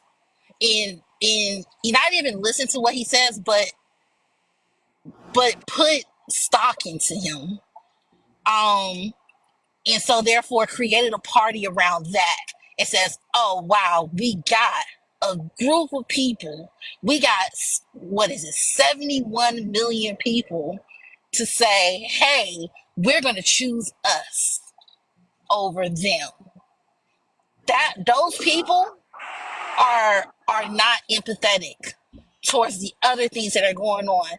Those people are not empathetic to the factor that the other 40 million people went to bed, 60 million people went to bed terrified because we identified, we were woke enough to read what he said, to listen to what he said, to believe what he said. Those people lack empathy. So you yourself are one man. This country has 350 million people in it. And if you can't listen to this conversation, listen to the things that you were saying, listen to the things that Alabama is really trying to break down for you and identify the fact that while you are one man, 350 million people need you to realize that this is not right. Something is wrong. And while your life is great, we need you to fight for your neighbor. People in Copenhagen, Denmark, they have a strong belief in respecting your neighbor. It's not even a factor for themselves. It's because they need someone to respect their neighbor in order for the whole country to flourish. And here in this country, that does not happen because people who speak like you, I myself, my experience, I disagree with that. And we're not looking for you to say, hey, yeah, I lack empathy. We're not looking for you to say, oh, well, everybody around me doesn't lack empathy. We're looking for you to identify that 71 million people lack empathy. Mm-hmm. I will not agree with that all men lack empathy. That's the thing, is if the words were changed on this prompt to say most men don't have empathy, there's room there. But only proof that I have that I'm not going to speak for anyone else because there's no one else here but me, like in my room speaking on the live. Like I can only speak from my opinion. I'm not going to speak for you or anyone else on this live stream. I'm also a man, so it's like I'm just speaking from my own experience. And if I'm a man and I see this prompt that says men don't have empathy, the proof is right here for me because like I know that I've expressed empathy and like throughout my entire life. So I'm not going to say that all men lack empathy. I can say that men lack empathy. Miles. You're speaking for all men when you say that this prompt is wrong because it doesn't say most men. You're classifying all men. And then you're saying, I'm only going to talk about me. I'm You're disagreeing wrong. with when you You're said wrong men. in your rhetoric here. Okay, it's silly. Let's move off of it though. What's up, Dead D? Hey, yeah, sorry, it's Dead Pet Doctor. I'm a veterinary pathologist, so I do animal autopsies for a living. Actually, Okay. just to kind of get the lay of the land, so I voted for Kamala Harris. I'm a 33-year-old straight white male, he, him. I worked for the Department of Alabama, Department of Agriculture in Alabama, actually, before my new job. But I work in the public sector, and I was raised by a single mom with two sisters. All And right. so one of the things that's my kind of stance, and this is why I wanted to tune in, Miles, is like, Miles, I think you're probably a good-hearted dude, man. Like, I genuinely believe you probably go through your days like being good. But one of the things I think that this red pill culture has really put forward is this concept, and Manly Gurley kind of hit on it, where he's going like debate terms like straw man and stuff. And it's like, that's all red pill stuff. That's all they talk about and whatnot to justify this part of, I don't want my life to be any harder on behalf of other people. And one of the things I think you're having a hard time accepting when you're thinking about yourself is, how does this affect me and what's my experience? Empathy really is putting yourself in the shoes of women in our country, man, who are freaked out. I got friends in Alabama who, that if their daughter got raped tomorrow, they wouldn't have access to care. Great, but yes. Sorry, I always forget on TikTok. It's cool. Do you understand kind of what I'm saying, man? Yeah, but I've also was raised with, a single mother and a twin sister. So I was raised actually, being in their shoes, understanding their perspective only. It wasn't until later that I actually understood the other perspective. So What if your sister was living in Alabama, man? What? Does your sister live in Alabama? What? No. What if she was in a state where she didn't have access to care? What if something happened to her? I think. Yeah, but I wasn't speaking about that topic. I was just saying the men don't have empathy. That was all. This idea that, this idea that we're even arguing about women and their basic bodily autonomy that they don't have access to because of their location is absurd to me. I should not have any more rights to my body and reproductive health care than a woman in Texas or Florida, etc. Okay? And this is just the first thing they come for is ABs. After that, they're going to come for our birth control. They're going to come for us tracking. They're also talking about criminalizing women that left their state to seek health care elsewhere. So this idea that it's like, well, the amount of times that I've heard, oh my God, they could just go to a different state. How fucking privileged are you? Not only do they have to take time out of their day and their life to do that, they have to bring someone. It's a long drive. What if it doesn't go well and they need extra medical care? They get stuck there, something happens. It costs money. It costs time. It's ridiculous. And miscarriage. Thank you, Ivory. Let's not forget about that. Let's not forget about the women that are unaliving because they are having miscarriages and they can't get the help that they need, and they're bleeding out and unaliving in ER parking lots. There's an 18-year-old girl in Texas that just unalived, right? There's kids that are now motherless because they couldn't get the health care that they needed. You cannot just cherry pick this problem. This is a basic human right. This is a basic human right. And I'm tired of it being argued now from a state's standpoint.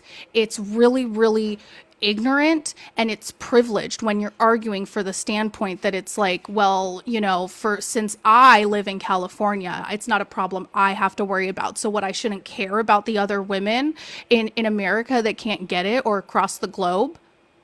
Be so fucking for real right now.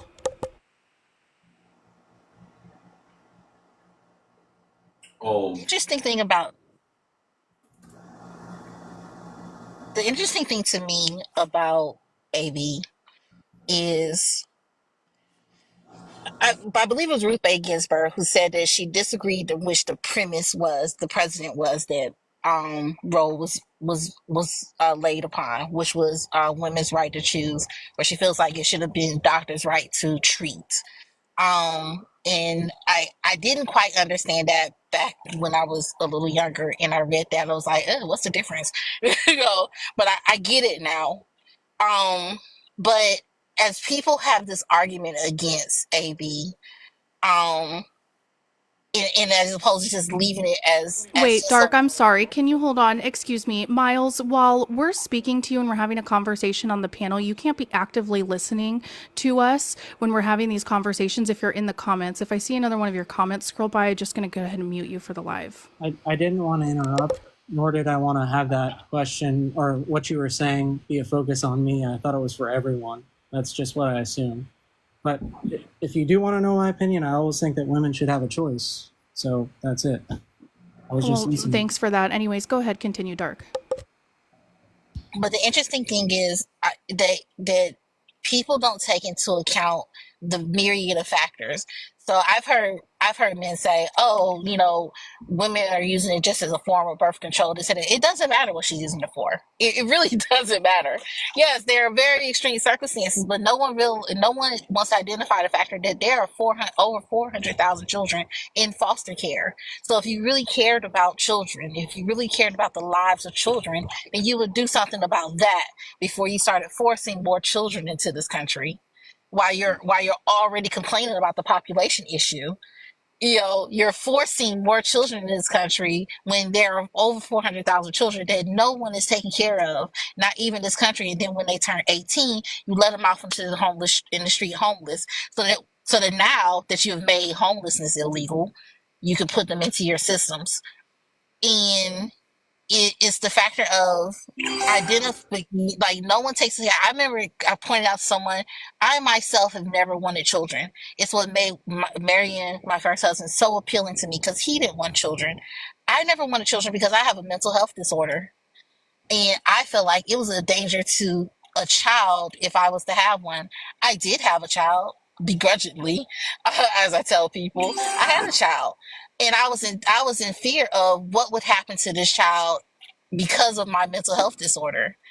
And you mean to tell me these are the women you want to make have children? At least I had the wherewithal to actually get help with my disorder. But every woman is not capable of doing that, especially not when you are eliminating healthcare or only have concepts of a healthcare plan that does not include mental health. Yeah, So and let's be there's a really number of things that you can address before you start addressing AB. Yeah, and let's I'm be sorry, go really ahead. clear. No, you're fine. I thought you were finished. My apologies. Let's be really clear too. This is not about saving children's lives, right? This is just about control upon women, however you want to wrap it up in your little bows that you guys want to. Because if you guys truly were quote unquote pro life, you would actually take issue that by saving a clump of cells, a zygote or a fetus over a human breathing woman's right or a mother who's already a mother, then you would care about these people. You would also care that women are being forced to carry their rapist babies. You would care about the 10-year-old girl that was forced to carry to term after her father raped her. You would care. But then you guys vote for these legislation upon our bodies, right? And then you guys go and vote against social programs. You complain about the welfare system. You guys want to vote against free lunches. You guys want to use children to punish women because supposedly you guys think that we're out here just getting ABs every other weekend, like it's, going to the club or something. It's really, really odd behavior that I'm not here for. So let's be really clear when we talk about this and how this is projecting. You guys do not care because most of you that are picketing outside of like these AB clinics and stuff like that, none of you have adopted children. You guys just leave the women to just like fend for themselves after you have manipulated and coerced them into keeping children.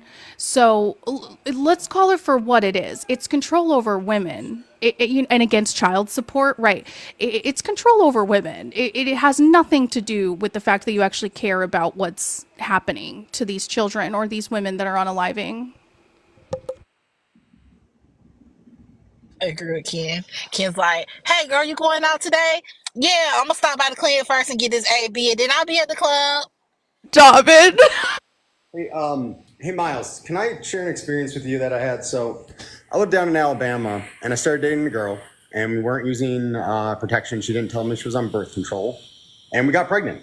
And it was a hard decision that we went through to go and decide to go through that. I was 31 years old at the time, and my state didn't allow it at the time because Roe v. Wade had been overturned.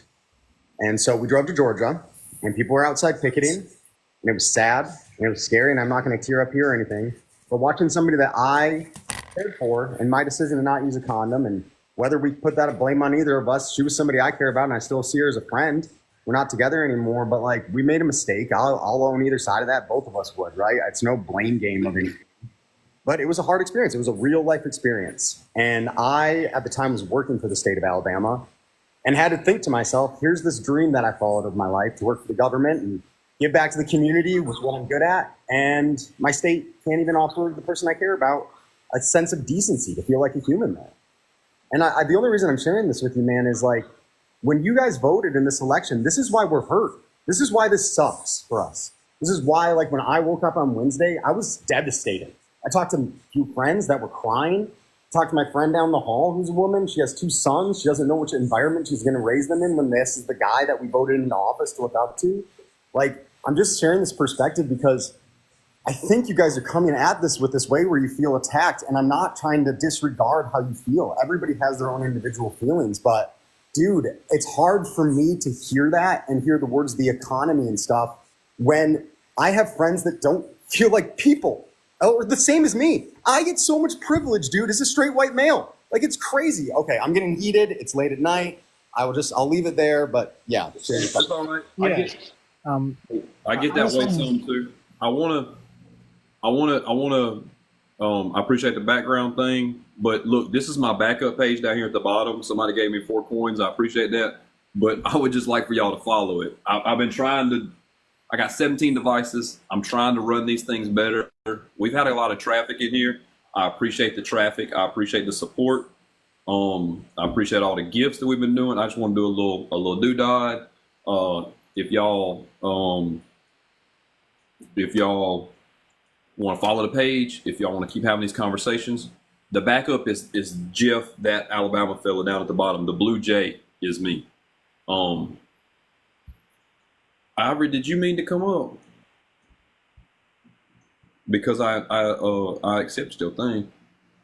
Yeah, I'll set a new goal. If I haven't even been talking about this because we've just been having a hot conversation, but I'll be doing subscription sub-only stuff for like health and fitness related type of things.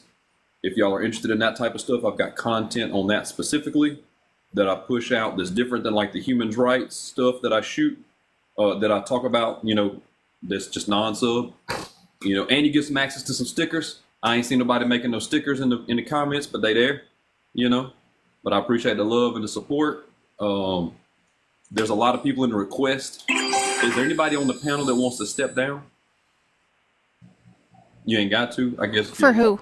I can step down if you have no questions for me. I got muted in the chat. I'll only step down for Ivory or another friendly. Could I step down just in a second? I just wanted to respond to basically what Dead Pet Doctor said. And I just wanted to say that I have a lot of respect for you. You went down, traveled with her to get to somewhere that would allow for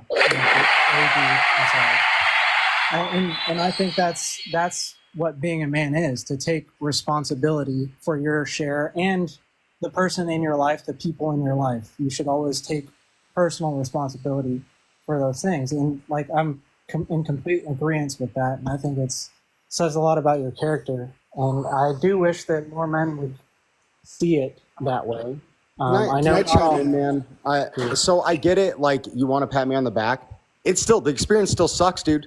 Doesn't getting pat on the back doesn't change anything about it. And I'm sorry, guys, that I said earlier, I used some verbiage. To tell you the truth, I kind of lied, and I'm going to watch the words that I say so I don't offend TikTok. I did know my girlfriend was on BC, on control. I kind of misspoke there. It's a topic that when I bring up, I'm a little bit insecure about. We were just stupid, to be honest, you guys. We were just really dumb. And, whatever. I don't know. Rip on me. I don't know if I'm saying stuff that will offend people or anything. It's just my experience with it. But, dude, this is the thing is, like, I don't feel good about it at all, Miles. Like, at all, I don't feel good about it. I don't feel like I did anything good. I just feel hurt. That's how I feel about it. I feel betrayed by my country, man. And then I had to watch more than 50% of the country just go, not that important. I actually got to get my groceries, which I'm going to be real with you, man. I know a bunch of people that say they can't afford groceries that are doing relatively okay. People don't budget anymore is the problem. And people subscribe to a million things and are like spending money like crazy and want to just like not look at themselves and actually say, maybe it's not about me and it's about the people that are saying they're hurt. That's why it makes me mad. Actually, Dad, have you seen the grocery haul videos? They don't know how to cook. It's this type of stuff they're buying. It's There's a crazy. reason they can't afford groceries. Like there's a It produce was like, section, guys. This cost me $400. It was like, you got Tostito egg rolls. Wait a minute. We gotta calm that down just a little bit. It's capitalism and the oppression. It ain't what the fuck you buy at the store. It's not that you don't know how to cook. It is oppression from the system of capitalism. That's the problem. I lived in Opelika, Alabama. Sorry. What's that? Sorry. I lived in Opelika, Alabama, which is kind of like pretty low social income area, low socioeconomic. Chattahoochee River area. It's right next to Auburn, so I could drive there easy. But like where I lived in Opelika, it was awesome. I had great neighbors, but there's one Piggly Wiggly in that area that you can get to easy, you guys. And like the meat storage there is warm. And that's what people have access to. Public transportation for food is like a huge issue that we could talk about and like go down roads and stuff. And Miles, this is like, listen to us when we're talking about this. When people listen to Joe Rogan and stuff, this isn't talked about. Like, that's what makes me angry is like everybody just decided that it was so hard to be a young white man in this country that they had to go with their gut. And part of me also thinks that they couldn't elect a woman president, but I don't like to, think that about you. I think you're a good guy probably, and that's not your issue. You're more concerned about the future of this country. I understand that. But like the future of this country is not for us on the left saying, let's make us a strong country again that makes money and stuff. It is Roe v. Wade got overturned. That's where we're at. Yeah. We make plenty of money. We just don't share it with the people that are doing the labor. Labor's not valued in this country anymore. Investments are. Capital is. We have a capitalistic market and we don't have a labor market. And labor doesn't have a seat at the table to make the laws to help labor out. Somebody said, what's Piggly Wiggly? And I feel like I need to do my Alabama special. I need to do my Alabama big one. And the Piggly Wiggly is the grocery store. That's the grocery store. All right. And they got the smackdown going on at the Piggly Wiggly. They always be having weekly ads. I got the Piggly Wiggly app on my phone. They have they're locally owned, each one of them. They always have the gallon jar of banana peppers, and them's always beautiful. I love those. But they just be, it's just a good mom and pop kind of place, And yeah, I mean it is what it is. If you don't know about the Wiggly Pig, that's on you. I'm sorry, but yeah, like I said, they dope. No, it ain't like a Safeway, I don't think, because like I said, there ain't many of them. There ain't a whole bunch of them, and they're all mom and pop. They always got the little. I thought Piggly Wiggly's turned into IGAs. Are they not the same? I hope not. No, hey, don't be hating about it being in the hood. It is what it is. Yeah, Piggly Wiggly got an app, and they be doing the deals on there too. You can get you can buy $10 worth of stuff and get you an onion for free. It's legit. It's just it was one grocery store for one community, and then you could drive, like 10 minutes down the interstate, and you're at the Auburn Mall, area where it's got Kroger and a bunch of stuff and access all these things. And I can't speak for anybody's experience, right? My experience is a very privileged experience, and when I moved to Alabama, I moved there with a job in stock, like good pay, good benefits, like an apartment to live in and stuff. But like the reason I share the experience of living down there is it took me out of my comfort zone a little bit to understand, like, holy crap, dude, open your perspective, Dane. My first name, sorry. But to open my perspective and like really realize how easy my life was, like how genuinely easy my life was compared to others. And I know it's easy for us to be like, there's starving children, in West Africa and whatnot. Like I should, not be like so hard on myself. That concept of like the golden rule and treat others the way you go on to be treated, genuinely, Miles, like this is where I do get angry is I believe that you have that in yourself. And in this election, you consciously made the decision not to like live by that rule. I believe that. I didn't say who I voted for. I have a feeling that you voted for Trump, dude. Tell me if I'm wrong. Am I wrong? I just wanted to say that, you said that you moved out of. That's why he didn't say who he voted for. Moved out of state. And I was discussing this with a coworker the other day. And I was talking to him about how essential it is to travel and to get outside of where you're at, even if it's a different state.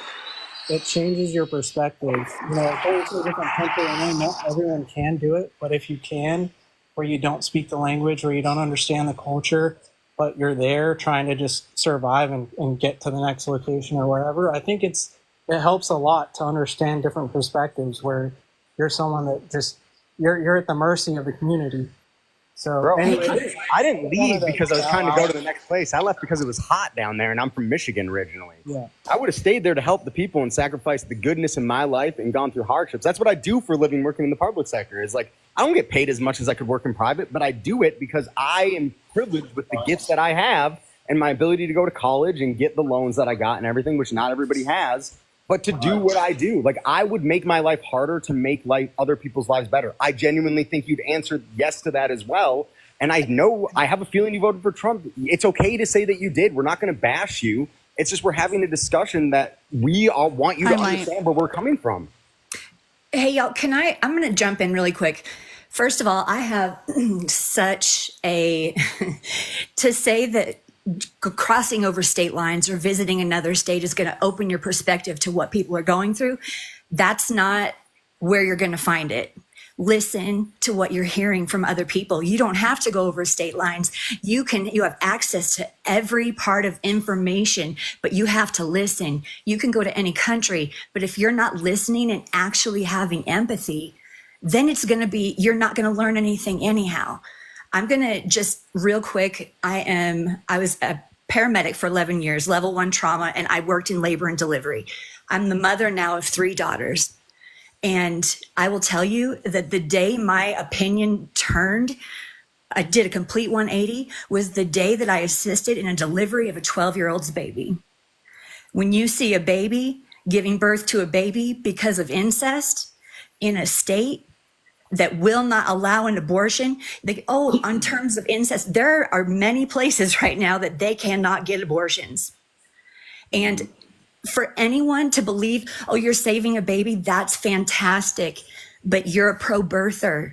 You're not a pro-lifer. If you're a pro-lifer, like you said, I think it was Ken who said, you would be worried about the mothers. You would be worried about what happens to these children when they go into foster care because they were born to families who cannot support them. Mm-hmm. And this is not a birth control issue. This is a human issue. And it just, like I said, when I witnessed a 12-year-old have to give birth to a child when she herself was barely old enough to have her cycle, my life changed. And I don't know. That's all I have to say. It just gets me really heated. And the amount of ignorance, I guess is the word I'm looking for. Yeah, because we know that this is not a matter of actually stopping ABs. Exactly. This is just a matter of stopping safe ones. Yeah. Because all that's going to happen is women are still going to get them. They're just going to be less safe, and more of them are going to unalive. So again, there's so much context to this versus just being pro-life or pro-choice. If you don't want an AB, don't get one. Okay, it's as simple as that. If you can't get one, and by that I mean being a man, then you don't have a say. So zip it. And women, if you don't want one, then don't get one. But you're not equipped to make that decision for any other woman or femme. And one more thing, I don't know, one of the things that people don't want to think about on the other side is that this is affecting the individuals who are in medical school, so they are, whoever is, if you're having to go through your training as a medical student, as a nursing student, in Texas, Florida, and now looking at Nebraska, they are unable to get miscarriage or education. They cannot do trauma-informed deliveries. So they have to go to other states in order to become board certified, because these states won't even teach that now.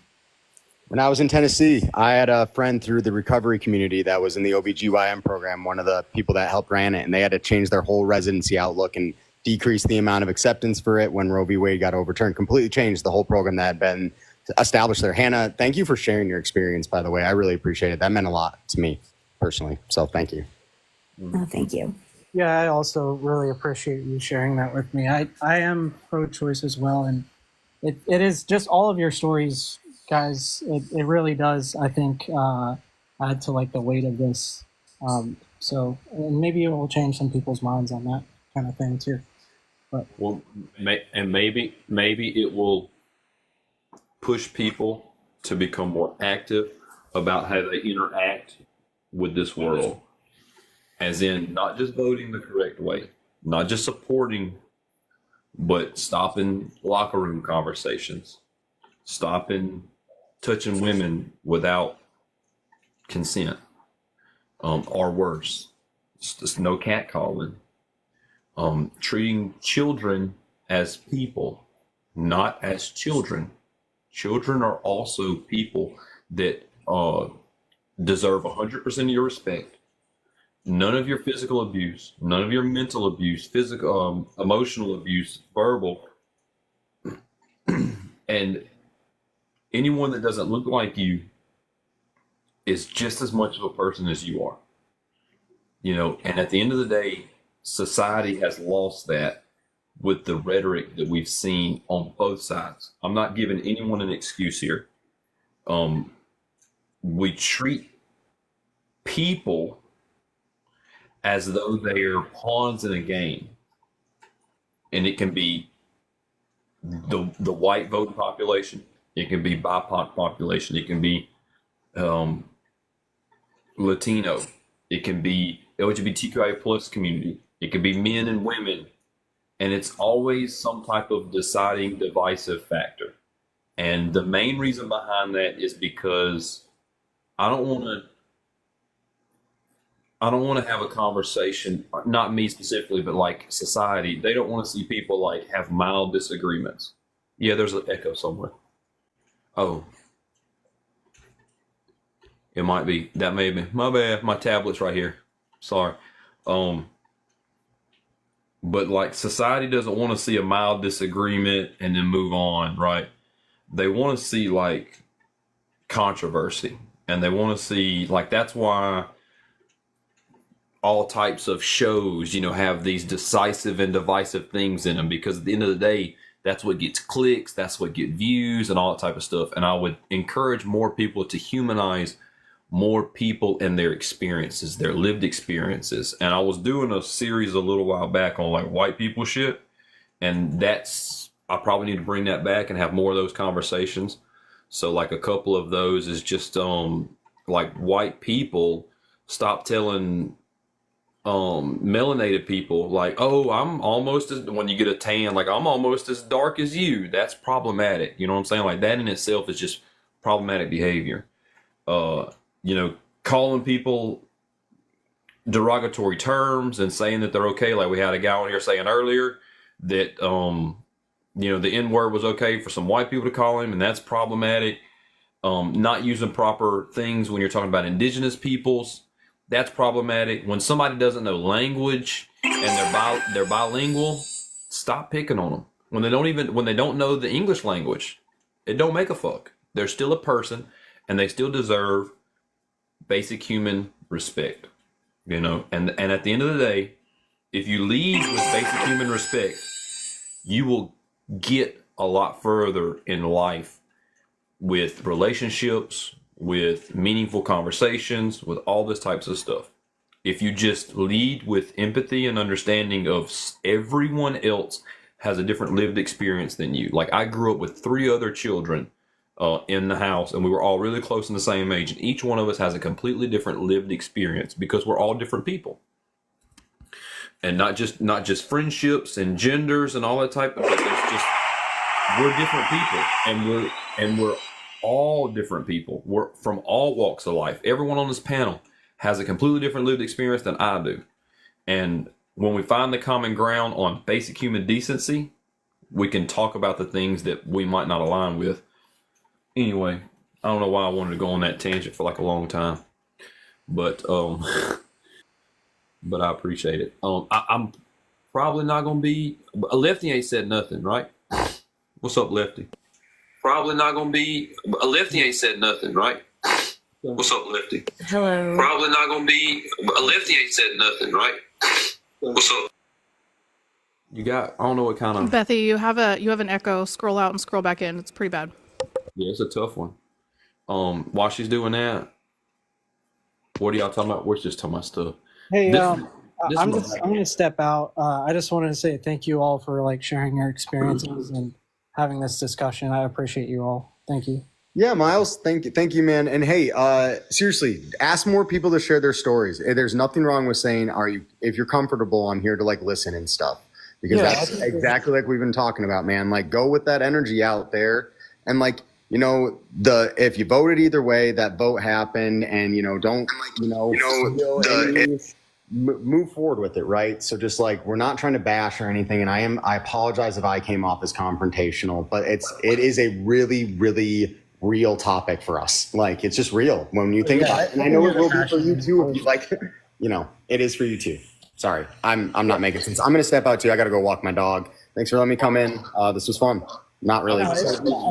I think it's important that we all feel like we're seen and heard, whatever our opinions are, that we all actually make the effort to understand and try and see from your perspective. So thank you guys.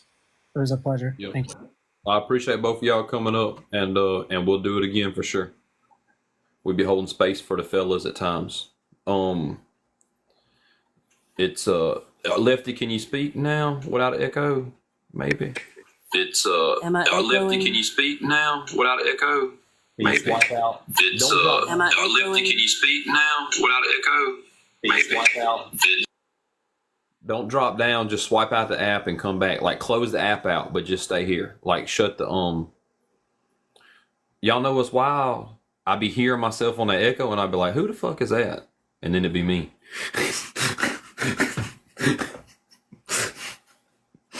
Is it better? No, it's terrible. Is it better?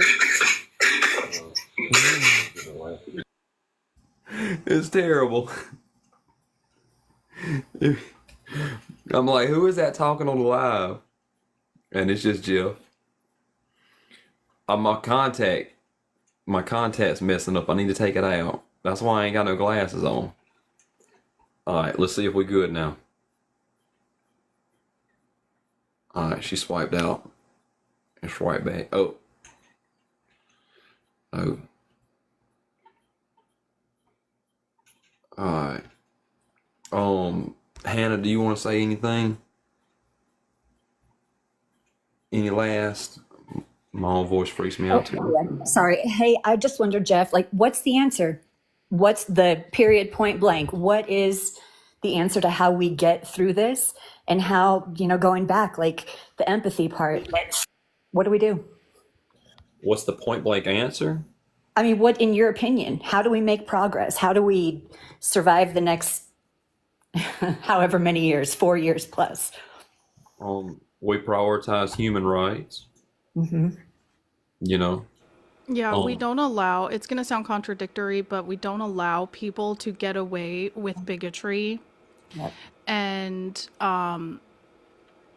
the fact that they are justifying quote unquote lower gas prices over human rights, or the fact that they put a rapist in office.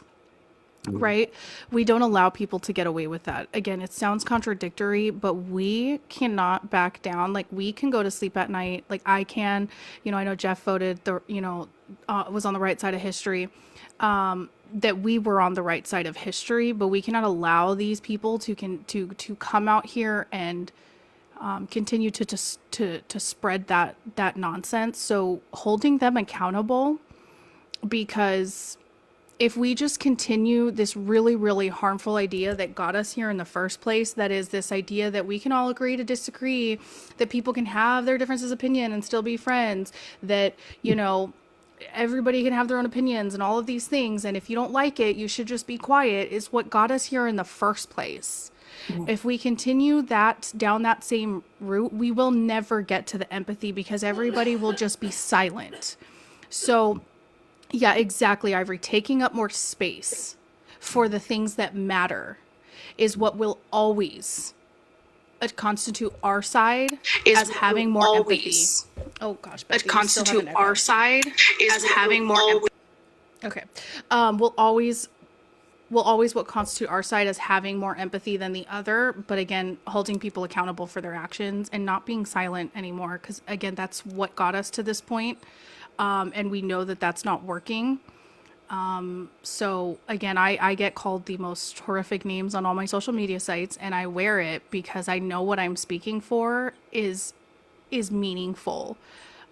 So calling out the lack of empathy, yes, silence is violence. So that, I know it sounds contradictory, but that's how we continue that. That's how we create more empathetic people, by pointing out the injustices in the system. I don't think that's contradictory at all. I think it makes complete sense. And I think that community is going to be really important. Knowing, you know, coming together with like mindsets, I think it's going to be the way we survive. So yeah, just call it, look, I wasn't always this vocal. Not only was I not this vocal, but I also wasn't this deconstructed, right? And it took me having conversations with other people and other people investing time, energy, and effort inside of me, right? Because I didn't get here by talking to straight white men.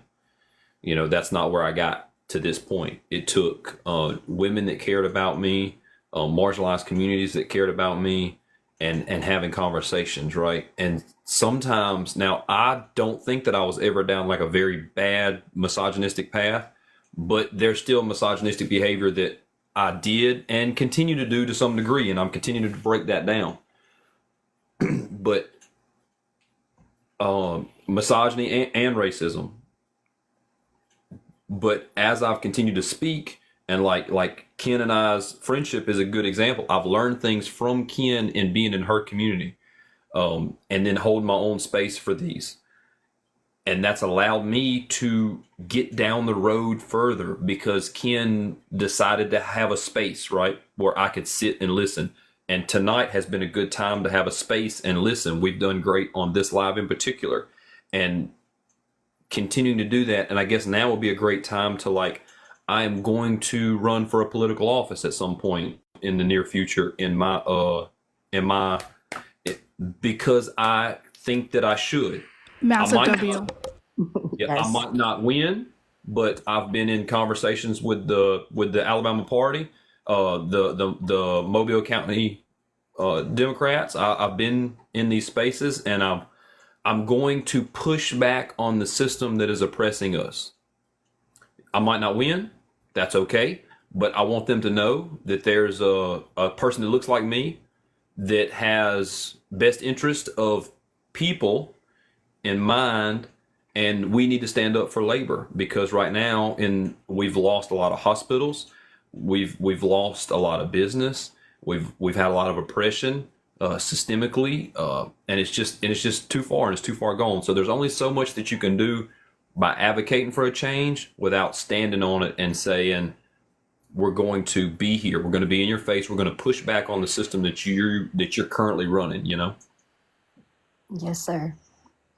And I wouldn't be wanting to do that without the community that I've had here. And I wouldn't have the community here without the conversations I've had with people in my real life, you know, that told me that I should start making content and putting online. So it goes back to that advocacy of what Ken was talking about. Be loud, take up space, right? The day after the election, I went by the Union Hall and went ahead and got back on the union books. I was union for 6 years or so in my young 20s, and then just was doing my own thing. But at this current junction in life, I feel like I need to put my labor where it matters, which is in the union, which is Local 505, IBEW. and I need to stand in solidarity with my brothers and sisters in the union. And see, even that, I'm trying to break that down. I should say sisters and brothers first. Why do the men get the first spot? Why is it always ladies and gentlemen? Why? Oh my God. Yes, thank you. That always bothered me. And everything that a lot of like terms like women all have are rooted within, female, male, men, woman, man, woman. Like it's just like, you know what I mean? Yeah, W. Big film? Yeah. So yeah, at the end of the day, like I just have to stand with that. Like I have to work with my union sisters and brothers in order to make sure that I'm on the right side. I'm pushing the ball down the road where we want to go, right? And me being there is going to make waves with inside of other things, because I always bring a group with me. I'm always getting people to come to work and advocating for a change and all that type of stuff. So yeah. But anyway. Yeah, I'm gonna take off, y'all, but I appreciate you greatly. This community is awesome. I'm glad I found you. But yeah, I got a boogie. All right, I appreciate you coming up. What's up, Lefty? Hello. Is Hello, it better? We're here, no echo. Yay! Thank you. I had to restart my phone. I apologize for all that nonsense. Ain't no problem. I really wanted to come up and talk about a recent experience of mine in Tennessee. Okay. I started my cycle 2 weeks after having a cycle, and I saw something that I wish I had never seen. And I waited 3 days to go to the hospital. I got several women and femme presenting people behind me, and they raised thousands of dollars for me to flee Tennessee so that I could get care. And then the shit hit the fan, and I had no choice but to go to a hospital in Tennessee, in rural Tennessee, not even Davidson County or whatever county Memphis is in. Now, I couldn't even get to a blue county in time. I had to go to a red county. And I found out I was indeed pregnant, and I did indeed miscarry. And she, the nurse practitioner, was a woman, and she understood the fucking assignment. Let me just start there. You could tell she fucking understood the assignment, because she said, she took my hand, and she said, not one single man will peek his head into this room. I'm not going to put on your record why you are here, because you did miscarry. And she told me that if it had been 2 or 3 weeks out, she would have had to legally leave the room, call the police on me, and I would have been charged and held for the mishandling of a CORPSE and a miscarriage. This shit is real. It is real. It is happening. And as it's my understanding, if she had put that on my medical record why I showed up in the first place when Trump is inaugurated in January, they could have still come after me. And since every single pregnancy I've ever had has technically ended as an abortion, and those are on record, they'll be able to come after me. And I have 2 living daughters. I've had 1 elective abortion and 3 miscarriages. Right. This is insane. People need to listen the fuck up. You really do, especially the men, and especially the women who voted for Donald Trump, because y'all did this to me. Y'all did this to me. You were like, oh, yeah, save the baby, save the baby. I have 2 living children. What about me? What about my life? What about my living children who need their mother? Y'all didn't give a fuck about me, and I blame you for this. Every single person who either did not vote, voted third party, or voted for Donald Trump. I personally have absolutely no problem telling every single one of you, I blame you for this. Thank you. I appreciate you sharing your story. I hadn't heard you on a live saying that. But that's your lived experience is not unique to you only. It's unique to your experiences, your lived experiences, but it's not unique to you by yourself. There's many women that have a similar experience, and that's what's crazy. It's like, at what point are we going to realize that things like this happen? At what point are we going to care?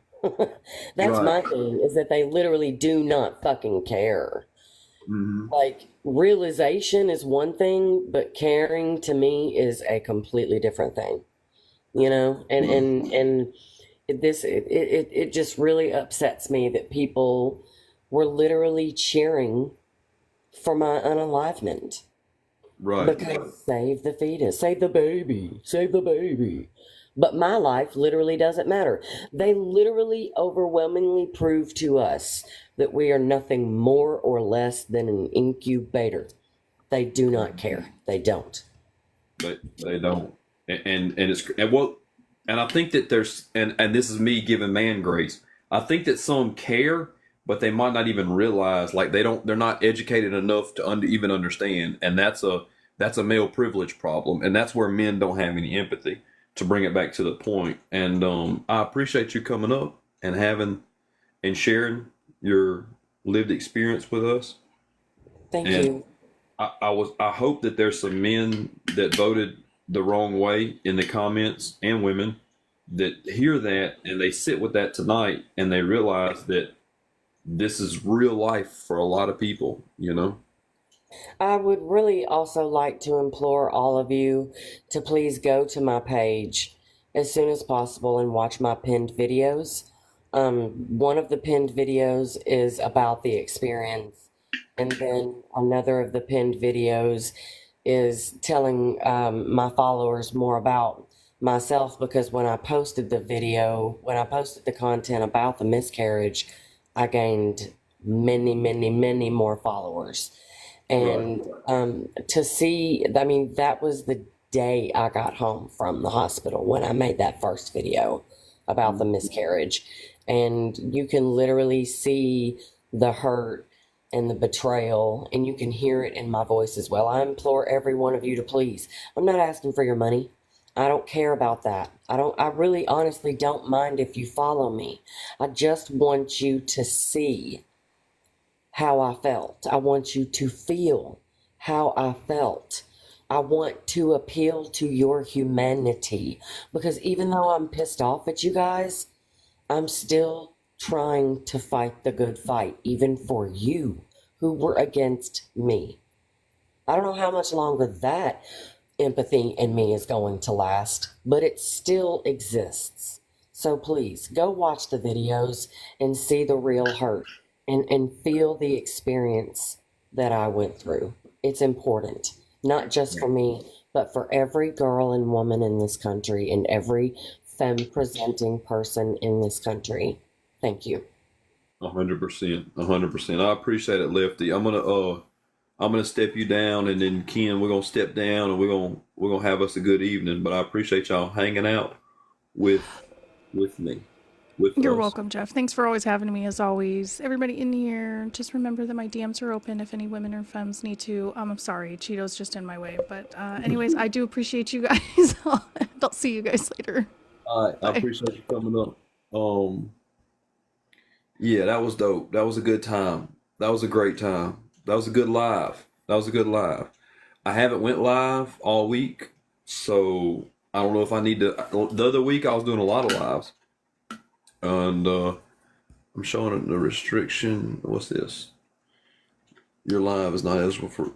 Oh, there we go. That's what that was. That's right. But anyway, so I appreciate it. If y'all ain't following me, then yeah, if you will, and if y'all on here hating, follow me anyway, cause I think I might run the same background again. I'll be doing that. I'll run them double up. You know what I'm saying? So y'all, if you ain't got your smoke out on the first one, you can do it on the second one. You know. So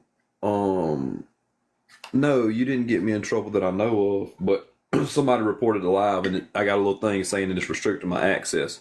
But if you don't follow me on YouTube, the link to YouTube is on the bio.